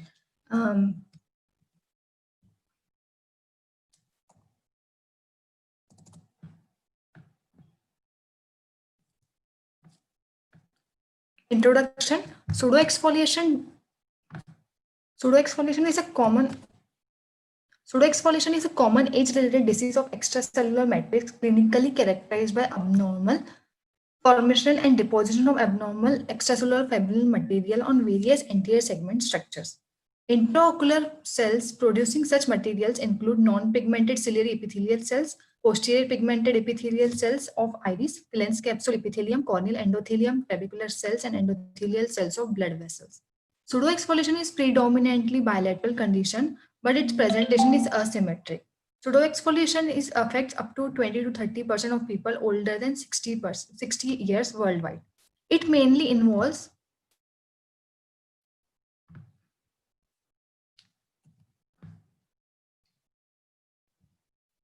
the anterior segment of the eye. Accumulation of this fibrillar material predispose eye to intraocular manifest like cataract, melanin dispersion, iridopathy, and insufficient mydriasis, blood aqueous dysfunction, anterior chamber hypoxia, posterior synecdoche, zonal instability, causing phacodonosis and lens subluxation and corneal endothelial decompensation. Also, pseudoexfoliation is one of the most common cause of ocular hypertension and glaucoma. Corneal endothelial changes in pseudoexfoliation can lead to diffuse keratopathy. So any rise in intraocular pressure or surgical manipulation during intraocular surgeries can cause corneal edema and decompensation. Our aim was, the purpose of the study was to evaluate corneal endothelial changes by specular microscopy in eyes with unilateral pseudoexfoliation and compare it with the fellow normal eye. Materials and method. The study was conducted in rural hospital based case control study conducted between June 2020 to November 2020 in the Department of Ophthalmology at Acharya Vinoba Bhave Hospital, For this, 55 patients with unilateral pseudoexfoliation were sequentially included in the study, attending the ophthalmology OPD or IPD at AVBRH after taking the inclusion and exclusion criteria into the consideration. Our inclusion criteria was presence of pseudoexfoliative material on the anterior lens capsule and pupillary margins in one eye. Other eye should be normal. Patient giving valid informed consent.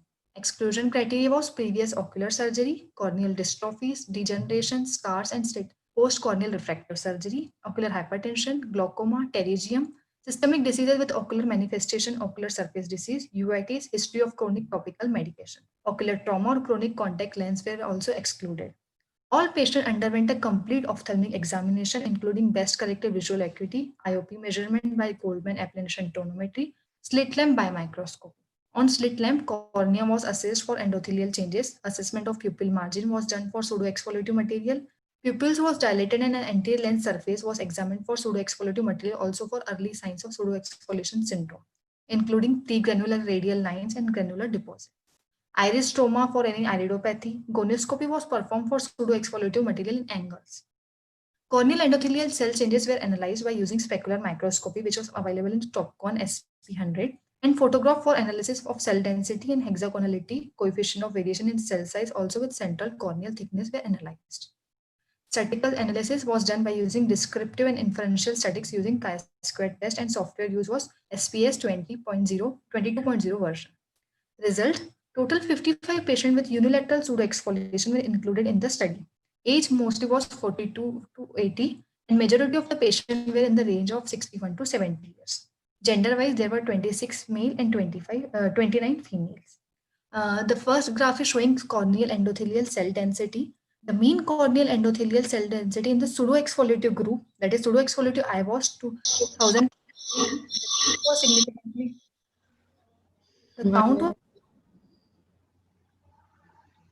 The count was significantly lower compared to the other. Slide delete नहीं की है, रुक तू वापस भेज वो वाला, नहीं उसमें ही कर देना enable editing. Members, please unmute yourself.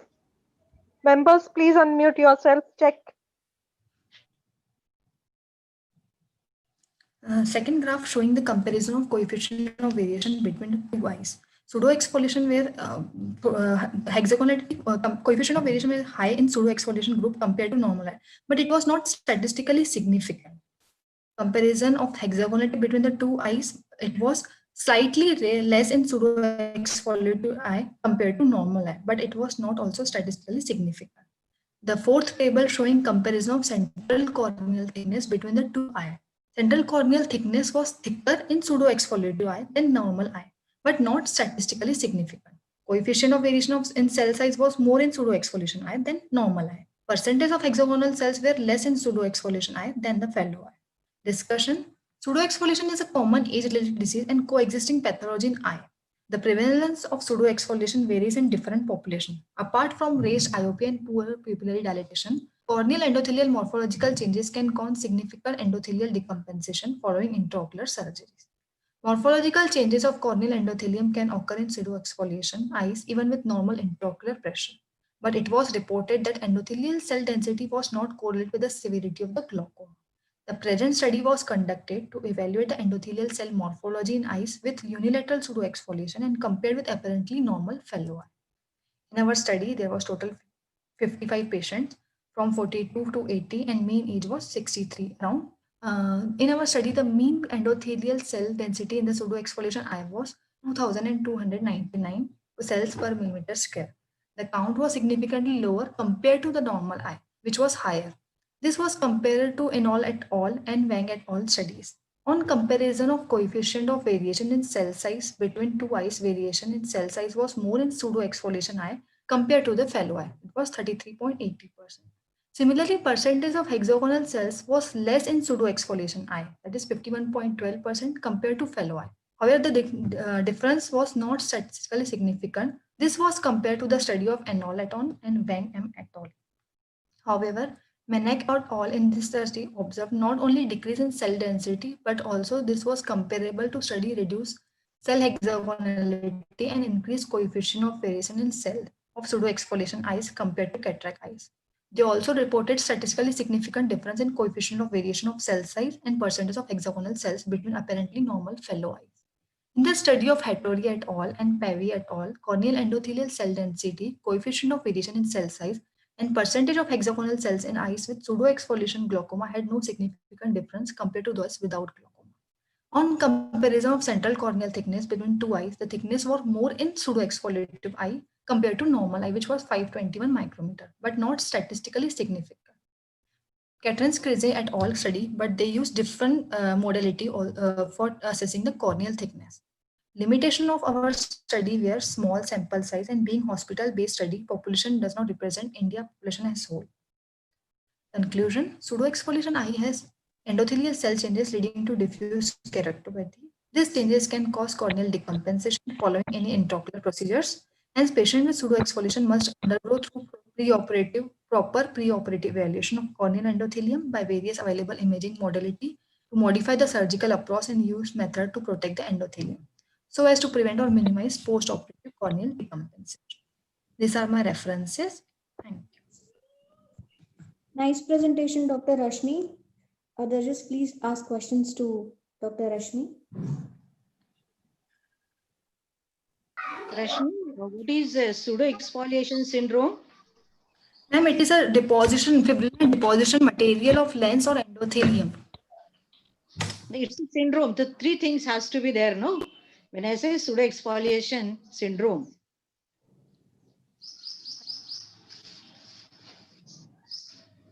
Just 1 minute.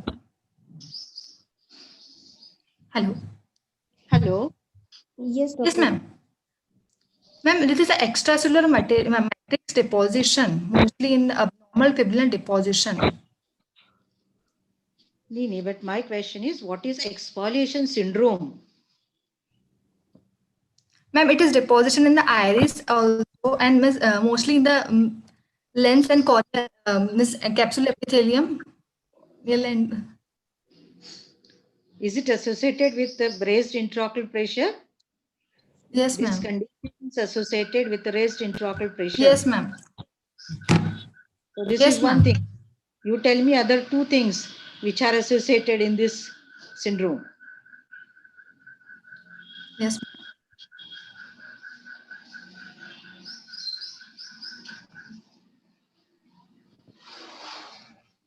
Okay, Rashmi. Thank you. Thank you. Gunjan ma'am, any questions? If this is pseudo exfoliation, there has to be something called as true exfoliation. Do you know what is true exfoliation? Ma'am, it is deposition in the lens. Mostly in the Madam, open country. Yes. Right now. But ma'am, Paragraph just true. about true exfoliation. If it is pseudo, there has to be something which is true. Anna, what is true Yes. exfoliation? Go and read. Rashmi, there are so many pseudos in ophthalmology. Yes, Gunjan? Yeah, madam. Yeah, there are so many pseudos in ophthalmology. One of it is pseudo exfoliation. Okay. I think we are running out of time. I think we should move to our next presenter, Dr. Apurva. And after that, Dr. Shweta Deshmukh. Dr. Shweta, are you online? Are you ready with your presentation? Okay. Dr. Please start sharing your screen. Okay. I can see your screen, Apurva. So I'm starting your time. It's 16:45 now. Please start your presentation.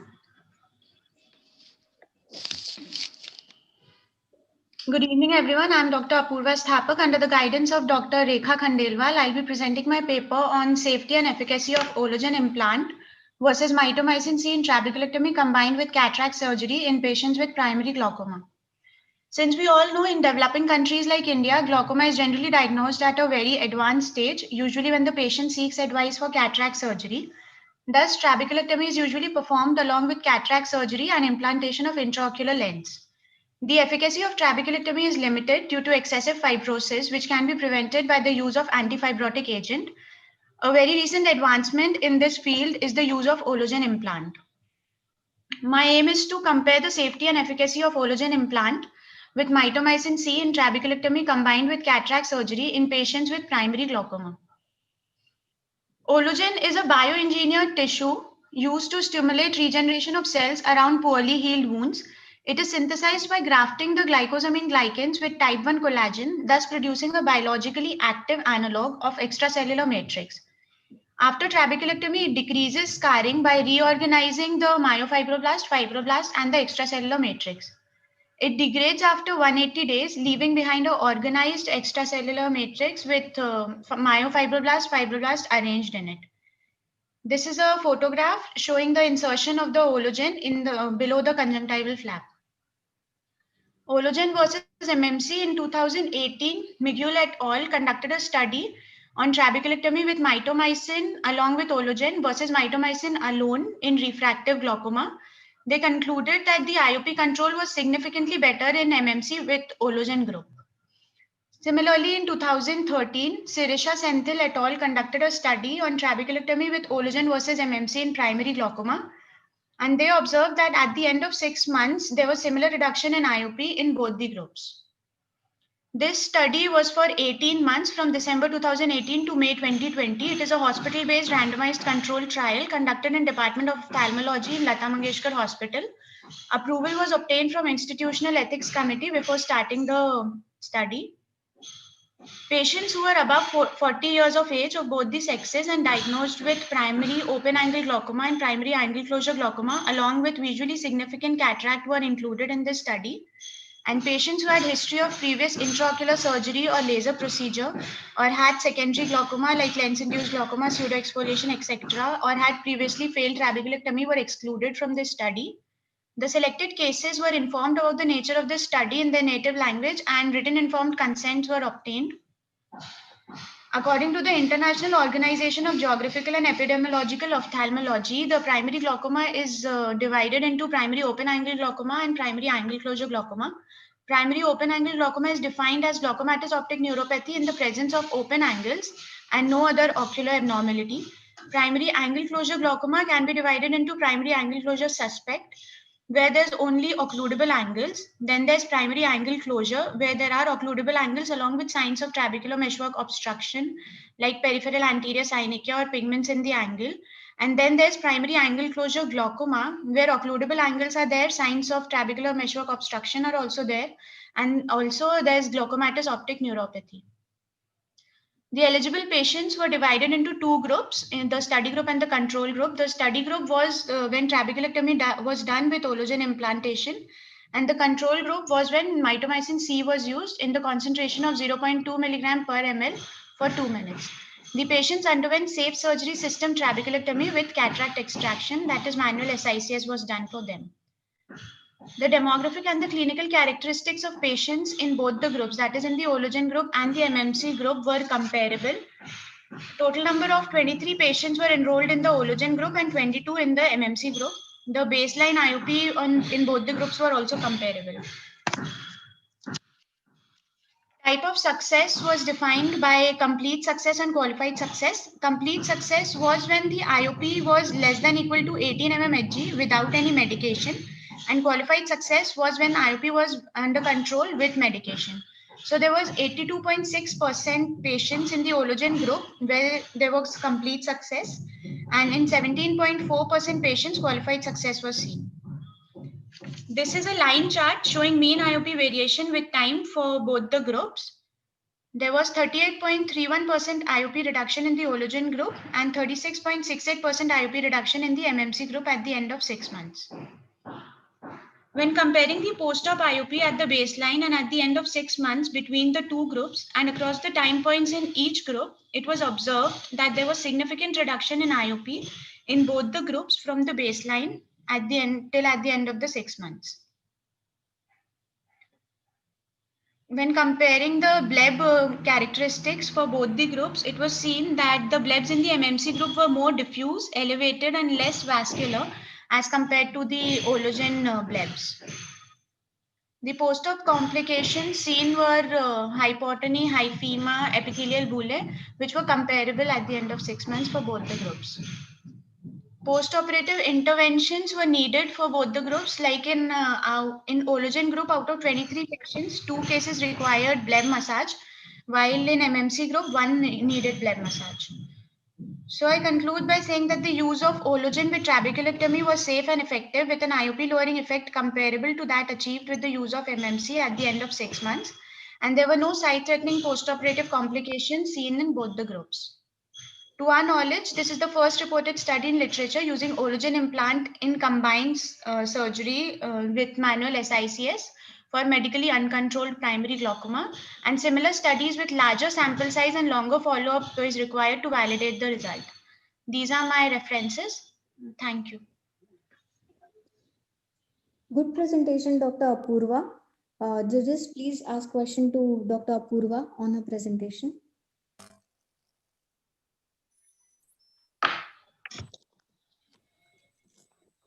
That was a very nice presentation, Dr. Apurva. And I think the best part with Ologen is you can also impregnate it with MMC or with an anti-VEGF. Yes, ma'am. What I you have studies. Yeah, apart from what you have studied. Yeah.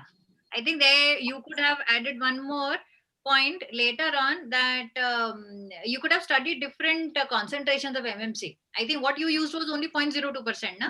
Yes, ma'am. Maybe later on you can compare it within the different concentrations of MMC. Yeah. But otherwise, a very well presented case. Thank you, ma'am.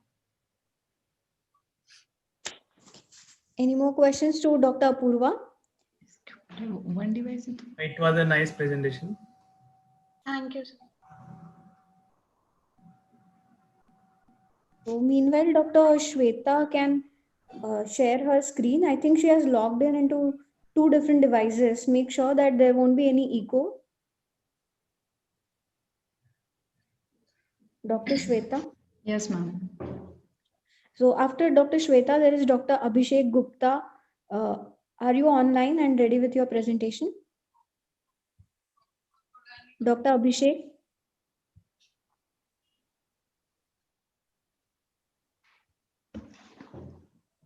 Dr. Abhishek Gupta. Okay, the next one is Dr. Aditi Rao.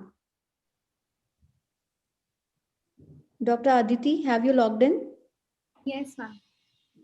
Okay, so after Dr. Shweta, Dr. Aditi will be presenting. So I think Dr. Shweta, you can present. I'm starting your time. It's 16:54. Yes. Good afternoon, everybody. Myself, Dr. Shweta Deshmukh from MGIMS, Wardha. Today, I'm going to present interesting case of intracameral foreign body. Penetrating ocular trauma is potentially vision-threatening injury. Extent of injury depend on factors that include size and composition of foreign body, force of entry into eye, location of resulting wound, and final location of foreign body. Other important factors that might influence the final prognosis include initial visual acuity, perforation of globe, and endophthalmitis. Early diagnosis and removal of foreign body are essential for favorable outcome. In some cases, the area of penetration in intraocular foreign body itself may not be easily detected. One such example is intraocular foreign body lodged in inferior chamber angle, making it impossible to detect without performing gonioscopic examination.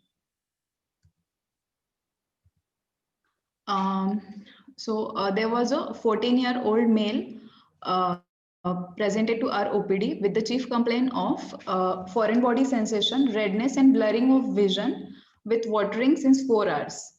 His best corrected visual acuity in right eye was 618 and left eye was 66. Right eye examination revealed self-sealed corneal perforation at 9 o'clock, 1 mm medial to limbus, and CEDAR test was negative. Eyelash adherent to iris and curl inward to adherent to anterior lens capsule with pointed end was seen. Localized lenticular opacity was present inferior to adherent eyelash. Pupillary reactions was normal. Intraocular pressure on Goldman's applanation tonometer was 20 mm of Hg. Dilated fundus examination was normal. We have done certain investigations for him on indirect ophthalmoscopy. There was no posterior segment pathology. Gonioscopy was done to look for any foreign body lodged in angles, to rule out any retained intraocular foreign body or pre-existing posterior segment pathology. USG B scan was done, which was within normal limit. X-ray orbit was done to rule out any metallic foreign body. After that, after the investigations, we have started him on systemic and topical antibiotic drop, and patient was posted for foreign body removal under GA since he was 15 years old male. In OT, we have done side port was made with MBR blade at 2 o'clock. Adhesions between eyelash and anterior lens capsule was released using viscoelastic substance. 1.8 mm clear corneal triplanar incision was made at 12 o'clock. Viscoelastic was injected into AC. Foreign body was removed with McPherson forceps and sent for histopathological examination. And a thorough irrigation of anterior chamber was done. And finally, side ports were hydrated with normal saline. Eyelash present in eye for very long time may undergo structural changes like depigmentation, splitting, or in rare cases, it may get absorbed. Cilia is relatively inert and may not actually start any inflammation or infection. One case report confirms that presence of cilia in anterior chamber for up to 50 years. Thus, in absence of inflammation, conservative management can be done, but it carries risk of delayed complications like endophthalmitis. However, surgical removal is necessary if inflammation or infection is present. Therefore, decision to surgically remove the intraocular eyelash is controversial and should be considered on individual basis. In conclusion, entry of eyelash into eye is very rare. This rarity is due to delayed corneal reflex closure of the lid, which prevents contact of object with lid margin. Rarely the closure of lid occurs simultaneously with impact of object, which then carries cilia into anterior chamber. Intraocular cilium has variable presentation and needs individualized management approach. Thank you. Yeah. Nice presentation, Dr. Shweta. Well in time. I request judges to ask questions to Dr. Shweta.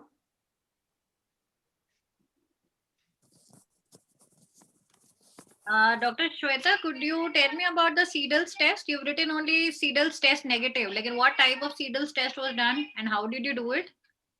Ma'am, we have applied a fluorescein stain strip to conjunctiva, Can I and see? then Can I see your face, please, as requested? ma'am, I tried, but my webcam is not working, I guess. Never mind, madam. Please go ahead. So with fluorescein stain, we have stained the conjunctiva of the patient, and then on slit lamp examination, we have there was a sealed corneal wound. So how did you know that it was sealed? On slit lamp examination we saw, and after that Seedal test was negative. There was no aqueous or any fluid coming out of. On the first time when you applied, and secondly, madam, you have to apply the fluorescein at the site and not on the conjunctiva. Whenever you're doing Seedals. So the one that you told me was Seedals 1, which was negative, that there was no obvious outflow of the aqueous. And then how did you realize that it? Can you hear me? Yes, ma'am. Yeah. How did you realize that it was lamellar, or maybe it was closed? There was no dilution of fluorescein stain on Seedal's test. Yes, madam. That is the first point. Nothing obvious. Second, you have to press the globe slightly. Yeah, slightly. Whether yes. Open up, that is the part 2.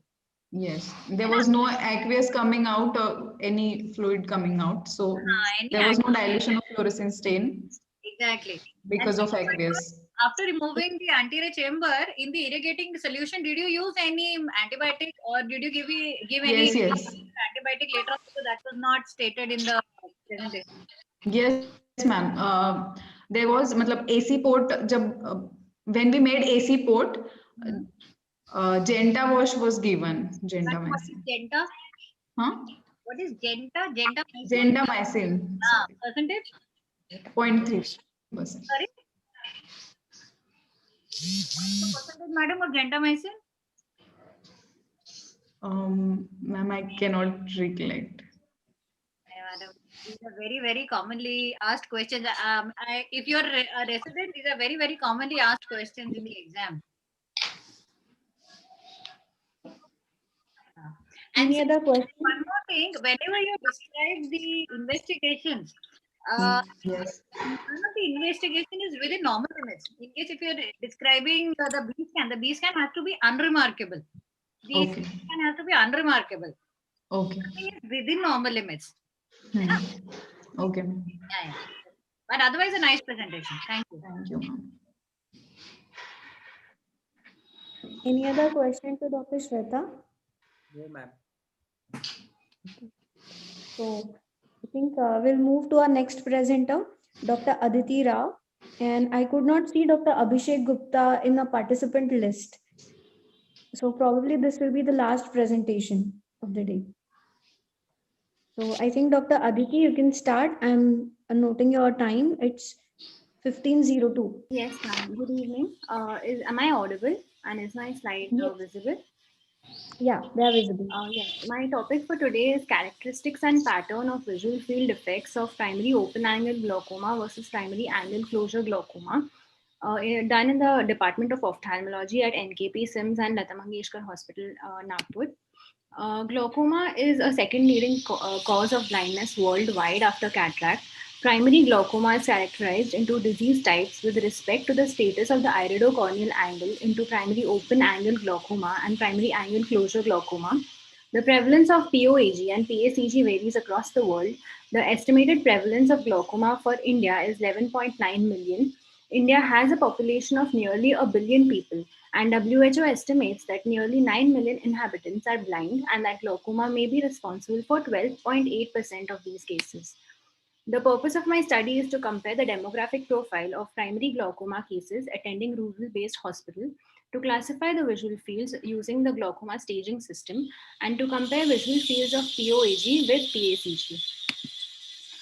The method, this is a hospital-based retrospective analysis of primary glaucoma cases attending the IOPD for 24 months. Group A consisted of POAG and Group B included PACG cases. Intraocular pressure of more than 21 millimeters of mercury by Goldman applanation tonometer with typical glaucomatous optic neuropathy with a cup disc ratio of more than 0.7 or asymmetry of more than 0.2 in either eye were included in this study. Secondly, glaucoma cases were excluded. Visual field examination was carried out using Humphrey Visual Field Analyzer, and fields were scored for severity according to the glaucoma staging system. Out of the 226 cases of primary glaucoma, Group A, that is primary open angle glaucoma, had 104 patients, and Group B had 122 patients of primary angle closure glaucoma.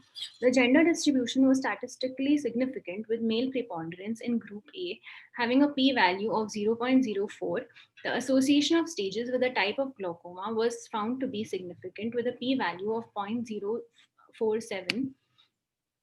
To conclude, primary angle closure glaucoma is more blinding as compared to primary open angle glaucoma. In developing countries like India, visual morbidity may be related to lack of awareness and late diagnosis of more commonly found chronic type of PACG. Moderate to advanced visual field loss by new GSS is a strong predictor of disease progression leading to blindness. The new GSS is easy to learn and has prognostic importance. Operational definitions. Glaucoma, according to the International Society of Geographic and Epidemiological Ophthalmology, is divided into primary open angle glaucoma, which is defined as vertical cup disc ratio of more than 0.7, focal glaucomatous changes, including disc hemorrhages, notching of the neuroretinal rim, marked sloping of the rim tissue, narrowest remaining rim of 0.1 disc diameter or less, and the cup disc asymmetry of more than 0.2. Primary angle closure is defined as an eye with an occludable drainage angle and features indicating that trabecular obstruction by the peripheral iris has occurred. such as peripheral anterior synecdoche, elevated intraocular pressure, iris swirling, glaucom flecken, or excessive pigment deposition on the trabecular surface. The optic disc does not have glaucomatous damage. Primary angle closure glaucoma is defined as PAC together with evidence of glaucomatous optic disc and visual field changes. Can I just interrupt, madam? I cannot see your slides. I can only see your first slide. Even me. I don't know if this is the case with other judges as well. Yes, yes, yes. Yes, yes. But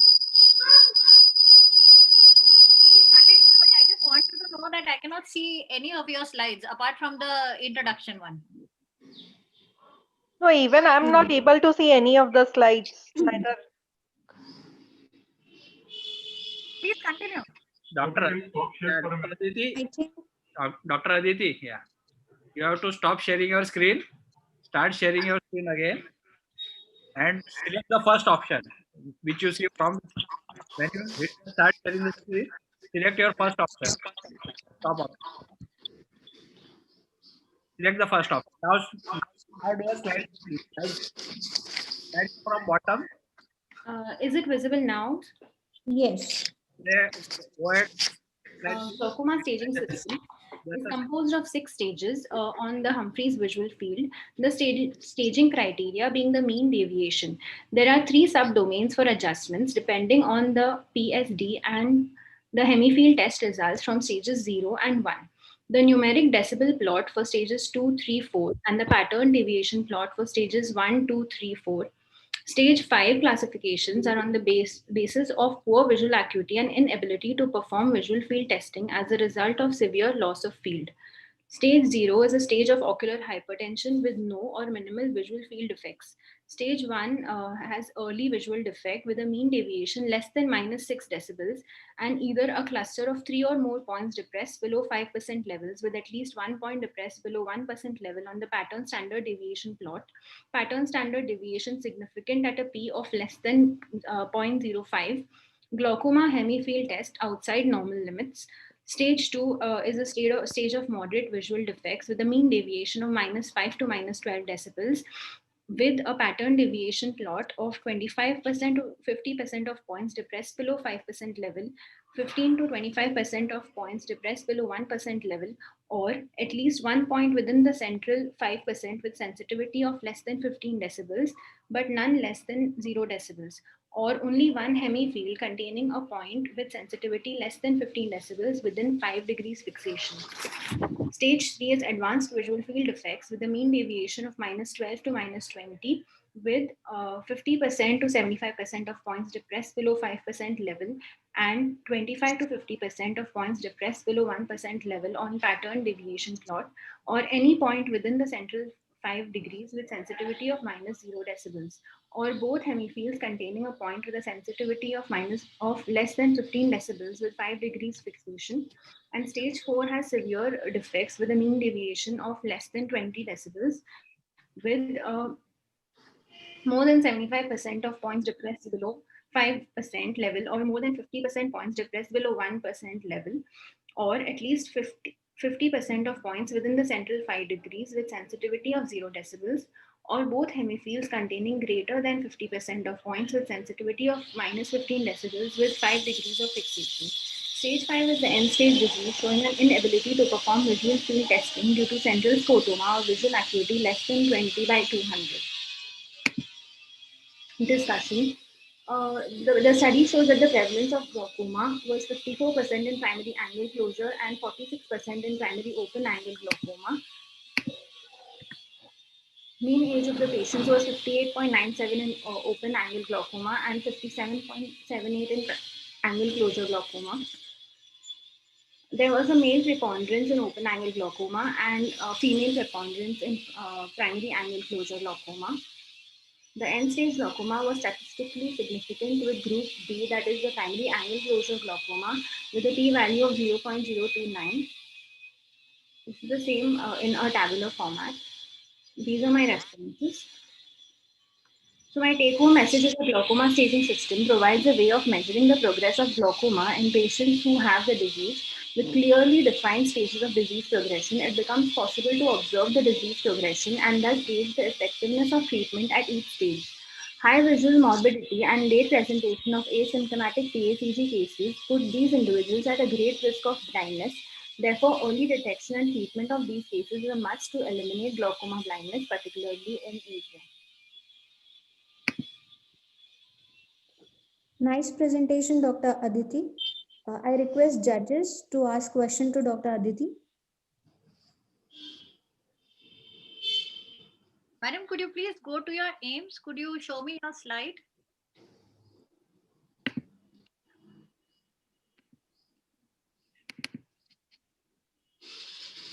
Aim. Because I believe your study reads characteristics and patterns of the visual field in open and angle closure glaucomas. You've given me glaucoma staging system. I thought you'd be describing the different types of defects because you've used the word pattern on visual fields. I thought you'll be describing the various defects which can be seen in angle closure and open angle patients, whether they are focal or diffuse. No, ma'am. Actually, I meant on the pattern deviation plot, ma'am. Characteristics and pattern of visual field. Again, what I got from you was the classification, madam. Could you please show me your aim? Yes, ma'am.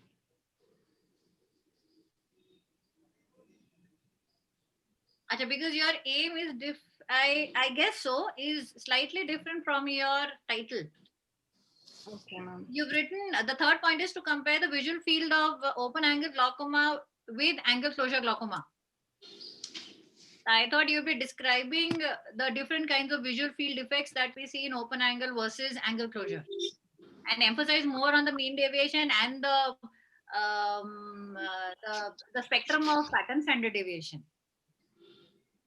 Yes, it's a very well presented study. This is what I thought. Okay. Actually, I was also expecting to will talk about the field changes in both the types of glaucoma. She has spoken about the stages of glaucoma. I also really wonder whether what she's speaking. She had not shown a single visual field defects, a picture of single visual field defects in primary glaucoma. Why there is a confusion like this? Aditi? Hello? Yes, ma'am. Mainly my emphasis was... There is a confusion. See, what is your aim of study? Is to analyze the visual fields in primary open glaucoma and primary closure glaucoma. What your slide shows is the stages of glaucoma. Why there is a confusion like this? Ma'am, my main aim was to classify the fields using the glaucoma staging system.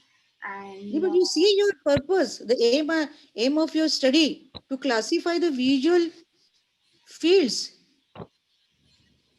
Madam, and you have not shown a single picture of visual fields in any type of glaucoma. Maybe what Kamala madam is expecting is that you've given the first two points of your purpose have been done with.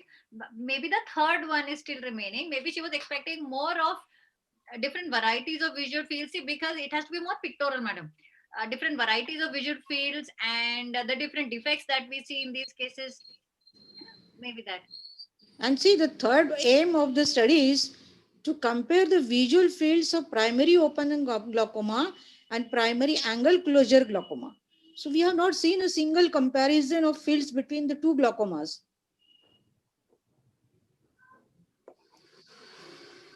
Anyhow, Aditi, a nice presentation.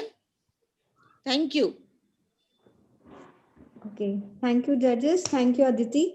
I think Dr. Abhishek Gupta is not in the participant list, so I think we'll skip his presentation. What about the number 26? Madam, that is a printing mistake, typing mistake is there. Okay, okay. But another message we received that the participant is present. No. You see your another message. Yeah. Okay, so 26 is absent. 26, Yes. There is no 26. Okay, okay. And this another one is a Gupta is absent. Gupta is absent. Okay. So from the list, there are 2 participants blank. Yeah. Okay. Yes. Madam, but Yes, the ma'am. judgment mark sheet, the numbering is different. Please go by the name of the candidate that you have heard and put the mark in front of that column. Okay, okay. So clarified. The Thank you, Veera. invitation Thank you. card and the judgment mark sheet, the numbers are slightly mismatching. Okay, okay, okay. Okay. So thank you all the judges, Dr. Madam, Dr. Gunjan Deshpande, Dr. Milind, and Dr. Bhavesh Gurdasani, who has joined us all the way from Akola, and for a wonderful session we had. Thank you to our coordinators, the ever enthusiastic Dr. Trupti and Dr. Varada. You have done a wonderful job, and we are able to wind up well within our time. We are expecting it to go up to 6 o'clock, but I am glad it's only 5:15 and we are done for the day. And I request all the judges to give the marks in the judgment mark sheet that we have provided and send it in private either to Dr. Trupti, Dr. Varada, or myself, and we will then compile all the 4 mark sheets and do the total marks. Okay. Fine. Thank you, Viral. Thank you. Thank you very much for giving this opportunity Remember, to judge this session. yeah, Kable madam, I remember in 2002, I was the presenter here in the PG session and I got the Yes. first prize. You were my guide. I presented the paper and got that Dr. Jaivir Agrawal prize in Akola itself. The conference was in Akola, I think. Thank you, organizing and Viral. Yeah. So I think we should wind up for the day. Any questions? So thank you so much, sir, for this opportunity. Thank you. Thank you, everyone. Very, very nicely conducted. Very nicely conducted. And that too within the time. Within the time. That is more important. And because And I congratulate all the participants who had participated in this session. Very good papers. I must appreciate the work done by the coordinators to keep it within the time. Yeah, yeah. We really appreciate their efforts. Yeah. Thank you so much. Thank you. Thank you, sir.